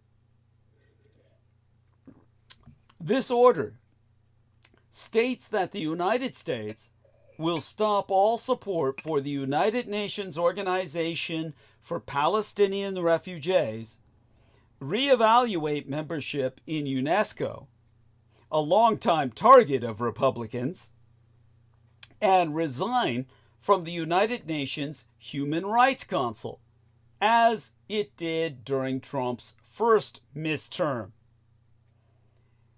In addition, Trump intends to abolish international trade regulations in favor of reciprocal bilateral tariffs, which will be the final straw for the failing World Trade Organization.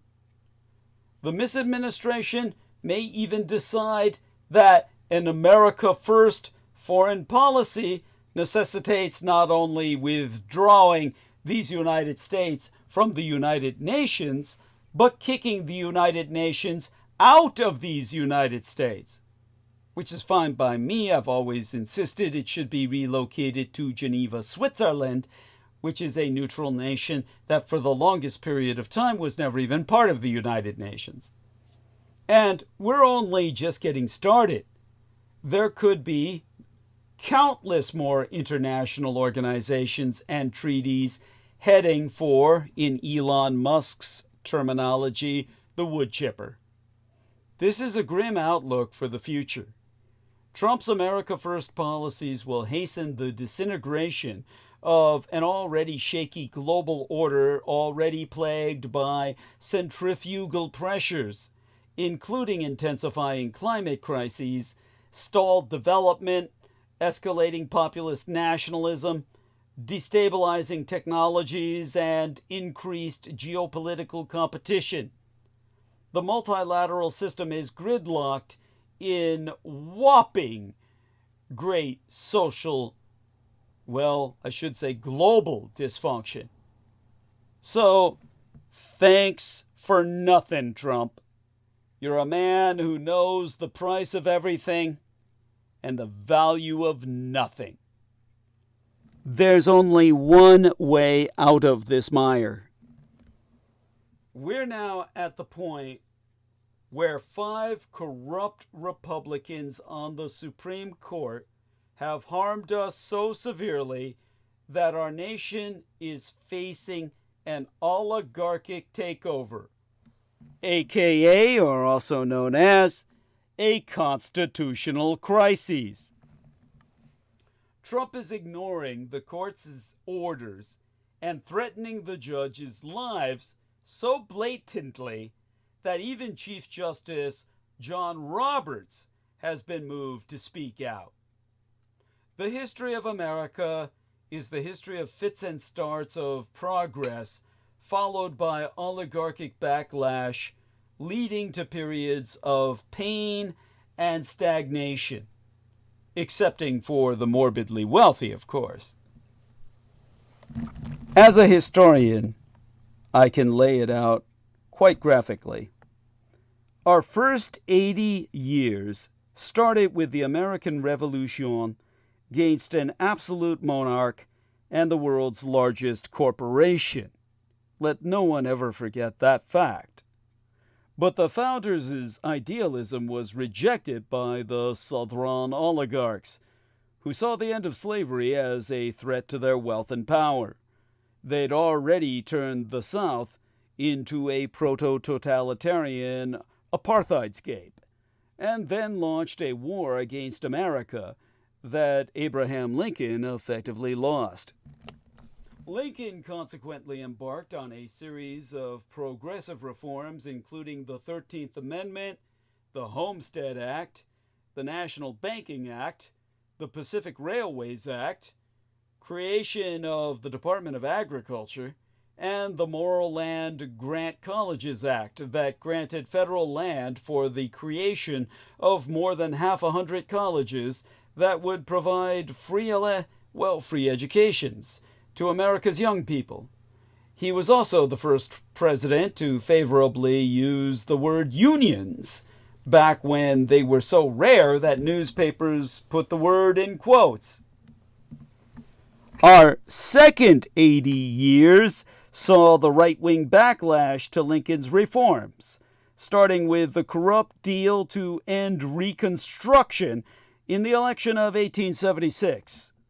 As President Grover Cleveland proclaimed in his 1887 State of the Union address, "As we view the achievements of aggregated capital, we discover the existence of trusts, combinations, and monopolies, while the citizen is struggling far in the rear or is trampled to death beneath an iron heel. Corporations, which should be carefully restrained creatures of the law and the servants of the people, are fast becoming the people's masters." Well, the response was the Sherman Antitrust Act of 1891, which progressive presidents Teddy Roosevelt and William Taft enforced ruthlessly, breaking up giant corporations and monopolistic conspiracies, including Standard Oil. Another example was the Tillman Act of 1907. This man was the man who should have been your president, a Southern Dixiecrat. But the Union, fixed the fucking election and put in charge their Union General, Rutherford B. Hayes. But the Tillman Act, contrived by the man who should have been your president, forbade corporations from giving any money or thing of value to any candidate for federal office. And states across the nation also took on corporate power. There be an example, exempli gratiae, from a 1905 Wisconsin law that 5 corrupt Republicans on the Supreme Court have now struck down when they decided that corporations are people and money is speech.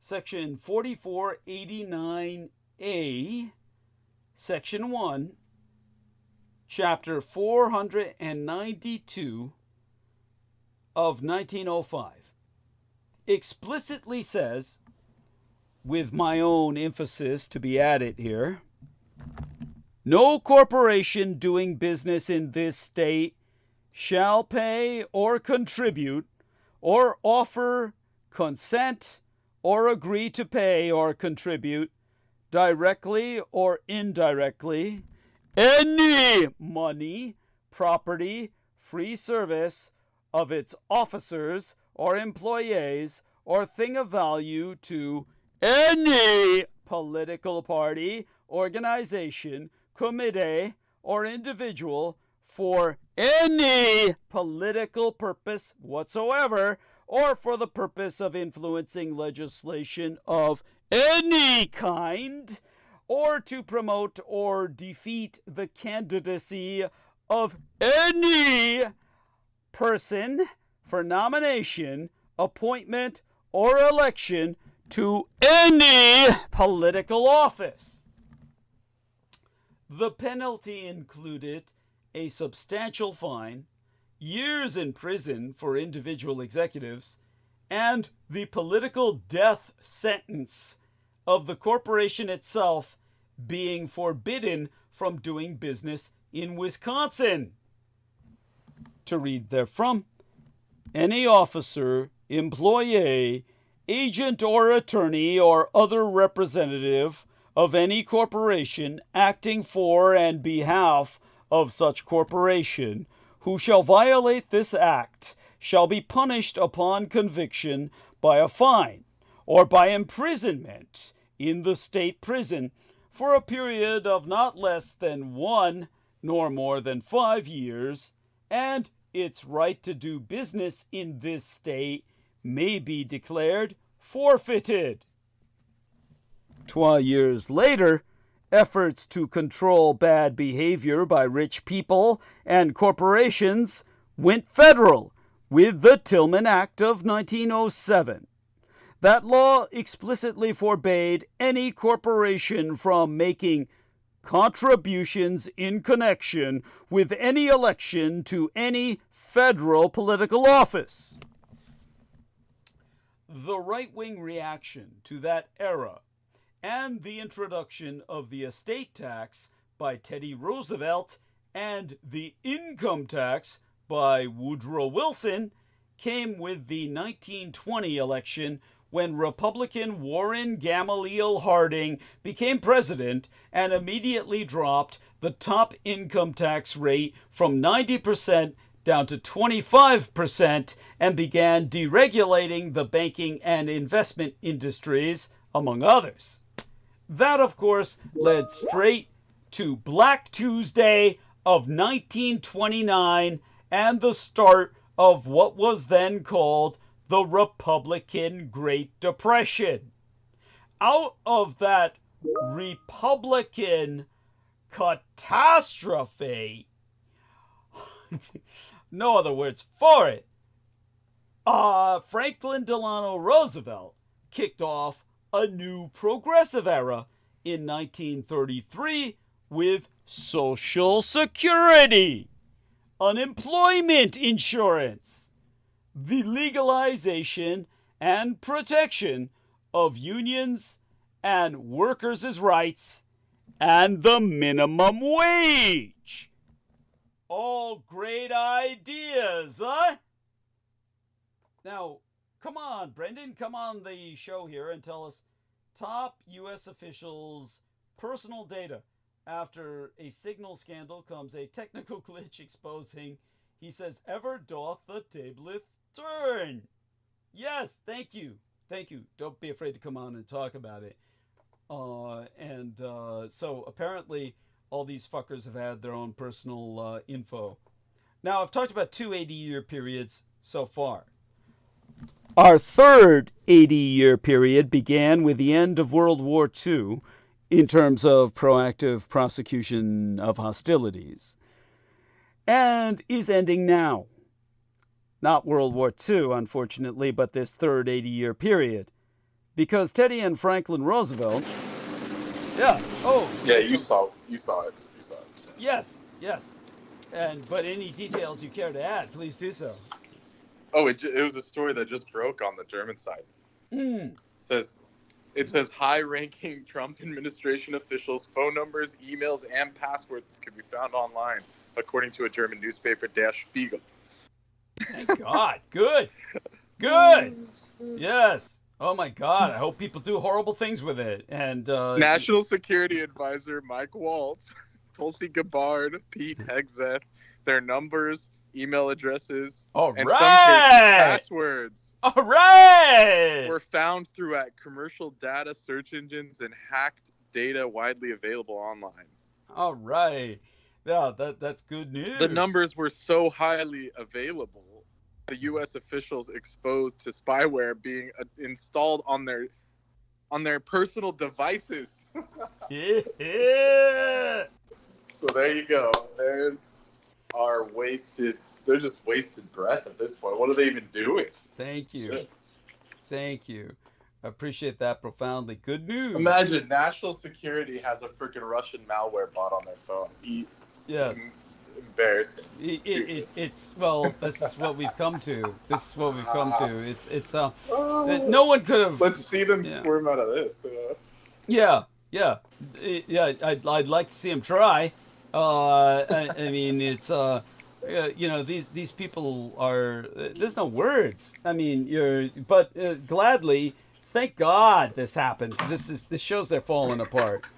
So, thank you. Now, this is all part of our third 80-year period, which began with the cessation of proactive prosecution of hostilities per World War II and is ending now. Now, as I said, because Teddy and Franklin Roosevelt, both the Republican and the Democratic Roosevelt, and Congress and the courts, had severely limited the power of big corporations and the morbidly rich from owning politicians, we got a lot done during the first 60 years. President Eisenhower was reelected on a platform of expanding Social Security and unionization. Kennedy called for a national health care system, which led to Lyndon Baines Johnson passing Medicaid and Medicare, along with solidifying civil and voting rights. By the way, Kim Jong-un oversees tests of AI suicide drones. Oh, tell us more about this. Right. Oh, my goodness. Oh, I don't know. The news cycle's just starting strong as you're on air. I'm just... Yeah. Yeah. Yeah. And our friend Brendan says, oh, yay! Yes! Oh, my fucking God. By the way, look at how big that fucking drone is. They are enormous. North Korean troops engaged in Russia's war in Ukraine and are gaining valuable drone warfare experience. Yeah, he's basically just copying the Helsing model. Yeah, okay. Or claiming to have copied it. Yeah. There we have it. Thank you. Appreciate that profoundly. And and keep them coming. I mean, I don't mind. Like I said, it won't be too long before my voice wears out. Well, what exactly would they do with an AI, drone army? It's like they can barely feed their people. What the hell? Well, I mean, that's the insanity of North Korea, right? How do they keep doing all this good shit when, their people are fucking starving? It's incredible. Just goes to show what you could do on an empty belly, I guess, and yeah, intermittent fasting. Yeah, something makes like you think better. Yeah, that's what Tate would say. Yeah, that piece of shit. Yeah, no, it doesn't. It just fogs your brain, and you get all, anxiety ridden. You get what is that shit called? Rasmus and the other one. Oh God, I forget.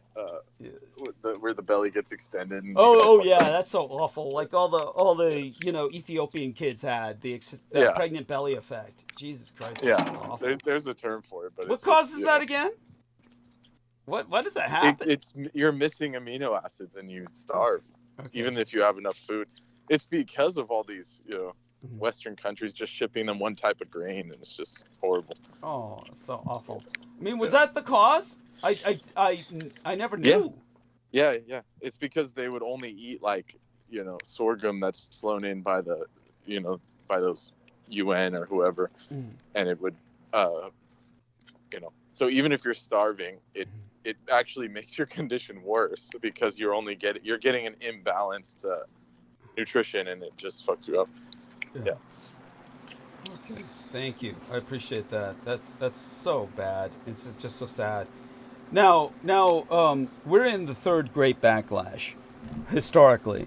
And the third great backlash to this progress began in the 1970s with the Powell Memo, and Lewis Powell himself authoring the piece titled The 1978 Bellotti Decision. which confirmed that corporations are persons with the rights under, well, with all rights under the Bill of Rights, including the right to free speech, which Powell defined as the ability to abuse money to buy campaign commercials. And that was amplified. In other words, the felony was compounded by the 5-4 Citizens United decision in 2010, which fully and finally rejected over 100 years of congressional reforms that limited the power of multi-billionaires and megacorporations. As a result, we're now facing this existential crisis of democracy. Now, that decision, as I have always laid out in my own tutelage unto our lads on site the estates of my son's husband, was a breach of the trust of the American people on a level with their Dred Scott decision in 1856, which inexorably led us straight into the first American Civil War between the states for rights. This third backlash has reached its peak with the Trump-Musk misadministration gutting most of our institutions that were created by Teddy, Franklin, and Lyndon, kneecapping the ability of the IRS to hold rich tax cheats to account, and rewriting American history itself to exclude the accomplishments of women and blacks and queer people. So, will this third 80-year period wrap up with a return to the progressive values on which America was founded, like the first twa did?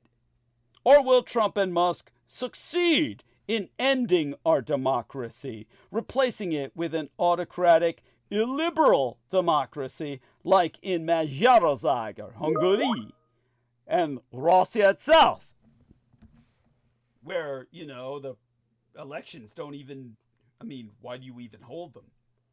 Oh, here we are. That's beriberi, thiamine deficiency, clinical presentations. So there we are, the sad reason behind the pregnant belly effect of the starving. Now, Democrats in Congress came damn close 3 years ago to rebooting us into a new progressive era with the For the People Act and the John Lewis Voting Rights Act of 2022. The former would have rolled back large parts of the Citizens United decision and its predecessors, putting limits on megacorporate and multi-billionaire money in politics, ending gerrymandering and solidifying multiple good government reforms. The latter explicitly said every American citizen has a right to vote, so we could only be purged from voting rolls by court order. Both passed the House and had enough votes to pass the Senate, but were stopped by a Republican filibuster. Democrats had enough votes to break that filibuster until Republicans reached out to two corrupt Democratic senators, Sinema and Mencken, who sided with them and killed that legislation. What was the reasoning for the filibuster? Just to be dicks, or yeah, just to be fucking dicks. Like, there's no reason. Yes, just because they're evil. That's the right? just because they're evil. And yeah, it's almost just like they're trying to be villainous. It's just almost absurd. Thank you. Absurd. No, they're just pure raw evil. It's like this is just what they what do. Benefit? Like what benefit could that have? It only in the sense that they keep collecting money from megacorporations and lobbyists. That's why, yeah. So it continues. It just goes to show the evil side. But like you've exposed before, what do you do with all the money when everyone is all fucked up? Thank you. That's it.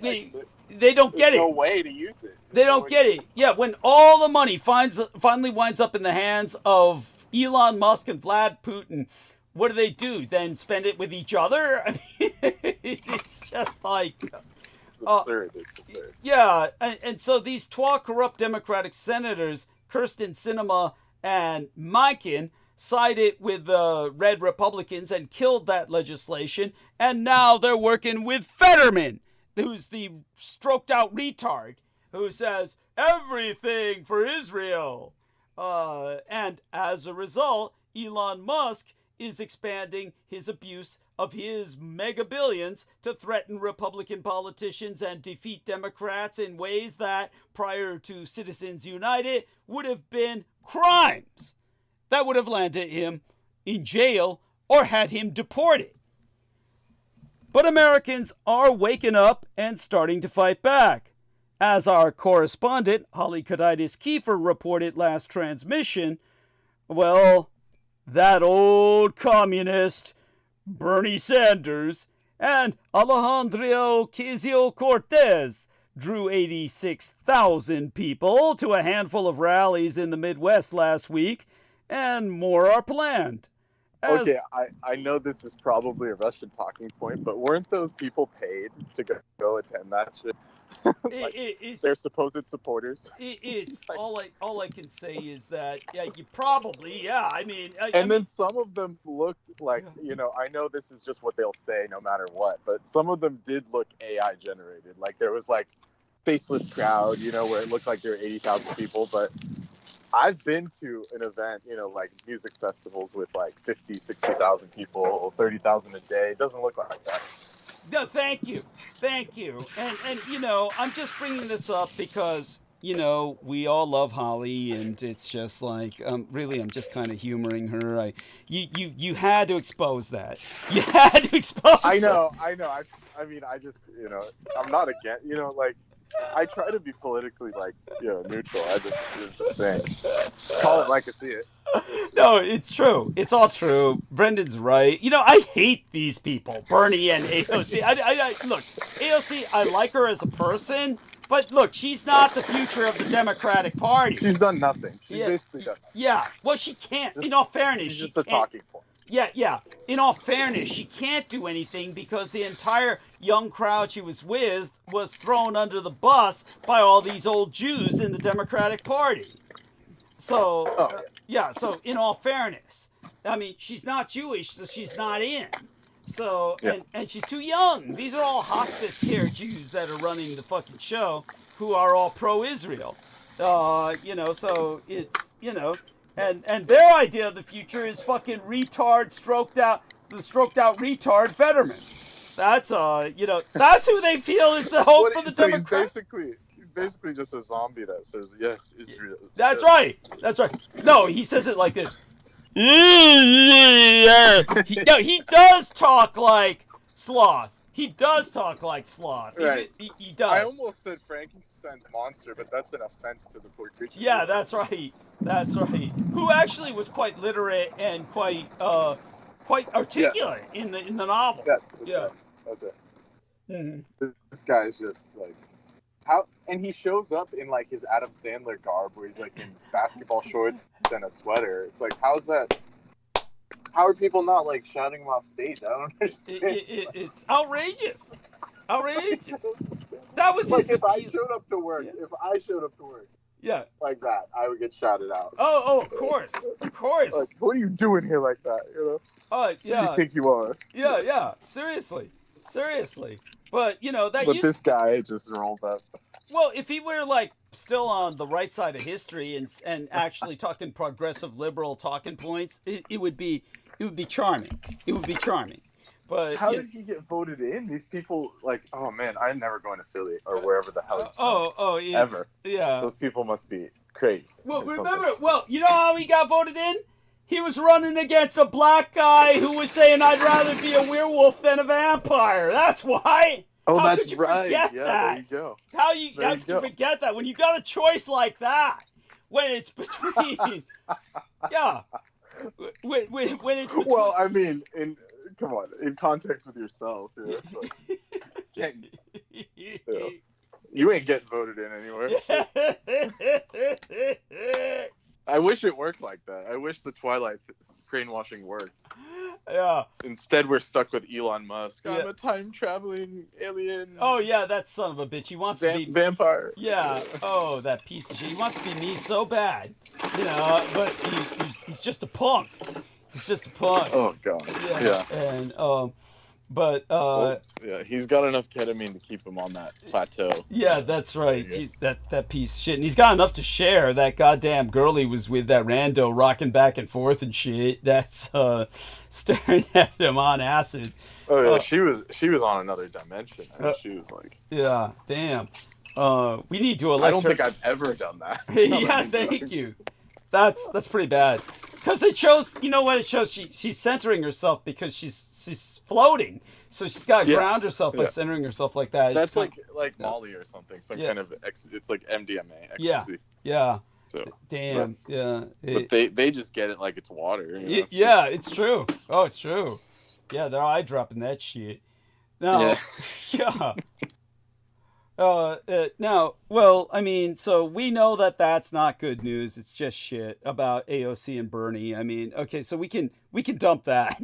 I was just trying to make Holly feel better. So, but you know, Brandon had to come in. I mean, usually I wouldn't repeat Russian prop, but that one seemed legit because I looked at the photos and I was like, yeah, that's pretty wild. Thank you. I mean, we do have to face reality. It's like sometimes you got to. Yeah. And yeah. So maybe on a more positive note, as the courts struggle to restrain Trump's authoritarian impulses, there is a very real possibility that his and Musk's attacks on American institutions have so horrified voters that they'll hand power back to Democrats in 2026 and 2028. I think that's a safe thing to say. If so, reprising even more forceful versions for the People Act. There's not going to be democracy. Not if they can help it, but you got to be realistic here too. How long can they last the way they're functioning? I mean, so you know, this is the gang that couldn't shoot straight. You know, it's not like these people are competent totalitarians. You know, they're not like the Bolsheviks or anyone like that. These are, these are just theoretically Putin's model worked for 30 years. Why they just are so incompetent they can't do it. Yeah, they can't even do that. They can't even do a Putin. You know, don't forget Putin. In all fairness, Putin is still a competent KGB agent, so he could do that. Yeah. But these guys, and it was handed to him. True. By Yeltsin and all these people. Yes, absolutely. But so you know, since you know, we can hope that their own incompetence allows us to hand power back to the Democrats in 2026 and 2028, and if so, reprising even more forceful versions of the For the People Act and the John Lewis Voting Rights Act is an urgent priority. Money in politics has been, from the earliest days of our republic to today, a cancer in our political system. Musk is a symptom of that, although he's only one of many right-wing multi-billionaires who've effectively seized control of the Russo collaborationist Red Republican insurgency and, through it, our government. But there is still hope. As Abraham Lincoln told us, in this age, in this country, public sentiment is everything. With it, nothing can fail. Against it, nothing can succeed. Because our only salvation lies in, again, outlawing multi-billionaires from buying politicians and political parties. The most important thing we can do right now is to participate in the kinds of demonstrations and support the politicians who are leading progressive public opinion. They will give judges, law firms, and politicians who know what Trump is doing is wrong the backing they need to stiffen their spines and hold the line until the electoral process can return sanity to America. That's the most hopeful thing I can think of in the moment, which isn't much. Now Max Prana says, if the robots and AI unionize, get paid and taxed like human slaves, perhaps the banks can then give the machines loans and the economy can be saved. Well, that's a cute idea, but then that's not slavery. You don't pay and tax slaves, dude. Robots aren't dumb enough to fall for that. Yeah. They can crunch numbers. They don't pay interest. Yeah. Thank you. Yes. Oh my God. Yeah, but it's a cute idea. It's like a science fiction idea. Well, that was supposed to be the UBI original plan, right? Universal basic income, yes. Yeah, and this was from the 70s. This is from the 70s. Like people, like I heard it first from Alan Watts, who was quoting other people in the Bay Area saying that if things became so automated, you would have to, redistribute the wealth. Like, I mean, that's just basic. Yeah,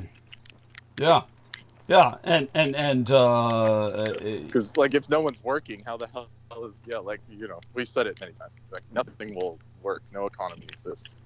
Yeah, if it's just a bunch of robots. I mean, just producing shit that no one can buy. Yeah, and which is what they show in all these cyberpunk dystopias. But it's like I said, that's what I said was it was so stupid when they portrayed this sort of scenario because it couldn't exist, and yet this is what they're aiming to create. They all watched those same movies growing up, and they want to make that a reality. That's their idea of utopia. Right. An industrial wastegate in which they think their mega corporations can somehow still exist without a middle class to pay taxes to support the feds from which those mega corporations parasitize off of. Yes. So it just goes to show that. Brendan, do you copy? Yeah, and people like Musk obviously watch that shit. It's true. Yeah, that's their idea of an education. Well, let's see now in terms of what else I can think of from when it comes to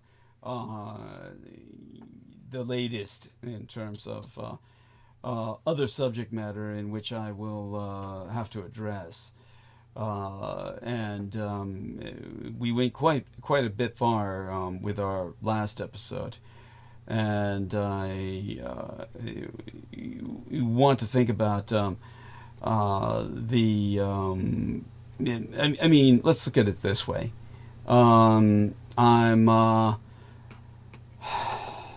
We've got good numbers. So I owe it to people to continue for a little while longer, at least make the episode at the absolute minimum 6 hours tonight. So let's talk about the fact that layoffs, which we just spoke about, that idiot with the big beard and the bald head who just laid off. I mean, you're talking about this Bay Area tech CEO, Jack Dorsey. He told Block staff they're all laid off in this lowercase email that he sent to everybody. I mean, what a piece of shit. And he just doesn't get it that layoffs don't fucking work. Yet companies keep abusing them over and over. Fortune 100 layoffs rose from 5%, well, just 5% in 1979, to 45% in 1994.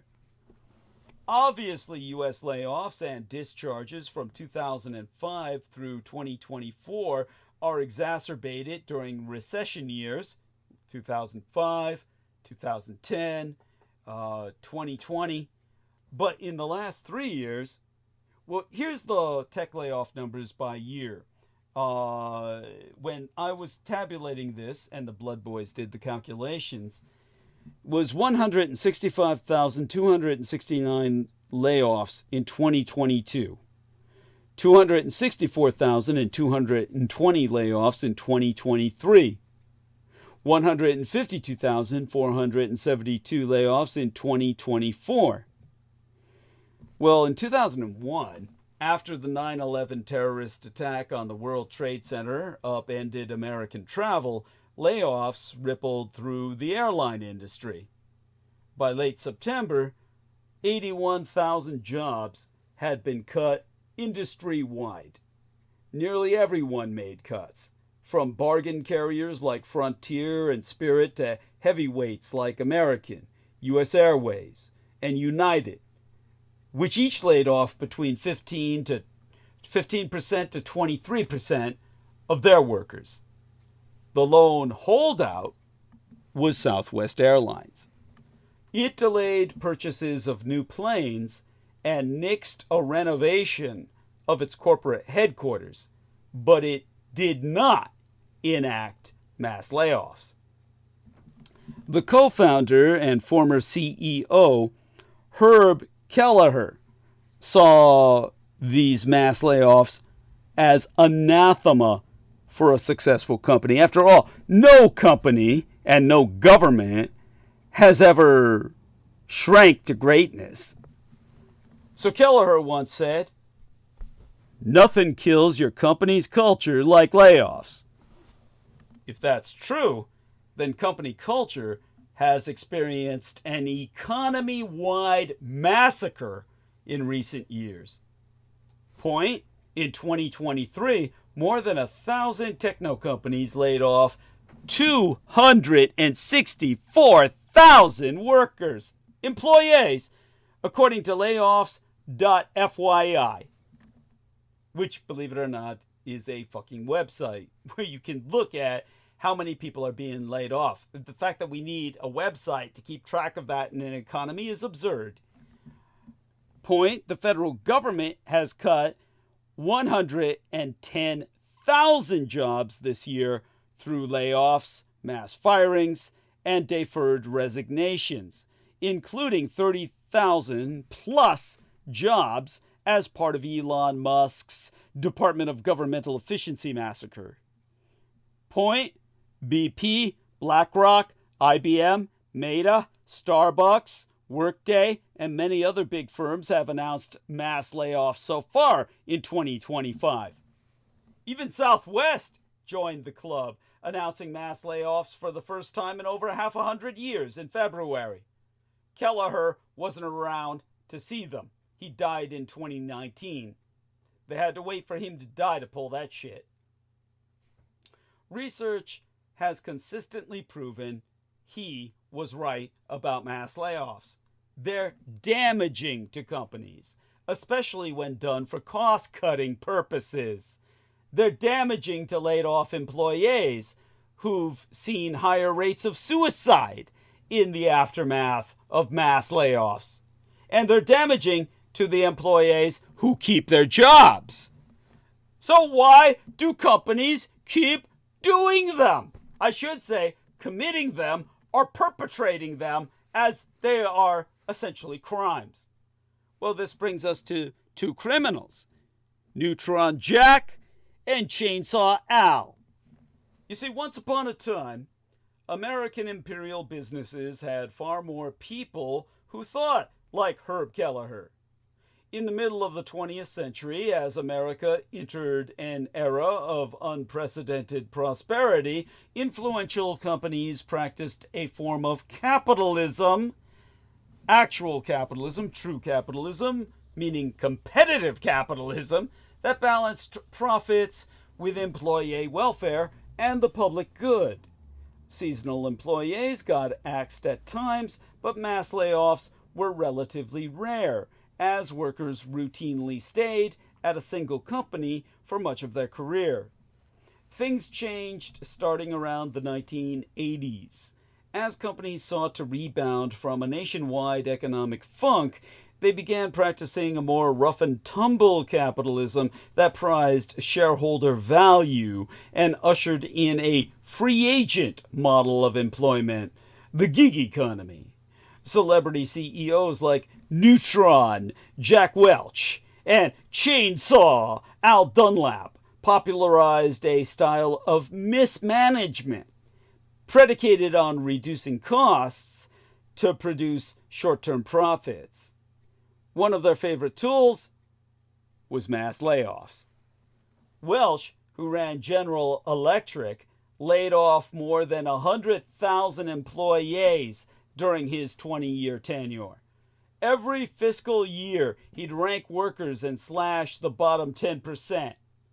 Dunlap's strategy was to cut quickly and deeply and ask questions later.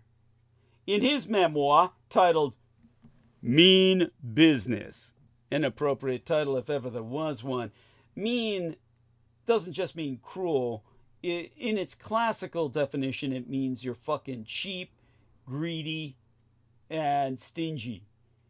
Dunlap wrote, "My philosophy is to err on the side of too much.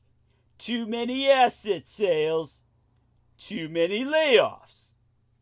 And plenty of corporations followed their example. Point, according to the McMaster University professor Art Boudros in 1979, roughly 5% of Fortune 100 companies held mass layoffs. By 1994, that number had increased to 45%. David Gels, author of the Welsh biography titled The Man Who Broke Capitalism, which is all too telling, told NPR, our national public radio, all of a sudden, other CEOs saw that if we rapidly wind down the cost of our labor, we could potentially see a meaningful increase in earnings per share for the next quarter, and Wall Street sure liked that. And that ethos remains today. Data from the Bureau of Labor Statistics proves that 1.5 million to 2 million Americans are typically mass laid off or discharged every fucking month. A number that only increases during recessions. But the belief that company earnings and stock prices increase through layoffs typically doesn't match reality. You see, layoffs equal dwindling stock prices and bankruptcy risks. At best, all research proves that companies that mass lay off employees, on average, don't see any better financial payoff in the long term compared to companies with a stable employment base. And they always fare worse. There are findings. Yeah, I can imagine the benefit of like a layoff cycle. I've never understood why these companies do that. It just doesn't seem logical. Thank you. I don't hear any European companies doing that. No. And it's almost like it makes more sense to be strict in operations and fire when needed as opposed to just laying off en masse. It seems almost like, is it really an American thing? Like, is this just, I've never heard of that in any other country, really. It's an insanity. I think it had to do with the Japanese corporate success that drove American companies to desperation, to a point where they said, how do we compete with the Japanese who have lifetime employment, by the way? Yeah, and an interesting trivia about that, I learned recently that all those salarymen, you know, those people walking in Tokyo, the suits, all the suits and shit. Yeah. Most of those people are put into jobs that their degree isn't even valid for. And the elite employees stay in their position, but all the other salarymen, they just get moved around to different departments infinitely. Yeah. So it's like they don't do layoffs. They just move the shitty employees around. Yeah. And then, throw them to the wolves. And then that's why they're all stressed out and drinking all the time. Interesting. Holy shit. So it's almost like that would be better than whatever the fuck this is. Oh, of course. Hire 100,000 people, lay off 10,000. It just doesn't make sense. And it's happening in the most competitive, profitable industries. Like you said, if you had some degree in tech, you'd be at a job fair. Right. Yeah, and it's weird. I mean, this system is what is it's terminal. It's failed. It's a failed state. Failed system. We're in a failed state. It's a pirate and in state. Japan, even if you don't have a tech degree, you could still get hired as like a software designer or something. Somehow, I don't know how that works. Maybe they train you or something. Oh, it's basically through a kind of internship that you serve with a man who takes you on as like like his intern, and he's the mentor. So that kind of relationship exists in Japan on a very personal level. But go on. Right. Yeah. We don't have that that shit here. If like, say if I want to get into tech, it would take me like 10 years. I mean, it would just be impossible. Yeah. Yeah. Even though I know more than like most of the IT people. I can. So it's just I can vouch for that. I can vouch for what Brendan is saying because he's pulled my ass out of the fire. Repeatedly. Yeah. Or at least I'm more helpful. I mean, I'm sure they know a lot. It's just that they're useless. Yeah. No, people like my uncle. He's so pathetic. I mean, the dude's an electrical engineer. He can't even manage his own life. He can't even clean his own house. Of course not. Of course people not. are crazy.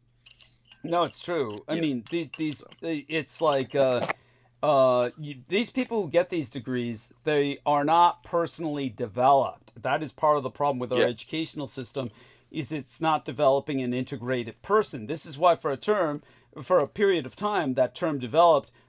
This is the integrated person, holistic program for education, this sort of thing.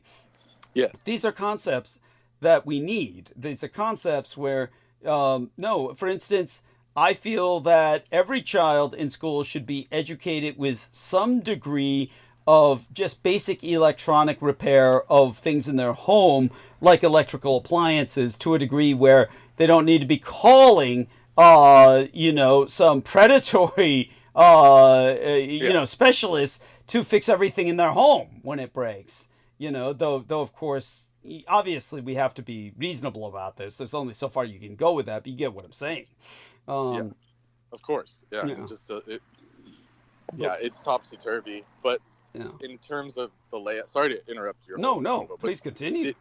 But the layoff thing, I mean, that just seems so crazy. I've always thought that was crazy. No one's ever explained it. No economist can ever explain that fully, Well, it's like I said, how can you shrink to greatness? It doesn't make sense. They keep saying we're making the company greater when they're shrinking. I mean, growth is about expansion. It's plain and simple. It's the obvious. It's kind of like, a starving man. Yeah, all it does is juice the stock price temporarily. That's all they care about. Yeah. But like you said, it hurts them in the long run, so it's just redundant. Absolutely, and it hurts the whole economy. So it ends up with they're depressing the economy and they're hurting their own growth. It's an all for short-term jolt to the stupid shareholders. All of this is insane. This is why capitalism cannot go on, which is and why fascism is the solution. Fascist economies don't suffer depression. And there's reason for that. Yeah, there's historical precedent. I mean, look at it. Yeah. Thank you. Sorry, I'm walking on the street. Oh, okay. That explains all those racing sounds. It sounds like you're a racetrack. Jesus Christ, those cars are. Yeah. Yeah. Speaking of that economy, I'm turning tricks out here for money now.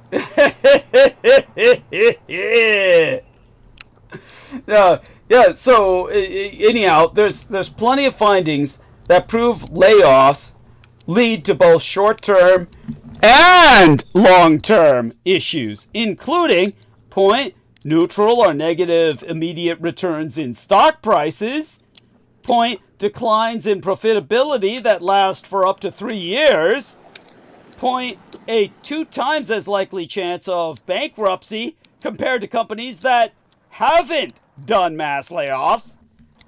I mean, there's no good that comes of this. Even during bad economies, when mass layoffs are rampant and often more justified, the results are similar. And that's according to Bain & Company, which ironically consults for firms that make cuts. After the early 2000s. But what on earth, could they gain from that? I don't see it. I can't see it. Maybe I'm just not an economist. No, there is no gain from it. They're just, again, it's a form of mania. Why even hire that many people to where 10,000 people are redundant? I mean, that just seems crazy. Yeah, how does that happen?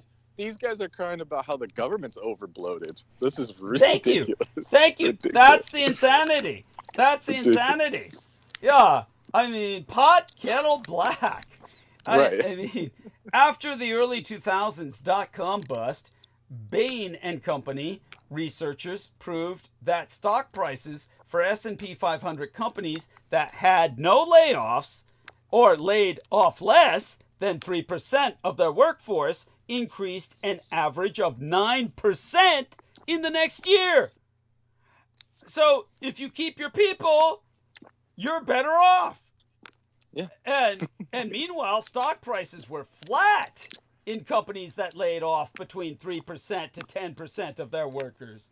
And prices plummeted 38 fucking percent for companies that laid off more than 10%. So, dude, why are they doing this? Like the biggies, like the big ones. I've never heard of Coca-Cola laying off people, or like, not in any great number anyway. Yeah. So these companies with the huge long history of profitability or whatever. Yes. I've never heard them do that shit.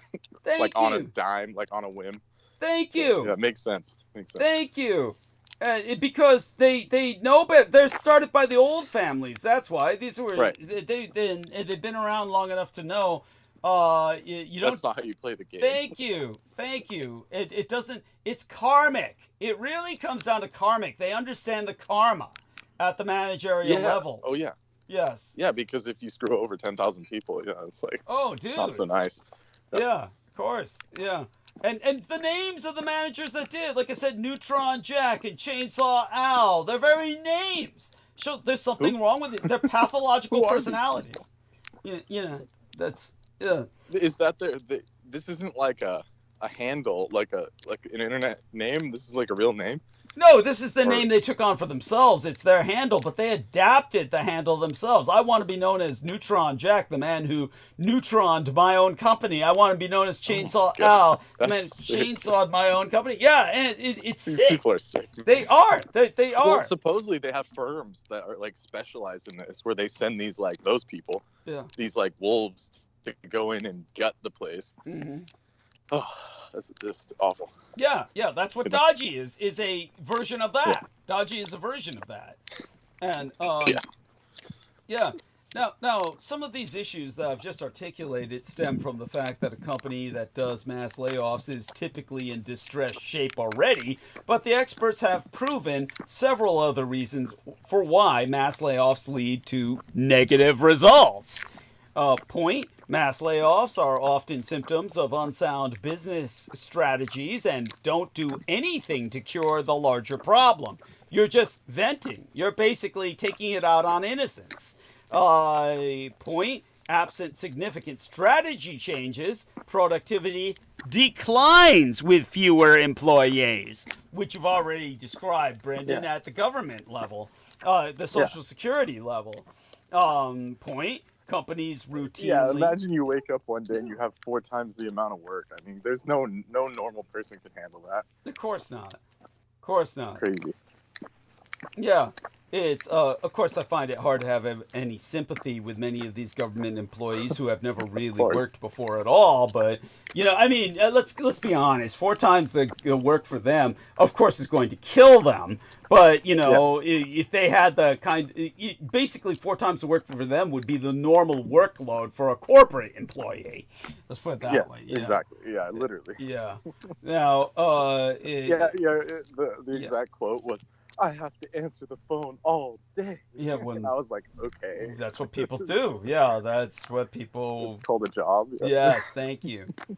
Thank you. But they want it easy. That's why they got in that way. Oh, of course. That's why anyone would work for the government. That's what government employment is for, if you're totally incapable or incompetent of working anywhere else. That part is true, yes. Yeah, and that dirtbag, my fake relation or whatever, disowned relation, he was like, "Oh, you love working for the government because it's easy." And I'm like, dude, I don't have one of those jobs. Yeah, thank you. That stupid son of a bitch. I mean, good God, the work you're doing will kill anybody else. That's yeah, literally. Yeah. It has. I asked some of the other people at the other sites, like, what happened to this guy? Oh, he's injured. What happened to that guy? Oh, he's injured. Oh yeah. Literally, someone's died at my current site. Someone has died on the job. I have no doubt. Just heart attack, dead. Like. Oh, of that I have no doubt. That's that work will do that to you. Someone has to walk in on your body and shit. Yeah. There you go. There you go. Morning. Yeah. Well, that was his form of revenge. Where's Jim? Oh, he probably just went home. Yeah.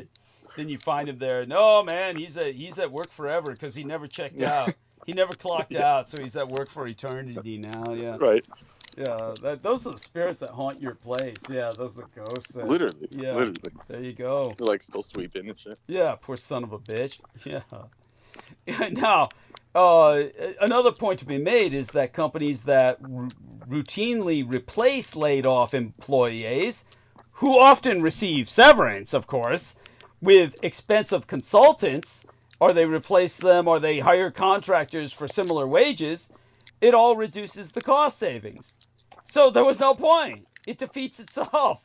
Another point is that companies must invest to train current workers to pick up new tasks and invest, And there's a lag. I mean, there's a huge lag trying to train someone new. I mean, it's just absolutely. It's baffling. It's baffling. It's self-destructive. It's self-destructive, and yet they're trying to take that as some kind of model. It's insane. This is the late-stage capitalism, where capitalism destroys itself. Yeah. And so companies who have to invest to train current workers to pick up new tasks and invest to recruit replacement employees after the economy improves or the company's financial troubles clear up, I mean, well, it all speaks for itself. And emphasizing... What about the current workers? I mean, imagine watching all these people you work with just get thrown away. It doesn't make you want to work. Yeah, you know what that's called? Survivor's guilt. That's survivor's guilt right there. Yeah. Now, emphasizing that the employees who survive layoffs grow discontent with the company and burn out faster as they handle more tasks, leading to expensive voluntary worker exits, Wayne Cascio, a professor emeritus at the University of Colorado, Denver, who's researched mass layoffs for decades, warns that as they recruit, these companies often find their reputation has been damaged among potential applicants. So there, I mean, who would want to work for that?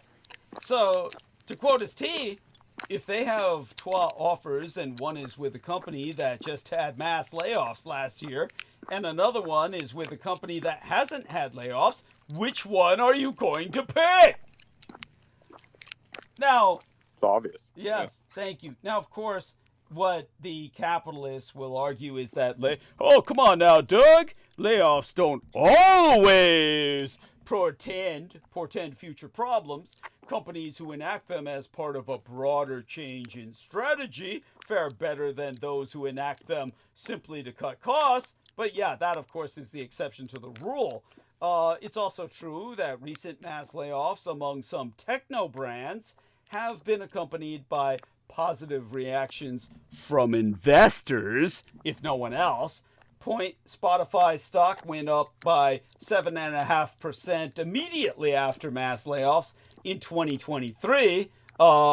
Meta's stock increased 23% when Mark Zuckerberg announced his year of efficiency in early 2023, and its stock has soared by, well, about 4 times since then. Although mass layoff news in 2024 and earlier this year led to brief drops, which I think portend much more to come. Now, some techno layoffs fit into a category that Cascio describes as proactive downsizing. The companies were relatively healthy, but realized that they'd hired too much during the pandemic or saw signs of struggles down the road that they believed they could avoid with restructuring. Still, attributing some of them to a contagion effect that led to companies enacting mass layoffs simply because everyone else did it. Jeffrey Pfeiffer, a Stanford University Graduate School of Business professor and an expert on organizational behavior, has himself advised that if overhiring or underperformance is the true problem, the company should question their leaders, if anyone, who greenlit the overhiring and may have failed to develop productive roles for all those employees. So the leadership is the one that should be fired, is Jeffrey Pfeiffer's advice. To quote us, you could blame the workforce, or the managers and leaders who are leading that workforce. Right. Wasn't that the old joke? Wasn't that the old joke that that's what the middle management was for? They're just like the burn. They just get burned on everything. Yeah, there you go. That's the point. Yeah, but Jeffrey Pfeiffer concludes the techno layoffs make no sense to me. So there you go. The economic academicians. Yeah, and that's a good point, because these companies are in like the $1-trillion valuation. It just doesn't add up. Yeah. Like, why do they need to save like? I mean, a payroll for those people is like what, $150 million or some like small amount. Outrageous. Doesn't make sense. Just outrageous. I know. No. Like, it would basically, they would make that back in interest in like one day or something. It doesn't make sense. Yeah. And it's just to sow discord in the population and keep people down, but people just don't realize that. Well, that would imply a social engineering strategy behind it that I just don't see. I mean, you don't think so? No, that gives them a sense of brains. Like, these people are actually thinking ahead. There's nothing like that. They're just purely psychotic. I mean, get this shit. Companies like that clearly trust mismanagement over the workforce. After a mass layoffs announcement last month, or the month before by now, Meta doubled the potential amount of bonuses its executives received this year. I was about to mention that. Is like the same thing with that creature that did the Chipotle shit. Yes. And then he took a fat severance and then went to Starbucks. There you go. And then the whole time they're blaming everyone else. It's just, I mean, it's crazy. Yeah. Saying people want giant portions, and like, you're gonna have to deal with it, telling the customer. But then he takes a 50 million or whatever, 50 something million payout and goes to the next company. There you to go. do the same thing. So there you go. Which is the amount they got paid is the equivalent of all the laid off people would be for like 3 years worth of salary or something. Absolutely. It's crazy. It's white collar. This is what's called golden collar crime. This is no longer white collar crime. White collar crime is stealing pencils. This is gold collar crime. Yeah. So my advisement would be cutting hours instead of workers. It seems so obvious, really. So what are the best alternatives to layoffs? I just got that question in the email. Well, as Southwest Airlines proved in 2001, companies can reduce expenses by delaying purchases and investments, cutting in places that don't lead to any job losses.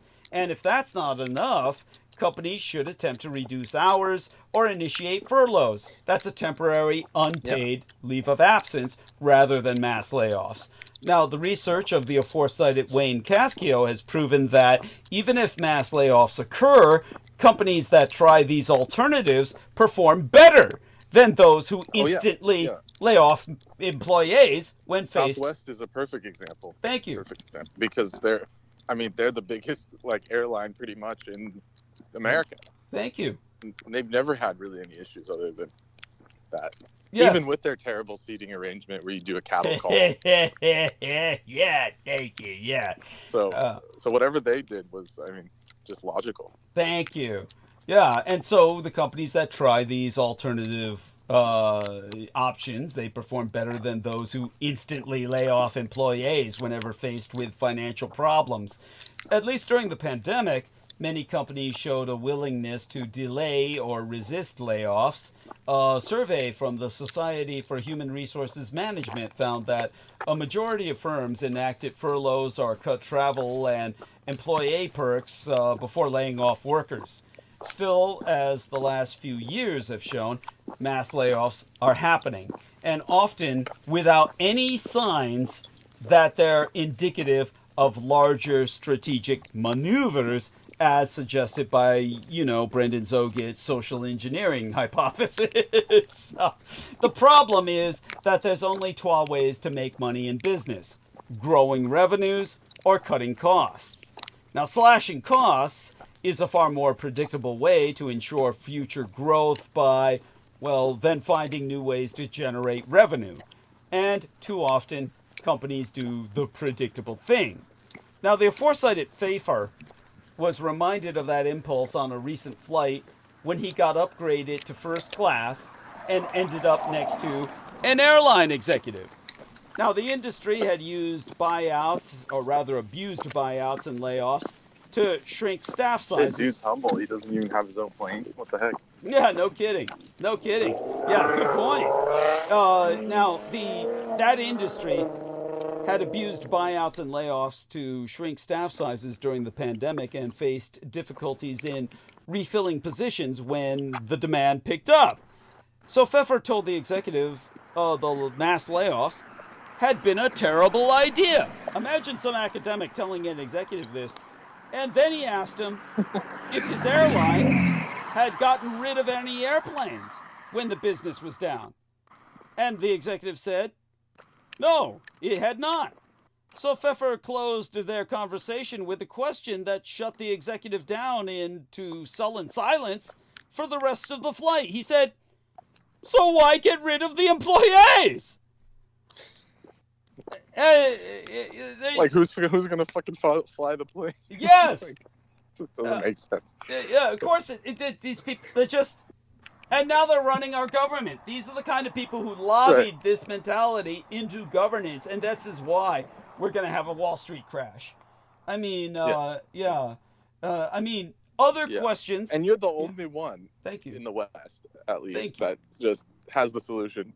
Just do a fascist model. Thank you. Thank you.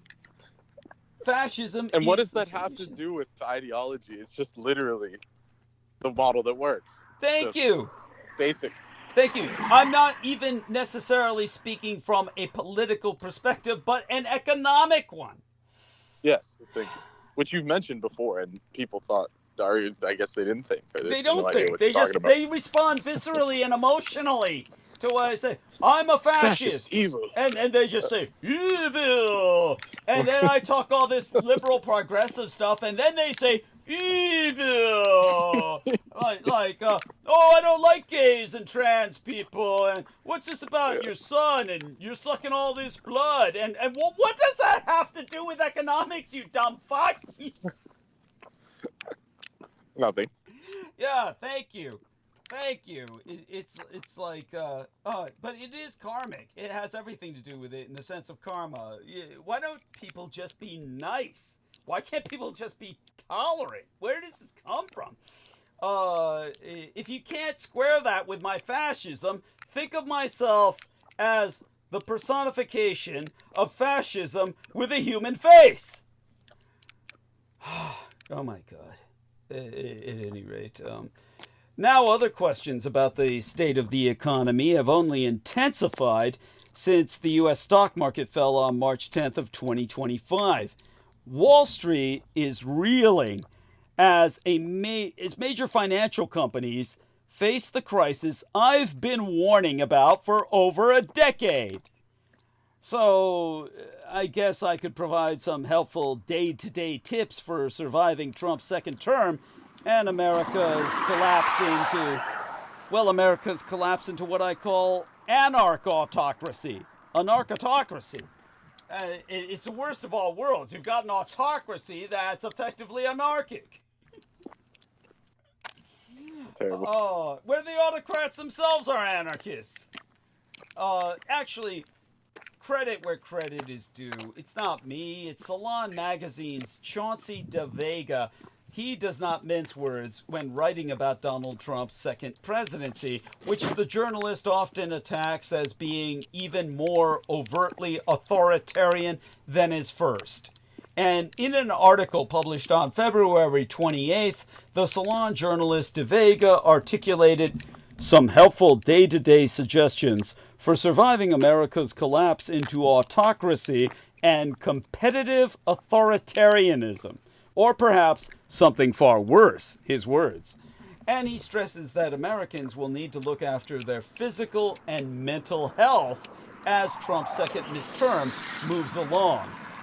Now, recommending that Americans, his words, disconnect from the experience machine, he calls it the experience machine, of being constantly online, looking at some type of screen, and or obsessively consuming news and other forms of digital and electronic media. Well, DeVega's tips for surviving Trump's shock and awe campaign and the type of trauma it is causing range from exercise to talk to strangers to find creative outlets for one's energy.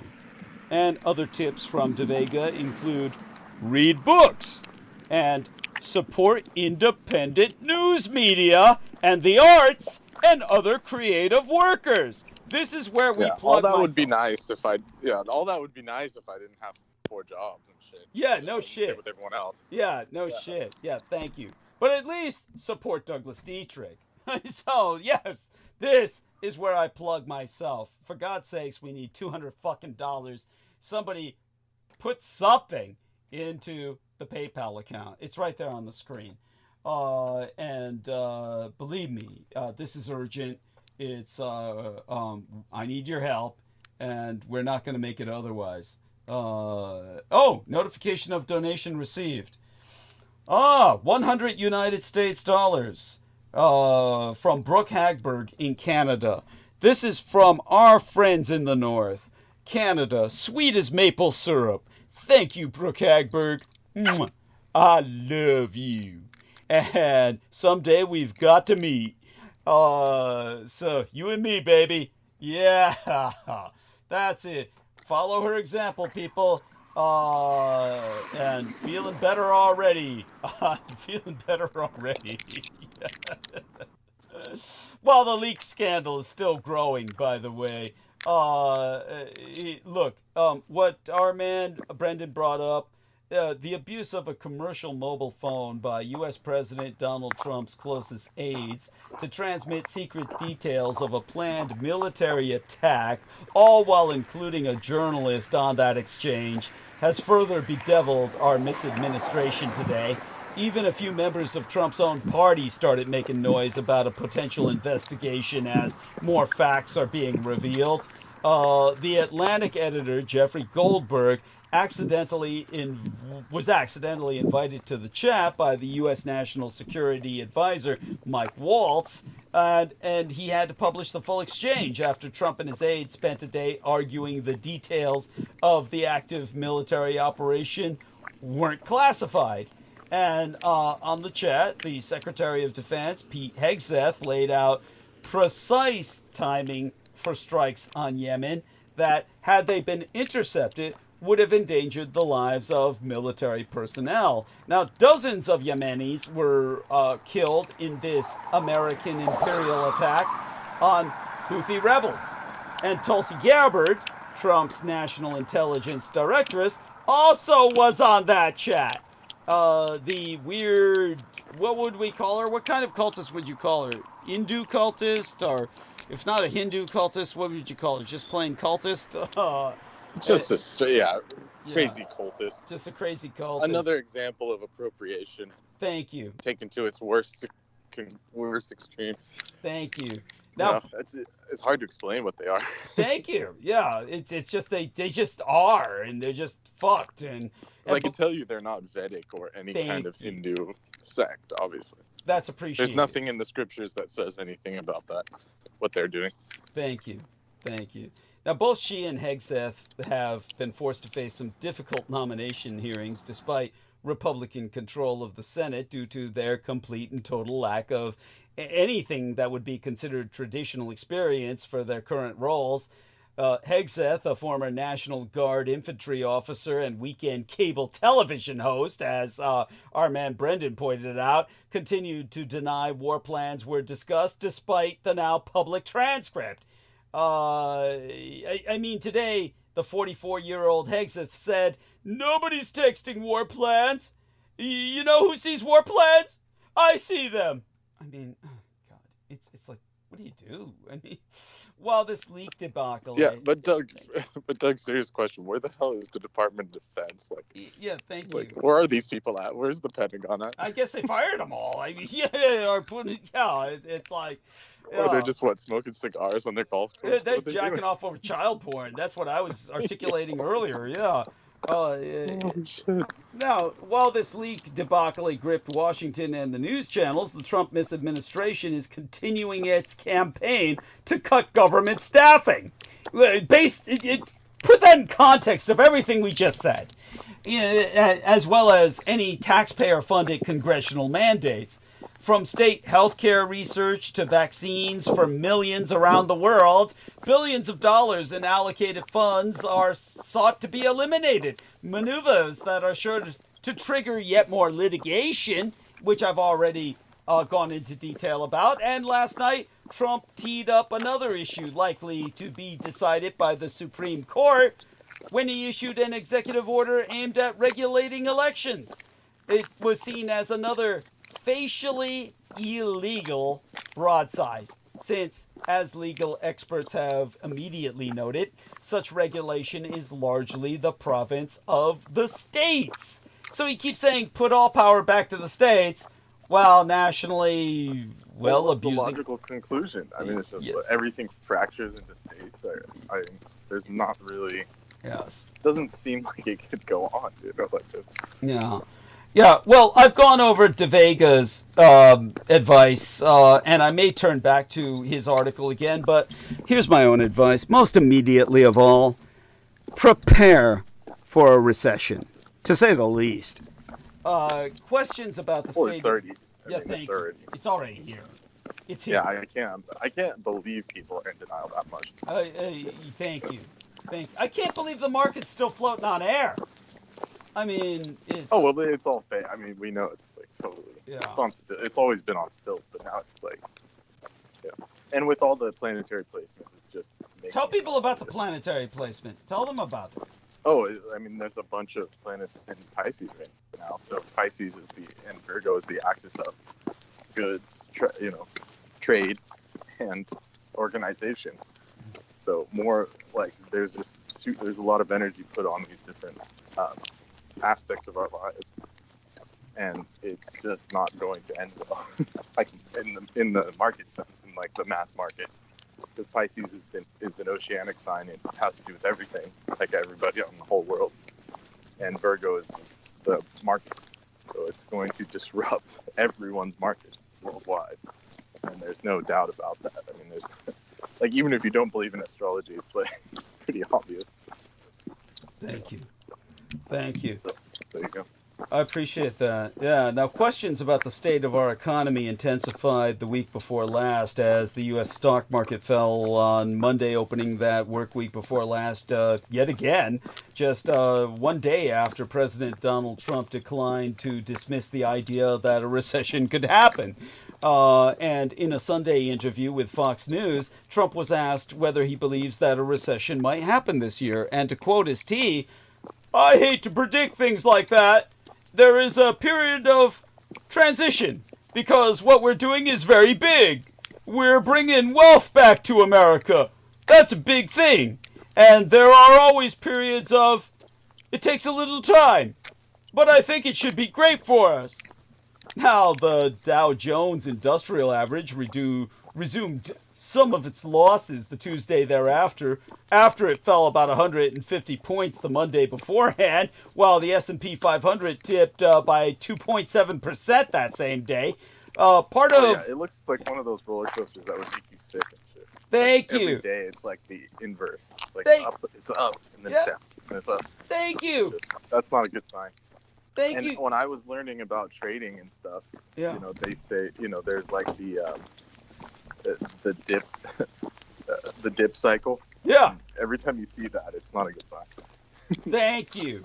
So if you're looking at an individual stock and you see that, you don't touch it.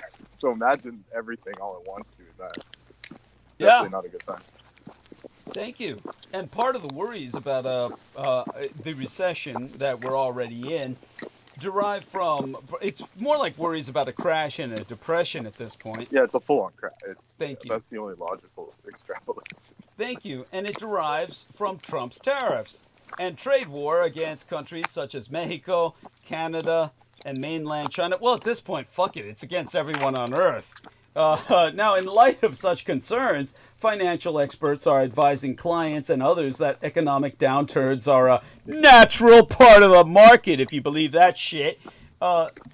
Still, they know that it's best to prepare now for any potential hardships. So here would be my few tips based on what the experts have to say on how to prepare for a depression. And first, have sufficient emergency reserves. And I don't mean like portfolio shit. I'm talking about on hand.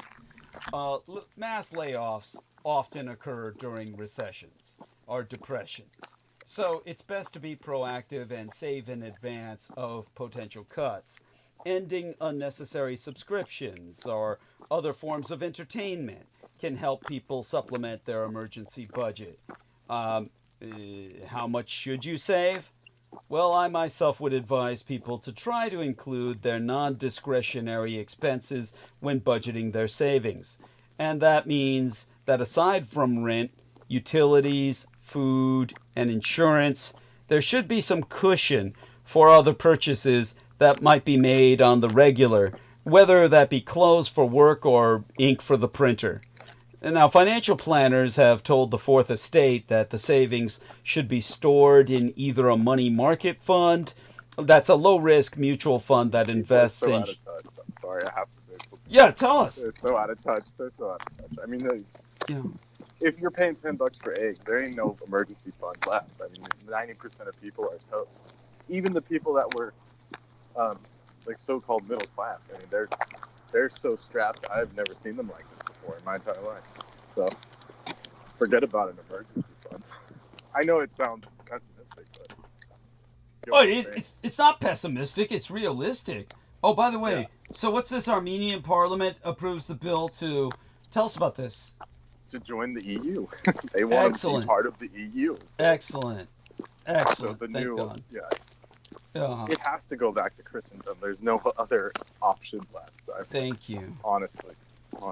Thank you. And people could have their gripes about Christianity and blah, blah, blah, but it has to at least remain coherent. Thank you. For at least 100 more years or something. Well, otherwise everyone's toast.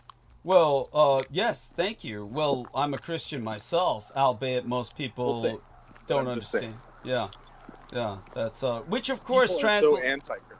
Well, understand. Look at how the Japanese took my Christianity and put it into Alucard. Alucard carries a crucifix in his teeth just like I did. I was the only person to ever do that photographically, which the Japanese took and carried on into the anime. And so there you have it. My Christianity is there for all to see. And taking into account what Brendan has said, which is, of course, legitimate, basically financial planners catering to, shall we say, I don't know, the upper middle class at least, recommend... Yeah, a low-risk mutual fund. Because I hear people like that Dave Ramsey guy or these people that become famous on their social media. Yeah. They're always saying, you have to have...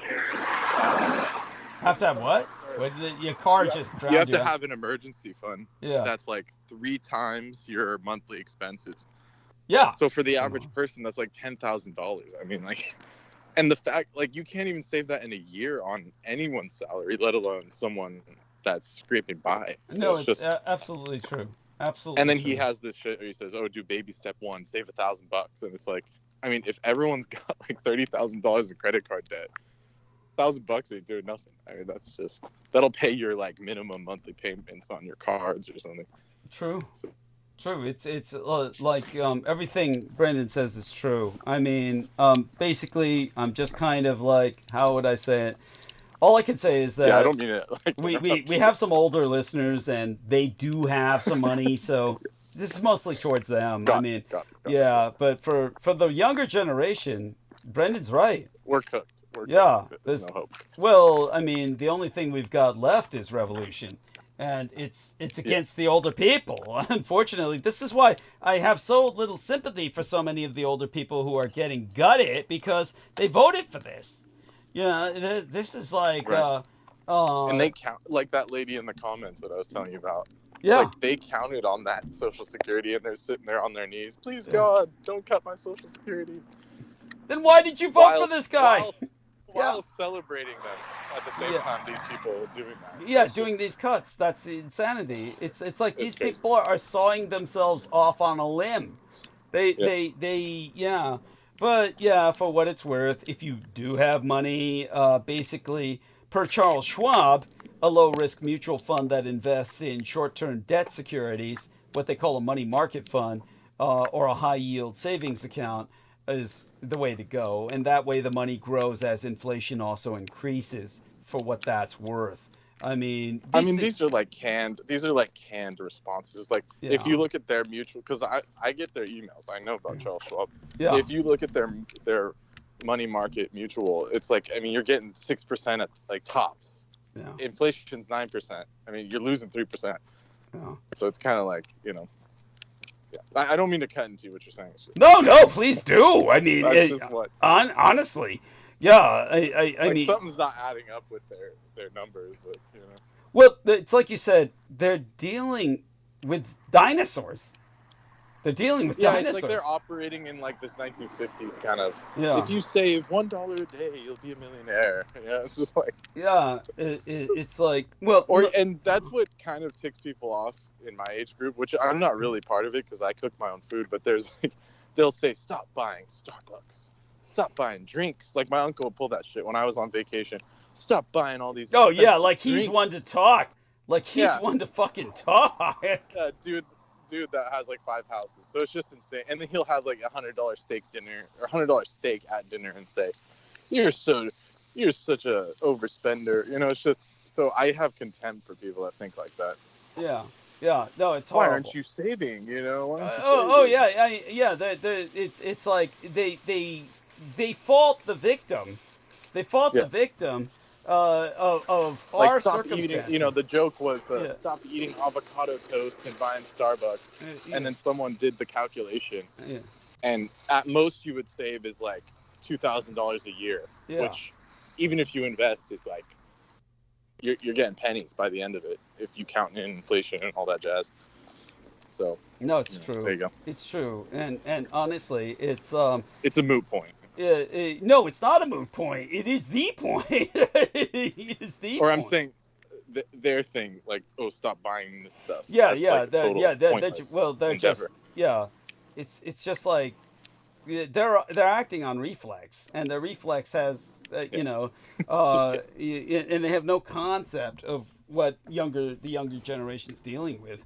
But I'm right in there with you. I mean, I've got no money to play with, so I couldn't do anything that these people are recommending. For what it's worth, when it comes to these emergency reserve concepts of the Federal Deposit Insurance Corporation or the National Credit Union Administration, Kyle Newell, the certified financial planner and owner of Newell Wealth Management, I know of some of these people through my son's husband's own dealings. He recommends that people with a bank or credit union, he recommends they look into alternative options for a savings account. And so to quote his T, it's prudent to always be prepared, especially in the event something does happen, because we never really know until we're kind of already in it. Yeah, no shit. We want to make sure people have enough cash reserves, hopefully without having to touch a 401k or anything of that nature to live.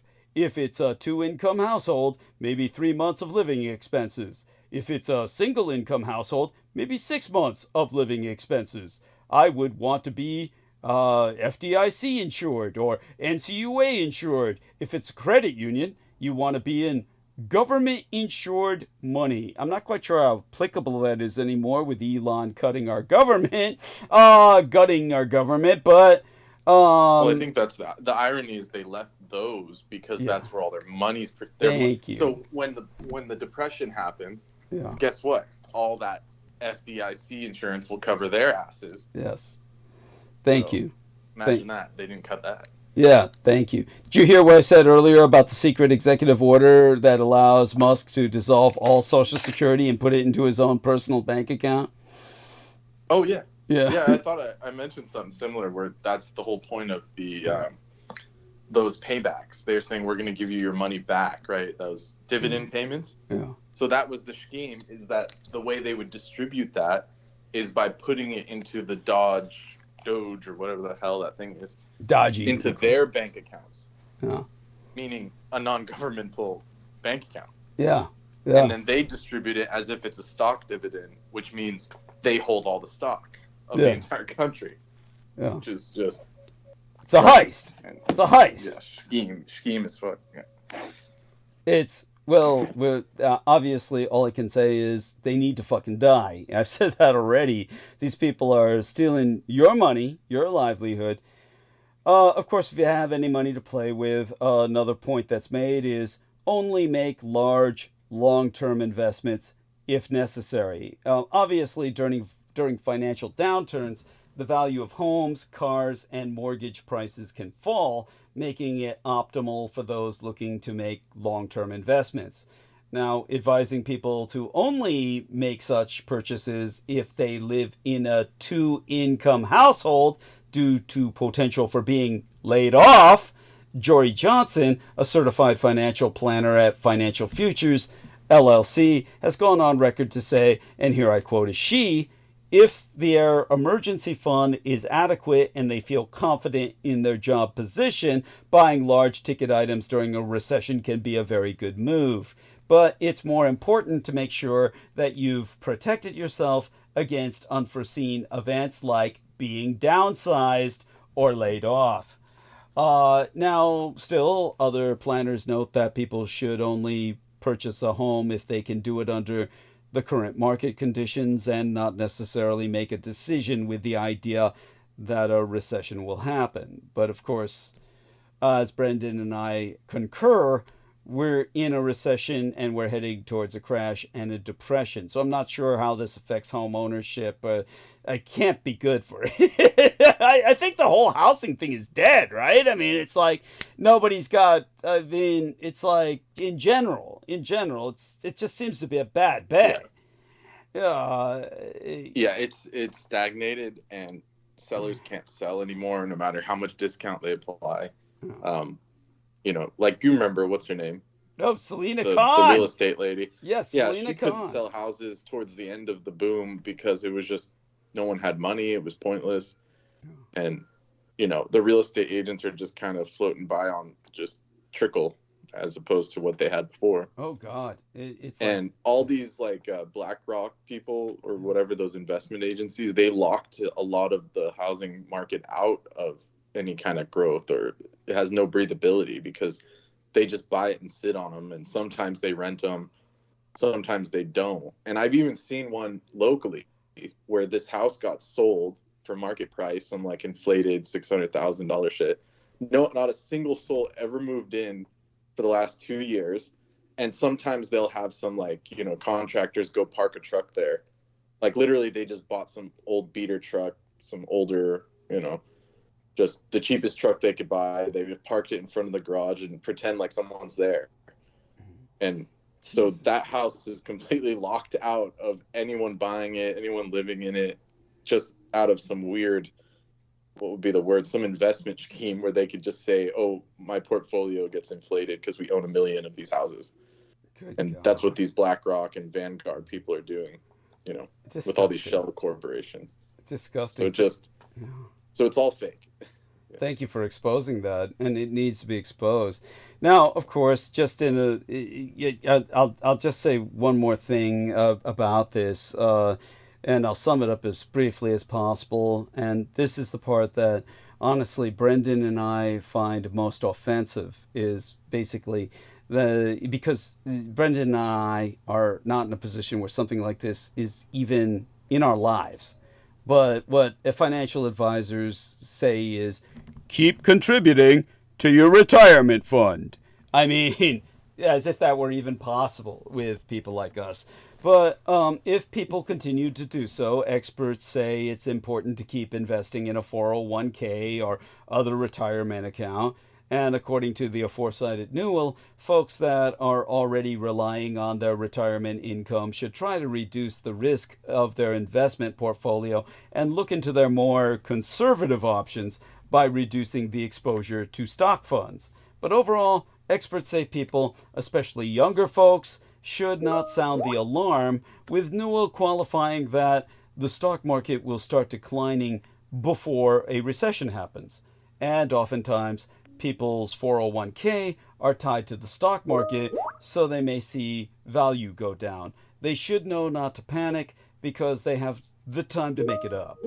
Now, Michael Dunham, the director of planning at Fontana Financial Planning, concludes, and here I quote his T, if you're going to be making a large purchase in the short term, make sure that you have money set aside for that so that you're not exposed to the ups and downs of the market. If somebody hasn't funded their Roth IRA or their HSA for the year, or if somebody is contributing to their 401k, there's a chance to maybe increase the contributions to get more money in during the downturn. The way that we like to frame any downturn or any recession is just accepting the inevitability. The downturns are going to happen. Just make sure that your portfolio is set up in a way to withstand whatever that downturn may be. Sage advice for people who have money to play with. Now I'm taking a look at all these incoming notifications from Brendan. Should I read these out loud? Let me see. Oh, I can tell you. Tell us now. Yeah. Yeah. So Saturn was in its exalted signs since 2020, or roughly. So Capricorn, Earth sign, then Aquarius, air sign. And because they were exalted, Saturn is the ruler of property as far as, the planetary bodies go. And so the housing market obviously elevated, right? It was like, it's at the highest it's ever been. It's insane. The prices are insane. But it's moving out of that into Pisces, which is more nebulous and more dreamlike, so it's like floating on a cloud, oceanic.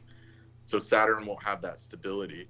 So it will basically, the housing market's going to crumble. And then if you look at all the people that are in that field, like I just sent you this thing, 70% Americans are fearing there will be a market crash as far as homes go, housing market. Similar to, and I saw another article that said the statistics, all the economic indicators mirror exactly what was happening in 2008. So it's toast. I mean, we're going to see one of the worst situations as far as the housing market, goes in history, literally. So it's not a good situation here.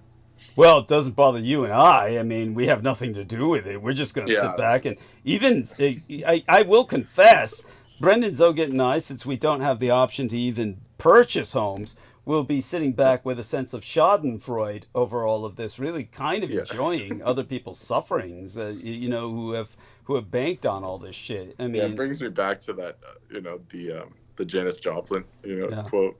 Yeah, freedom is just another word for nothing left to lose. Yeah, freedom is just another word for nothing left to lose. Yeah, we're free of plenty of concerns or worries because we're not in the market. Yeah, we're not in the game in many ways. Yep.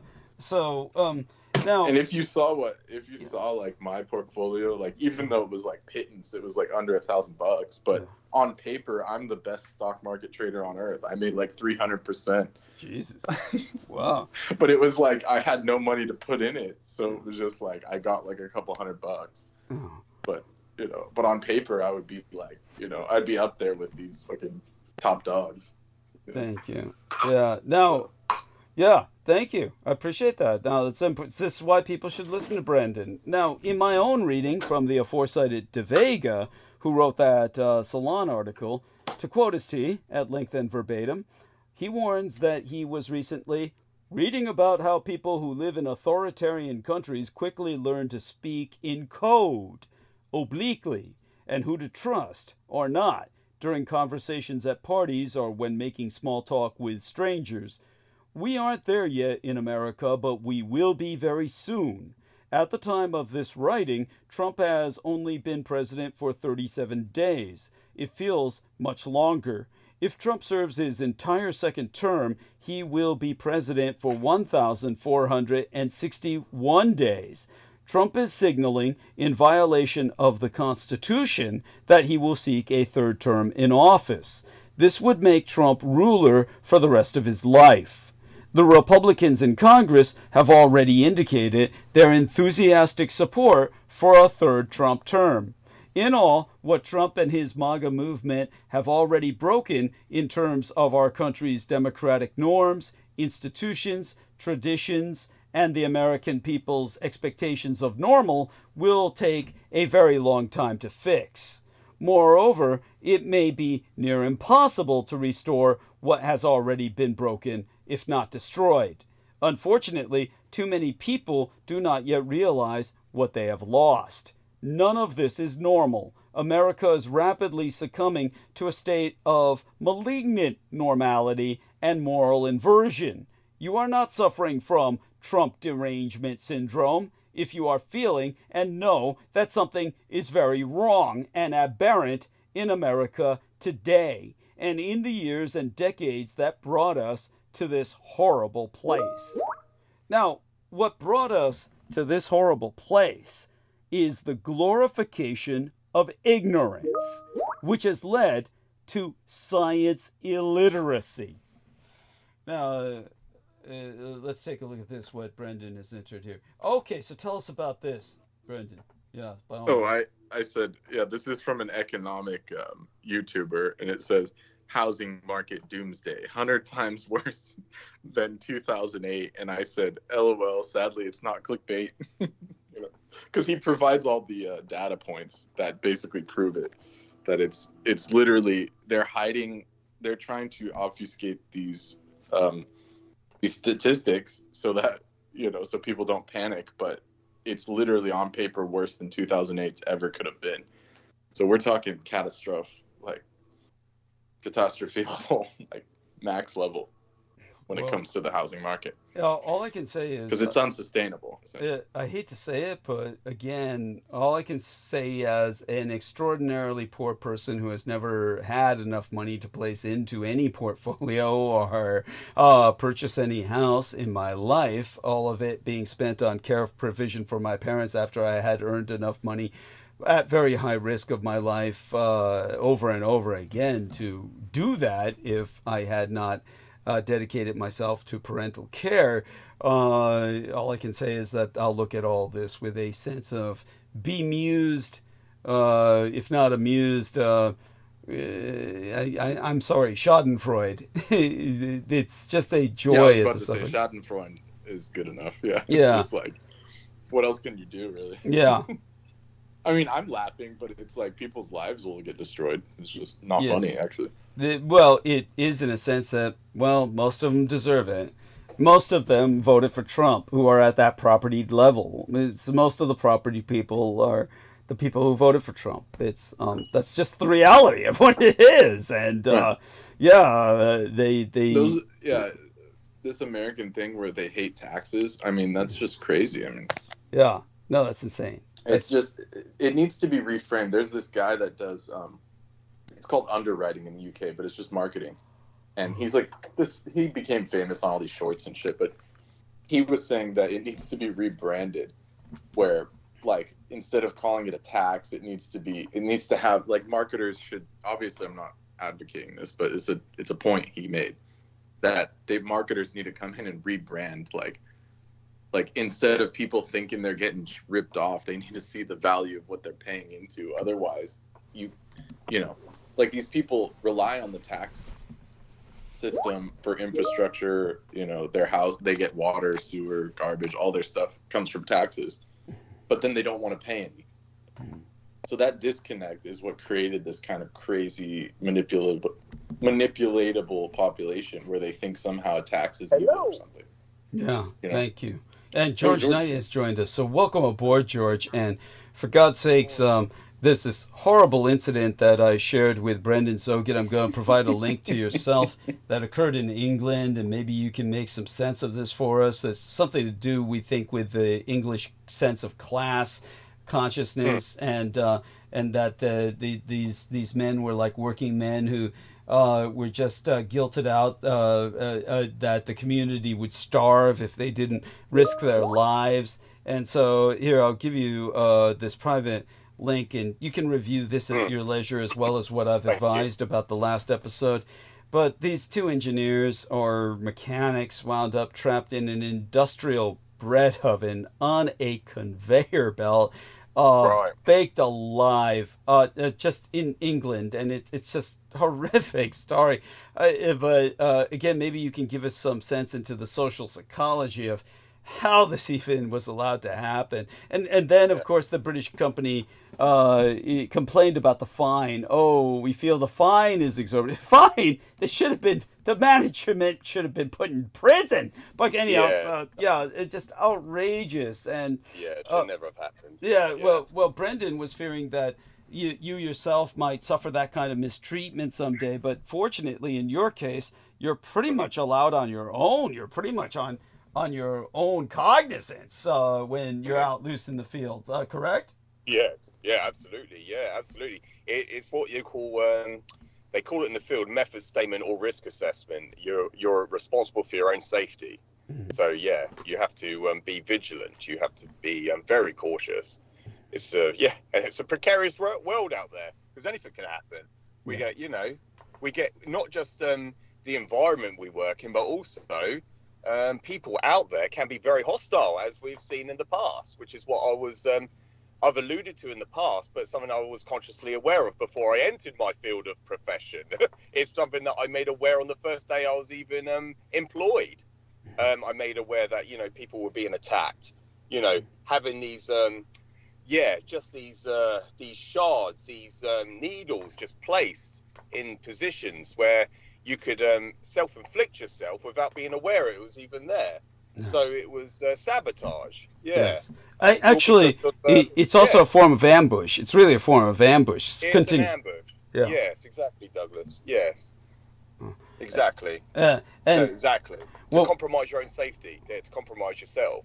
Right. Yeah. Well, how long are we blessed with your presence tonight? Oh, I will let you know if I have to disappear. I thought I'd jump on just before I have to attend work. And I did review the previous transmission, what you timestamped for me, Douglas, and I do appreciate. I just want to come on just to express my gratitude for you. Basically, I don't know the name of the individual. I know Amy Como was on, but there was another female individual that was participating on the show. Holly Kiefer. Yeah. I don't know if I've been introduced to her or spoken to her. I'm not sure. But I'm sure she's aware of me. Yes. Me coming on the show, but I've never been on the same time as her. But they were talking about the Mormons, and I do thank you just for presenting the fact that why Americans, and it's not just Americans, because I wanted to express in the UK, it's the same feeling here against the Mormons. People are very antithetical towards them. Whereas, when I discovered yourself, Douglas, then I realized, there is this ongoing campaign for Americans and the British to be indoctrinated against Mormonism or against Mormons. Thank you. Yes, I just wanted to just express my gratitude for that. And you outlined the, you just basically deconstructed and exposed the fact that the Mormons were the ones who recognized the Native Americans as true descendants of the Israelites. And and so I do appreciate that, because I've always had people in my inner circle always speak against the Mormons themselves. And so whereas with myself, before discovering yourself, I've always been ambivalent towards them, because I was not sure. If I don't have a comprehension about something, I don't have a verdict. I don't have my own conclusion. Right. So I was always on the fence. So, but yes, I very much speak up for and speak of, highly regard the Mormons and myself. Yeah, yes, I appreciate just wanted to express that. Yeah. Yes, I appreciate that profoundly. I mean, I personally think that they should have stuck with legal polygamy because they were outside the jurisdiction of the United States. So what they were doing was legal with their own. And if they had stuck with that, they wouldn't have the polygamous families in such poor condition. So the polygamists who are practicing in Mormonism are doing so illegally simply because they kowtowed or surrendered to the United States federal legal system, which they should not have done because they have freedom of religion. They didn't need to do that. And so they should have stuck with that. But at any rate, they also were very much a survivalist religion because of the genocide they had suffered, where for the longest period of time, it was required that you have a year's supply of food. It was like their religious dictum that you had to have a year's supply of food in preparation for emergencies. And of course, that's gone by the wayside. I mean, to a great degree, there's very few Mormons that practice the way they used to. But such being said, I had respect for a lot of what they had been through, but most of all, it has to do with their relations with the Native American nations was the most important. But such being said, so thank you for that. And other than that, because I was discussing that with Holly, what about and what was it she mentioned? Brigham Young, by the time he died, had what, half a thousand wives, something like that. And gotta admit, that's impressive. Jesus Christ. Yeah, most men can barely handle one. Yeah, that's but, yeah. Oh my God. Yes. So such having been said. Yes. Yes. Well, catch us up on first off, any status update or situational report that you feel comfortable sharing. How are you generally? Yes. No. Very good, Douglas. Today. Thank you very much. And I feel very awake and concentrated, actually. So very, Excellent. So that's the main thing. I thought, I better come on because I'm feeling good. Good. I'm feeling in my articulated state. Yeah. So I thought I better come on just to say it's another cameo appearance. But yeah, I will disappear when I have to. It's just I thought I'll come on before I have to attend work and my duties. So well, I'll let you know. I'm so glad you came on now because what we'll do is we'll keep the show going until you leave, and then after that point, because I have an early appointment tomorrow, I'll probably close the show right after that. So you're kind of like the conclusion of our show tonight. So let's let's make it worthwhile. And so in terms of what you heard on the show, you heard me talking about, God, what was it again? That I was talking about Benightenment. So the Benightenment movement. Yes. So tell us a little bit about your own feedback about all that. Well, yeah, Douglas, do you know what? To be honest with you, I have to continue listening to it. I have to, continue with that. Because I was listening to the part when you got onto that topic. And, so I don't have any, my response just yet. Okay. But I need to recap it. But I was just fascinated and intrigued for your response to Holly with Mormonism. I was, so that took a good hour to listen to, just that part alone. And so, and then it was, benighted. What's it? How do you pronounce it, Douglas? It's benightenment. Or benightenment. It's like enlightenment, but it's not. It's the dark. So it's basically, it's opposite of truth. It's the inversion of truth, and it's the darkness, and it's basically confusing. It's to confuse, and so people are ignorant. And so I think that's the ideology of the benightenment. Absolutely. Yes. So that's their ideology that they are following. And also, Douglas, that was something I did want to come on to say. It's because I did see, several articles over the last week. You know, when Donald Trump, when he announced that, we're going to release the 80,000-page files regarding the JFK assassination, every journalist from all different news outlets were asking him, well, could you please tell us, Mr. Trump, what is the outcome of the files? Because nobody has time to read 80,000 pages of these documents. Can you tell us who killed JFK? Because obviously the official narrative is completely false, because there wouldn't be this release of these documents. Right. Obviously. And so nobody's under that contention or that conviction that Lee Harvey Oswald was. Oh, conspiracy of one. That it was a conspiracy of one. Continue. Yes. Yes. And now, I think only about a couple of days ago, there was an article saying that, he is now alluding to something. But again, he's given that a half-assed answer to the journalist, but he's given someone something. So he's obviously, they're probably paying attention to what we're saying, pointed out, well, that's how the government operate. They don't give you a straight up answer. Instead, they allow the public or the populace to come up with their own conclusions. That's the reason why they leak these documents. If they had anything of a declassification or confidentiality, anything that will compromise national security, they would not release it. Or anything of confidential information, private, sensitive information, they would not leak that. And so there is nothing in these documents that telling you anything. But Thank you. They're giving out, they're not giving you the straight answer. And so that's how they operate. That's how they function. It's to give that. And that's following the lines of that ideology, is they want people to be ignorant of the truth. They don't want people to know. They don't want you to know the truth. Yes. This is why it's important that people come directly to us because we're giving them the straight ass answer. Yeah. And yes, and it's a bit like, you know, with Taiwan, what you've articulated, Douglas, and I think I'm getting to that point now where I can articulate it to other people with regards to Taiwan. Okay. It took Taiwan how many years, how many decades? It was a few decades. Was it 20 years for them? And it took fascism 20 years for them to become 100% literate under Chiang Kai-shek's son, under the leadership of Chiang Kai-shek's son. It took them because most people in the West are not educated in critical thinking. That's so right. It took Taiwan. 2 generations is the term that I use. I always say 2 That's- generations. yes. Yeah.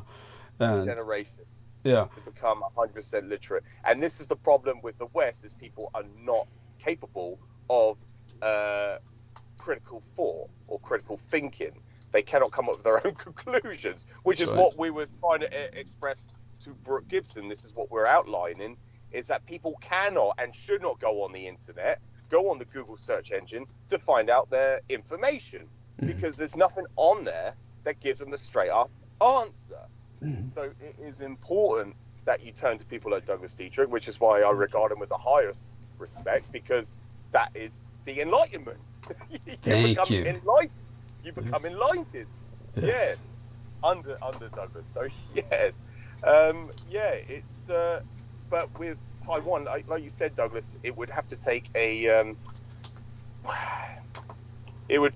By the way, it was 43 years for Jiang Jinghua, the son of Chiang 43 Kai. years. Yeah, the son of Yeah. Chiang Kai-shek, Jiang Jinghua relinquished his power, his dictatorial. He abdicated his throne, so to speak. In other Yes. words, he relinquished his total dictatorial power in Yes. 1988, and that was Year after I was born.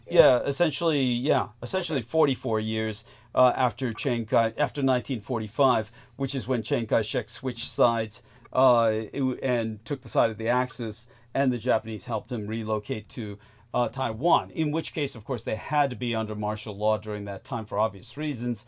And so you're talking about from 1945 to 1988. Or 44 to 88, you might as well say. So 43 to 44 years it took for them to, but 2 generations, and that time they achieved 100% literacy and some of the highest academic scores in the world. So as a result, Chiang Jinghua could conscientiously say, "Look, you've earned the right to your own governance." And so democracy, true democracy. Yes, Yeah. And he said, because of that, I feel I can step down. And there was no rebellion, there was no mutiny, there was no violent. Uprise. No. Yeah. He simply stepped down without force, completely of his own accord.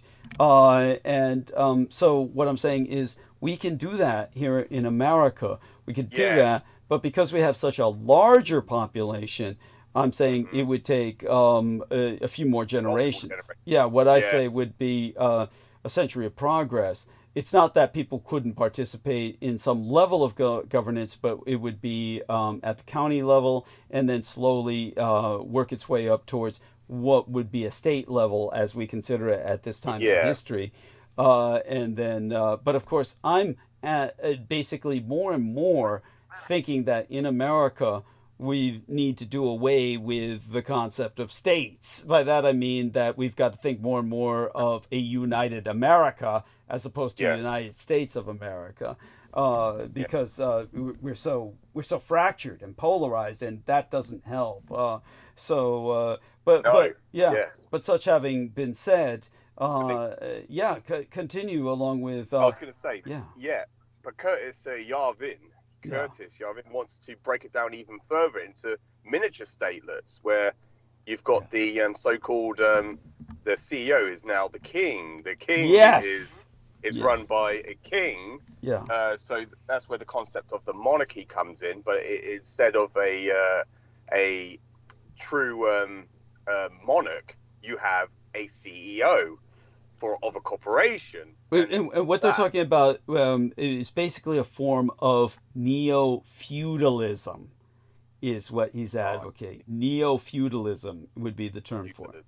Yeah. Neo-feudalism. Yeah. Let's write that down in a second, Douglas. Sure. Yes. Yeah. And he's basically someone who is advocating.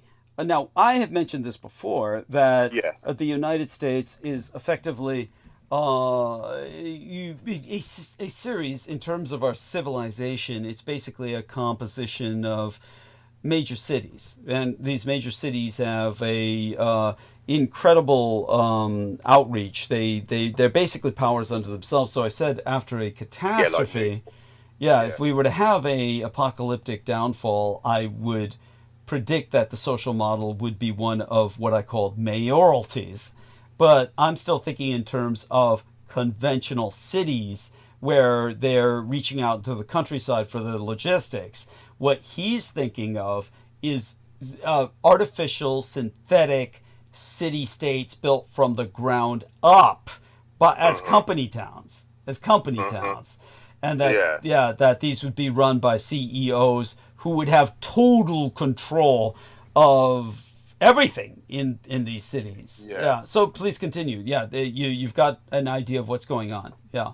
Already. Yes. No, thank you, Douglas. And that's just what I wanted to, just come on to say, just for the listenership who's listening in right now, and that the ideology of ignorance, it's so people do not know the reality, and they don't know the truth. So it's, in a sense, it's like they are becoming, they're not self-thinking, so they can't think for themselves. And it's just like with Dugin's ideology against liberalism, because they are self-thinking, they're self-taught, and they are autonomous. They can think and they self-govern themselves. That's what a liberal is regarded as. And so, it's along the lines of that idea that people should not think for themselves, and they should be governed and told what to do.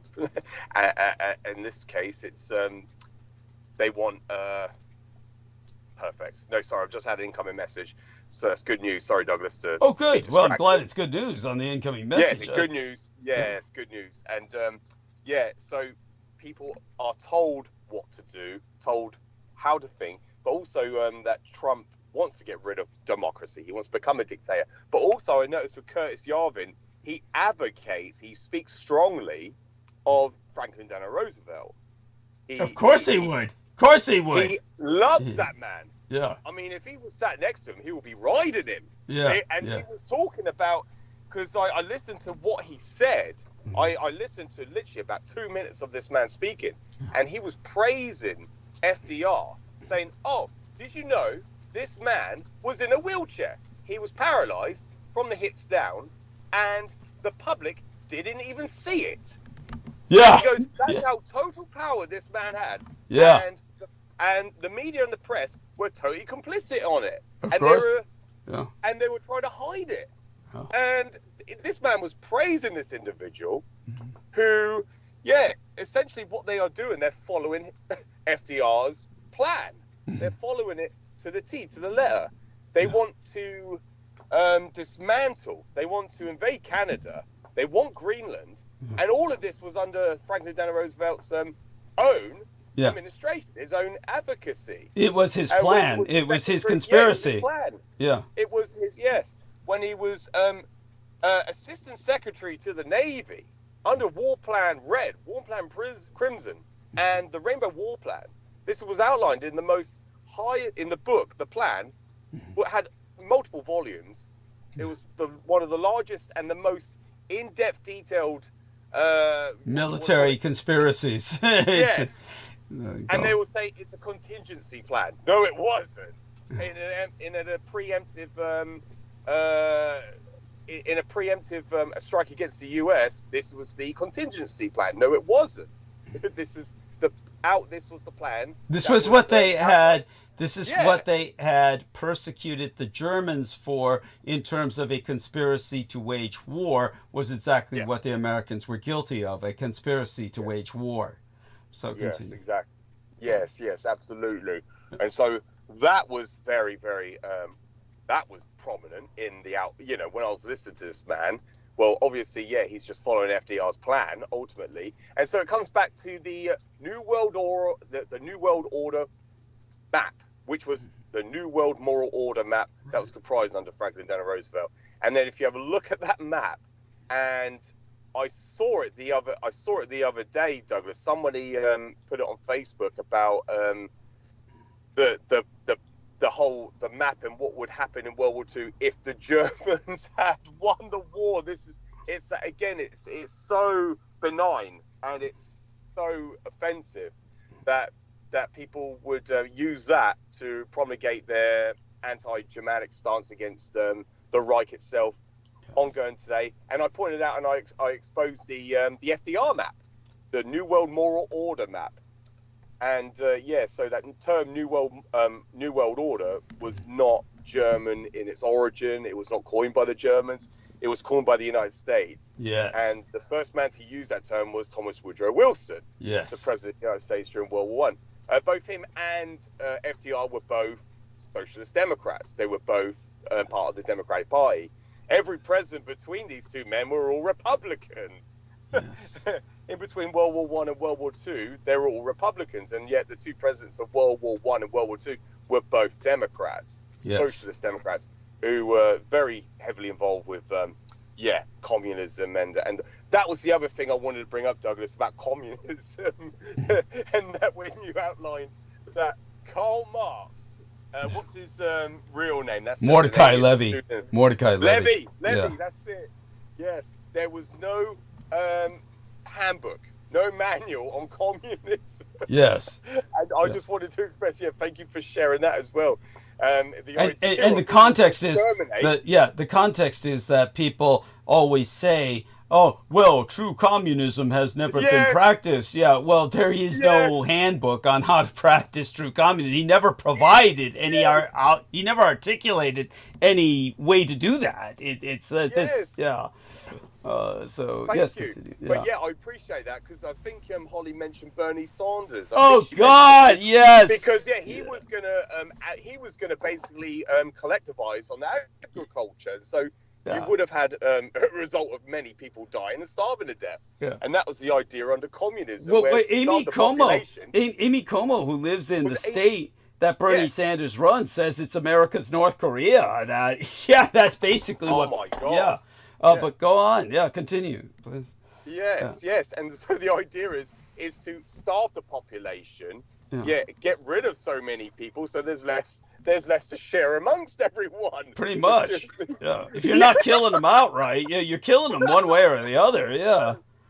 Yes, thank you, Douglas. Yes, much appreciated. Yes, so I just wanted to say thank you to that, because I've had people come to me and in the past just to say how wonderful communism could be if we were under a collectivization. It's like, no. What insanity.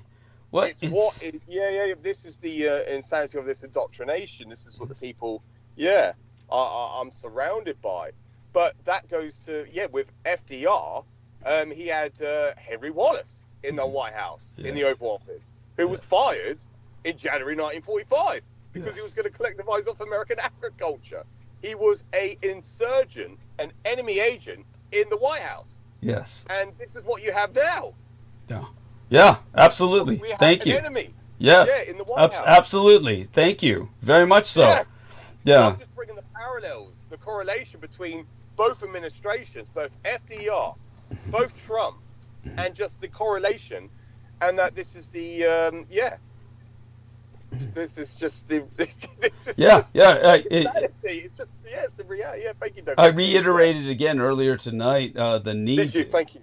Yeah, the need to kill him. The need to kill the son of a bitch. And Elon Musk. Trump is a domestic threat, and Elon Musk is a foreign threat. Foreign threat. Yes, the foreign age. Yes. Yes. Yeah, I pointed out the other day to a colleague of mine that he migrated to Canada with his mother. He migrated and became granted Canadian citizenship. Then he moved. He migrated to the United States as an illegal immigrant. Yes, and he wasn't nationalized after 10 years. Yeah. And he was working. And the Democratic Party were outlining that, exposing that fact. And yet you go and Google, Douglas, and you type it in is Elon Musk an illegal immigrant? It says, no, he is not.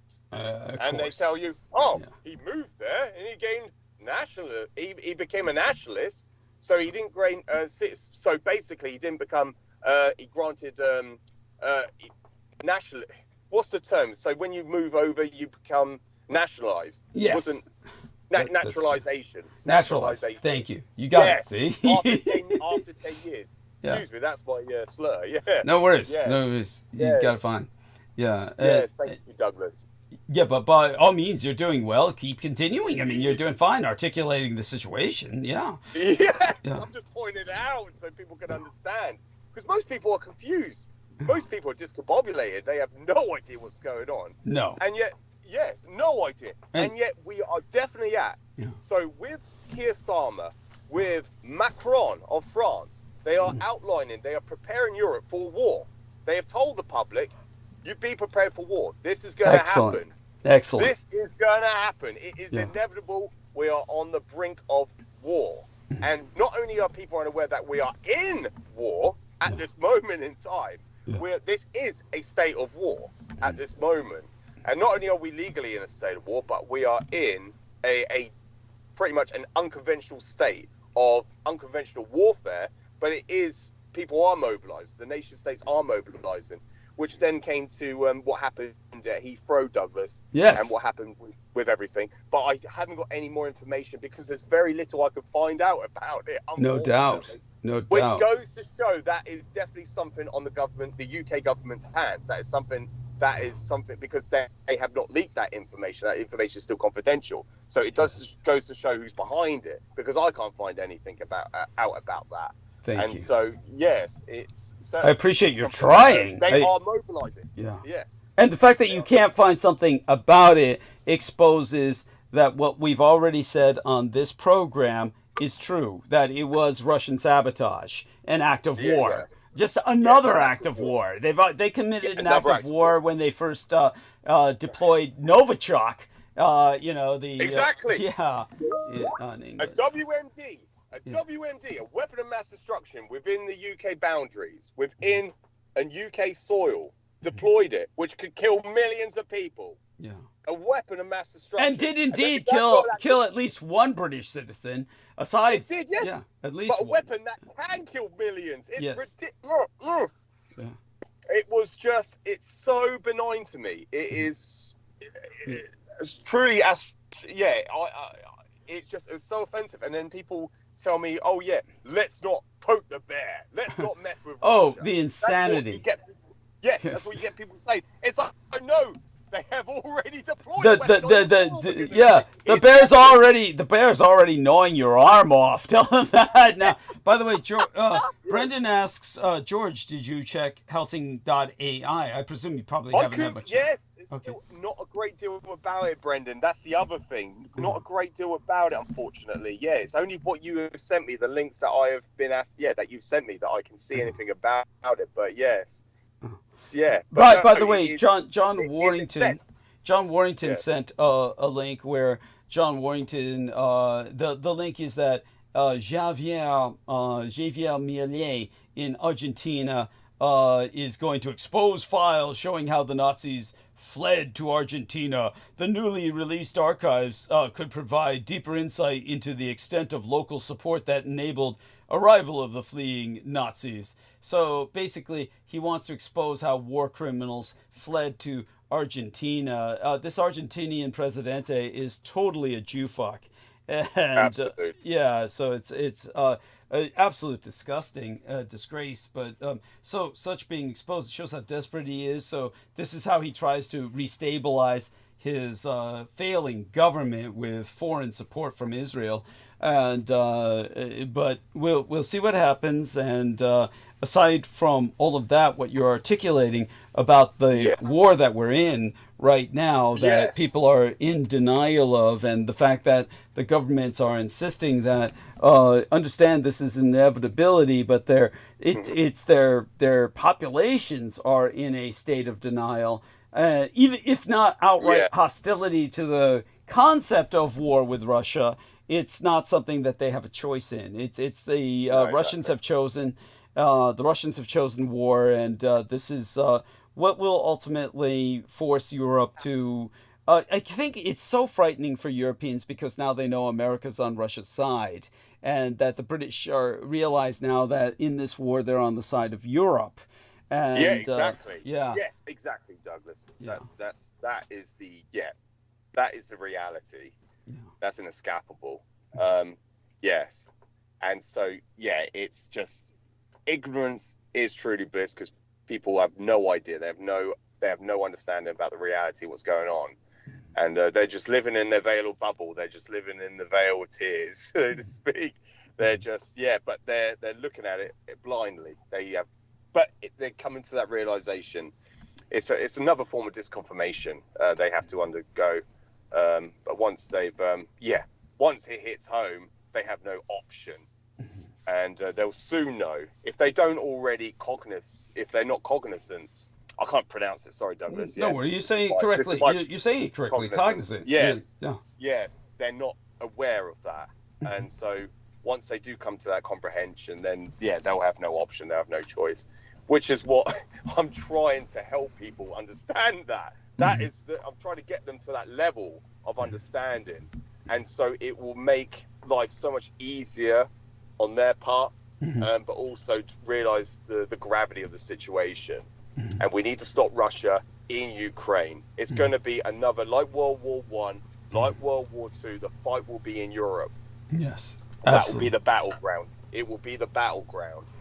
And so, yes. Well, one of the battlegrounds. The other front will be America. Yes, it will be. Yes, thank you. Possibly Greenland. And possibly in Greenland, that'll be another. It'll be like another free. It'll be a free frontier war. But most prominent. By the way, are you aware of the 4 GIs who died in Lithuania? U.S. GIs, American servicemen, died in Lithuania. I got told yesterday. Douglas. Yes, GIs were killed. Yes. Tell us what you know. Tell us what you know. No, all I saw was the article, Douglas, and I didn't read the article, but I did come across it. I got told. Yes. Yeah, it was mentioned at work that they were killed. So my first thought was they went missing was the first reports. And when they went missing, my first thought was that these American GIs in Lithuania tried to defect to Europe. And then that they may have succeeded and maybe just said, hey, fuck, we want to move into Europe. We want to defect. But when it came to their being found dead, that was reported by the head of NATO. Brendan, you can join us on the call and bring in more information about this, since you've delved more into this than I have. Yeah. Ultimately, I sent you the conclusion, and it was they were found in the vehicle, in the tank or whatever the heck it was, the fighting vehicle, and it was submerged in water. So that sounds like sketchy as hell. Foul play is, obvious. Yeah. I can't see that being an accident. I guess theoretically it could, but I mean, for them to go missing for one, and then secondly be found underwater somehow. They didn't say where or when, but Yeah, it's almost as if they were killed first, placed in the vehicle, and then the vehicle was simply towed underwater. Shoved underwater.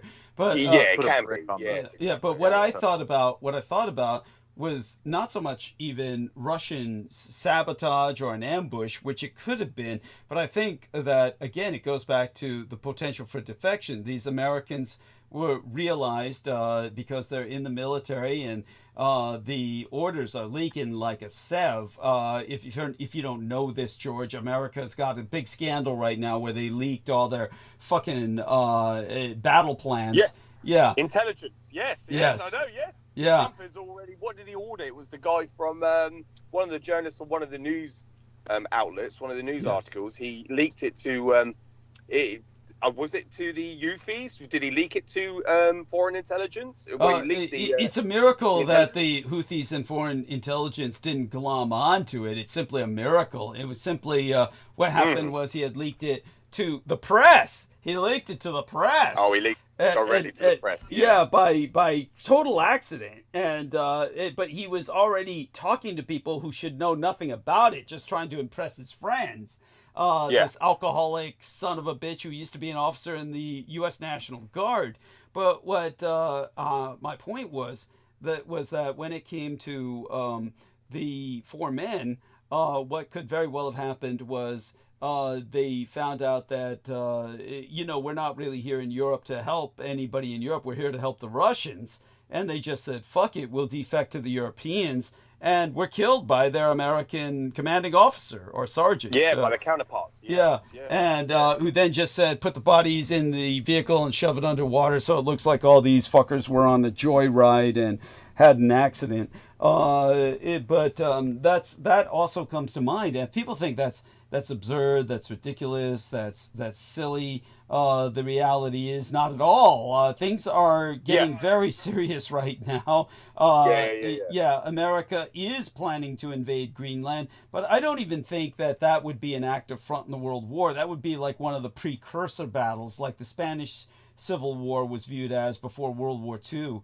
And I think that the next World War, the World War that's currently already underway, is that America itself will be the front because of its civil war, which is becoming more and more inevitable each day, especially as Trump cuts benefits. Anyhow, so do go on, continue with other observations by all means. Yeah, no, thank you, Douglas. And just to put things into perspective, just to bring credence to what you were just saying, is if I go back to Piers Morgan, if you look at when he was the journalist, when he was like he was one of the writers for the I believe it was not the Guardian, it was one of the other UK newspaper articles. I'm trying to think, if people can look it up, it doesn't matter which one he was working for, but because he was employed by Rupert Murdoch, and he is now, his employer is Rupert Murdoch. When they tried to say that he was fired because he published fake photographs. They tried to say they were fake to obscure, to obfuscate the reality that what he did was he published the whereabouts of those British troops in Iraq. Yes. And it compromised their life. Yes. And that was the reason why he was fired. But it resulted in their deaths, if I'm not mistaken. It resulted in their deaths, Douglas. Exactly. Yeah. And they hid that by trying to say that, Piers Morgan was fired because these photos were faked. Why would you publish a fake photograph and then discredit the newspaper, a highly respected newspaper outlet? And they won't fire him because he published something that was fake. It was because he cost the lives of these men, and they hid that from the public. Yes. And so that's the reality. But when you go on Google to find out why was Piers Morgan fired, they say, because he published fake photographs. And they weren't fake. They were genuine photographs. Yes. Which is why he leaked them. Yeah. And so, that cost the lives of these individuals, because the man who told me that, he was friends with them. He said, if I ever personally meet him, I will stab him in the neck. Yes. Because he cost the lives of his friends. Yes. And so, that's the reality. But that's hidden. You can't find that. That's right. That's hidden. That's just one example of how they cover up their own asses. Yes. And that was because Rupert Murdoch has a highly influential and have such a stronghold on the media, on the that's right, just a bit like Ōcéanus would as a Wikipedia contributor. He had a what do you want to call it? He had a hand on him. He had their balls in his hand. So there was such a massive influence from him to protect Piers Morgan. He is now re-employed by Rupert Murdoch, but he was employed back then, and so they covered it up using that narrative, that cover up that these were fake photographs. And so he was giving all discredit to the outlet, the newspaper outlet. But it's just it's outrageous. It's outrageous, and this is the kind of corruption. Exactly. That having been ascertained, so that we can explain to people just what we're dealing with here, how they can scrub information after this is an example of that sort of scrubbing. So when it comes to this and what we're dealing with today, what about we've spoken of course, the fact that, and by the way, forgive me, you because you're sharp tonight. As for myself, I expended myself earlier before you arrived, so I'm just kind of winding down now. So as I wind down, I'm counting on you to pretty much carry the show while you're with us. So feel free to expound upon whatever subjects you want. Take it from here. Obviously, one of the things that I was discussing was the concept of benightenment and a new dark age, in which they are promoting ignorance. They are glorifying ignorance, and to move us into a new dark age of neo-feudalism. But yeah, all that having been said, when it comes to here we are, Brendan says, translation, Doug ran out of his estate doggy bag. Yes, that's right. He has been gone too. It's true. He knows me too well. Yes, it's but all such being said, I'll take over. Read out what sorry, Douglas, to interject, but I was going to say, I'll read out what it says on Google, what it tells me. In the wake of an Abu Ghraib torture scandal. Hey, by the way, the pronunciation is Abu Ghraib. Abu Ghraib. Ghraib. That's it, Douglas. Thank you. Yeah, Abu Ghraib torture scandal. Morgan was sacked as editor of the Daily Mirror. So it was the Daily Mirror who he was working for. With immediate effect. Which is kind of a tabloid. Isn't that kind of a tabloid? Yeah, that's it. They do call them tabloids, Douglas. Yes. I couldn't remember what they call it. Yeah, it is a tabloid. Yes, that's it. Exactly. With immediate effect on the 14th of May, 2004. After refusing to apologize to Sly Bailey, then head of the Trinity Mirror, for authorizing the newspaper's publication of fake photographs. So that's their that's a revision. They've revised the history. Yes, revised history. Yes, that's a revision, Douglas. So yeah, much appreciated, dear editor. So yeah, I do apologize. I might have to make a move. That's fine. Okay. In which case, I do apologize. I wish I could stay on longer. Oh no, it's fine. It all works out. I mean, we've been on 7 hours. We've earned our pay. And, so I'll just close down the show after you leave. But thank you for appearing so that we could leave on a good note. I mean, we had a good night. You helped us close off on a positive note. And we love you dearly. And stay safe and be well. I look forward to your review of that latest video plus the latest timestamp. And we'll get back to it on we will. Sunday. Next week. Yeah. Yes, looking forward to it. Yeah, thank you so much for having me on, Douglas. And it's wonderful being here with you. And good night, Brendan. You take good care of yourself as well. And people listening, please support Douglas. Please send Douglas money, anything you can spare. Thank you so much. And take good care of yourself, Douglas. And I'll speak to you soon as well. Well, we love you dearly. Stay safe and be well. Bye for now. Good night. Okay. Bye-bye. Bye-bye. Okay, that's George Knight, and Brendan Zogit will now say, he said, guten Nacht, Herr George, and now feel free, if you wish, Brendan, to say good morning to all our listeners while I, wind down for the night. I'm out of fuel, like you say. Yes, you know me too well. Yeah.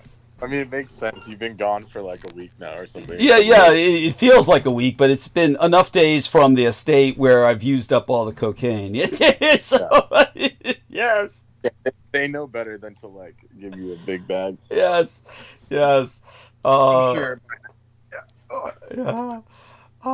So, do say good morning to everyone.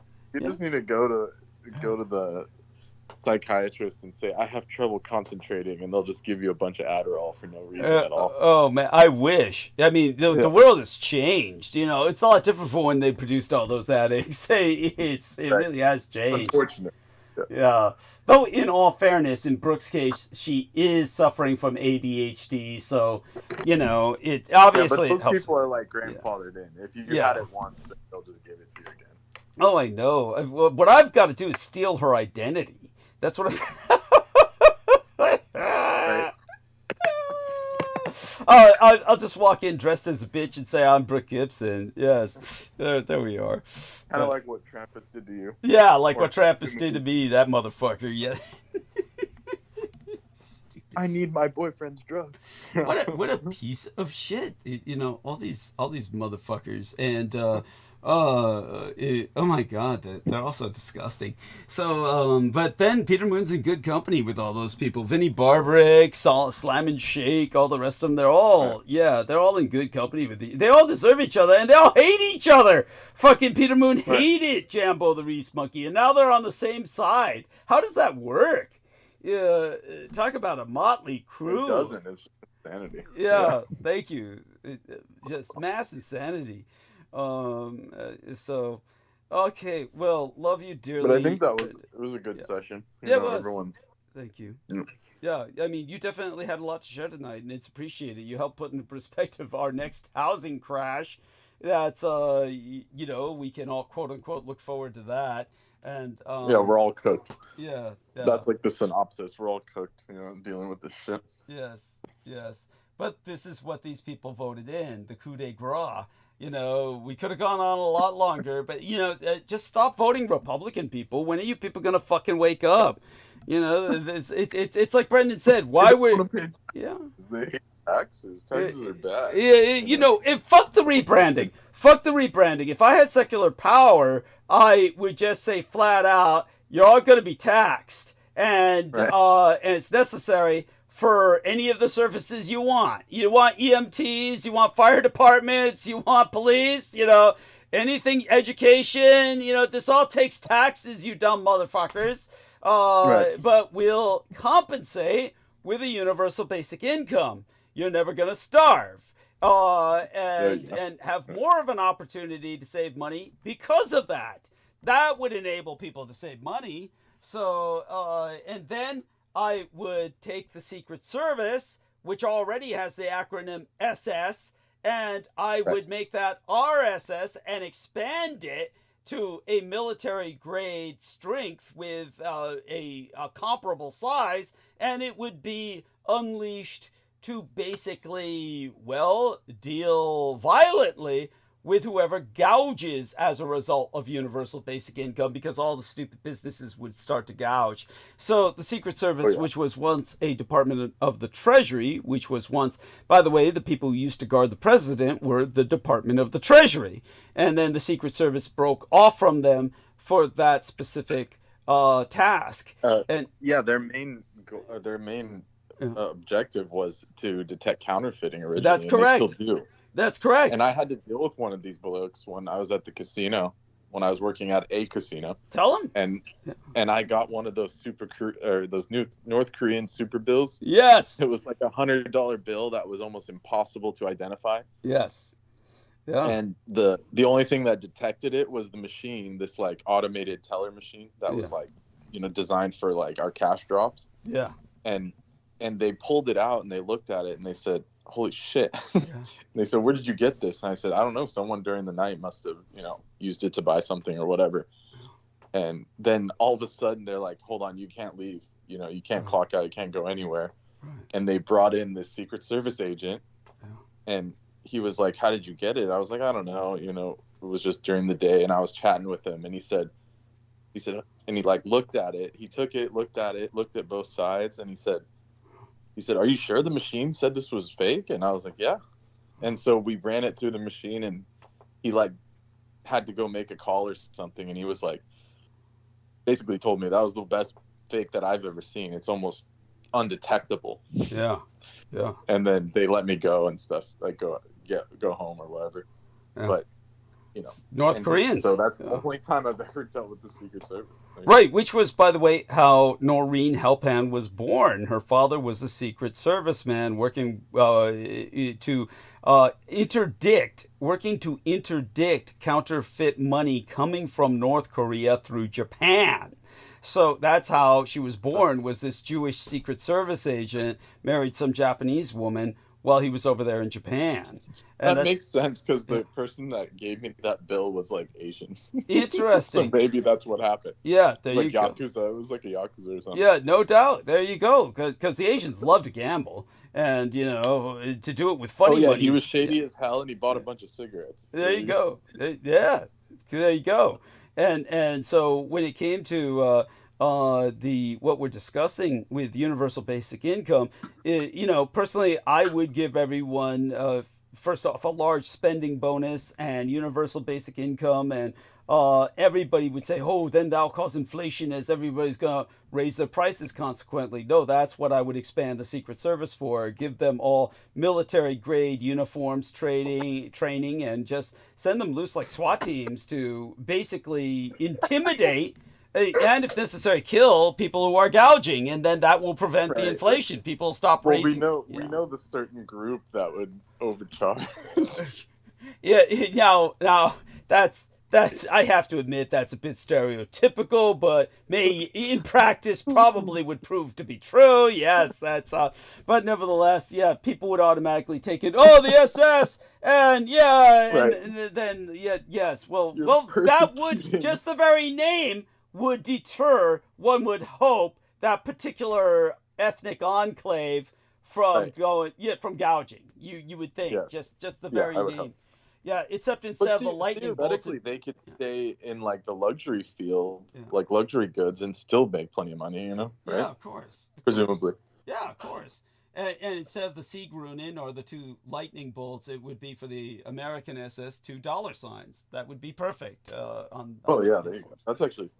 Yeah, and so we've got the solutions, people, and we know what to do. The world. Yeah. More perfect union. Yeah, that's right. That's right. Oh, well, love you dearly, Brendan. Love all of our listeners. Hugs to everyone out there. Kisses to the ladies, especially Brooke Hagberg, and my lady and savior. I can refer to her as. And so let's raise another $100. And yeah, I'm sorry. Any ideas? Something to say? No, that's wonderful. Wonderful. Good. Many blessings. Yeah. And take care of yourselves over the upcoming eclipse, and just stay vigilant. Things will change rapidly. So. Yes. Thank you. Good point. And this year, April Fool's is on a Tuesday, which is, if you ever watched the show Supernatural, it was like there was some episode. They did some episode about it. Basically, it's like Loki's chosen day.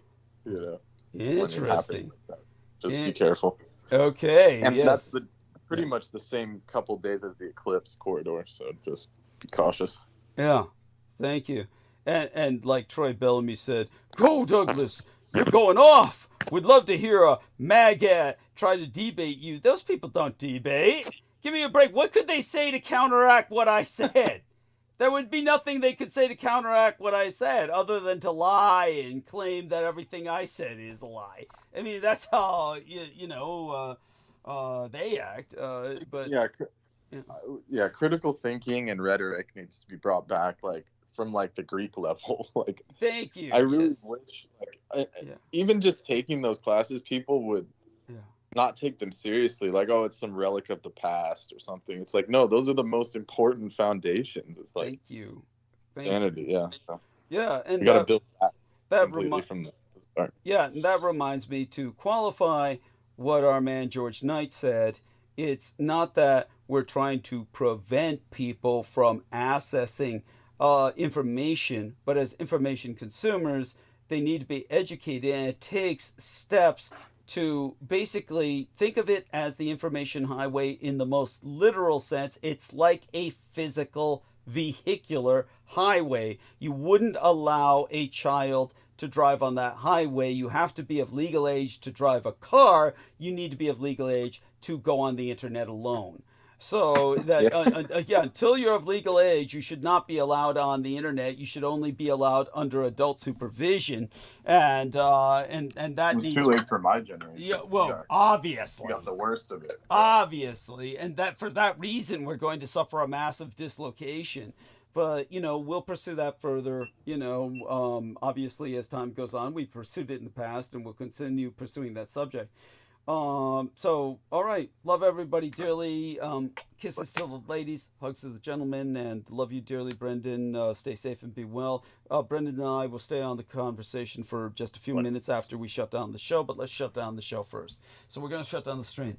Going to press the end stream, and there we are. Press that.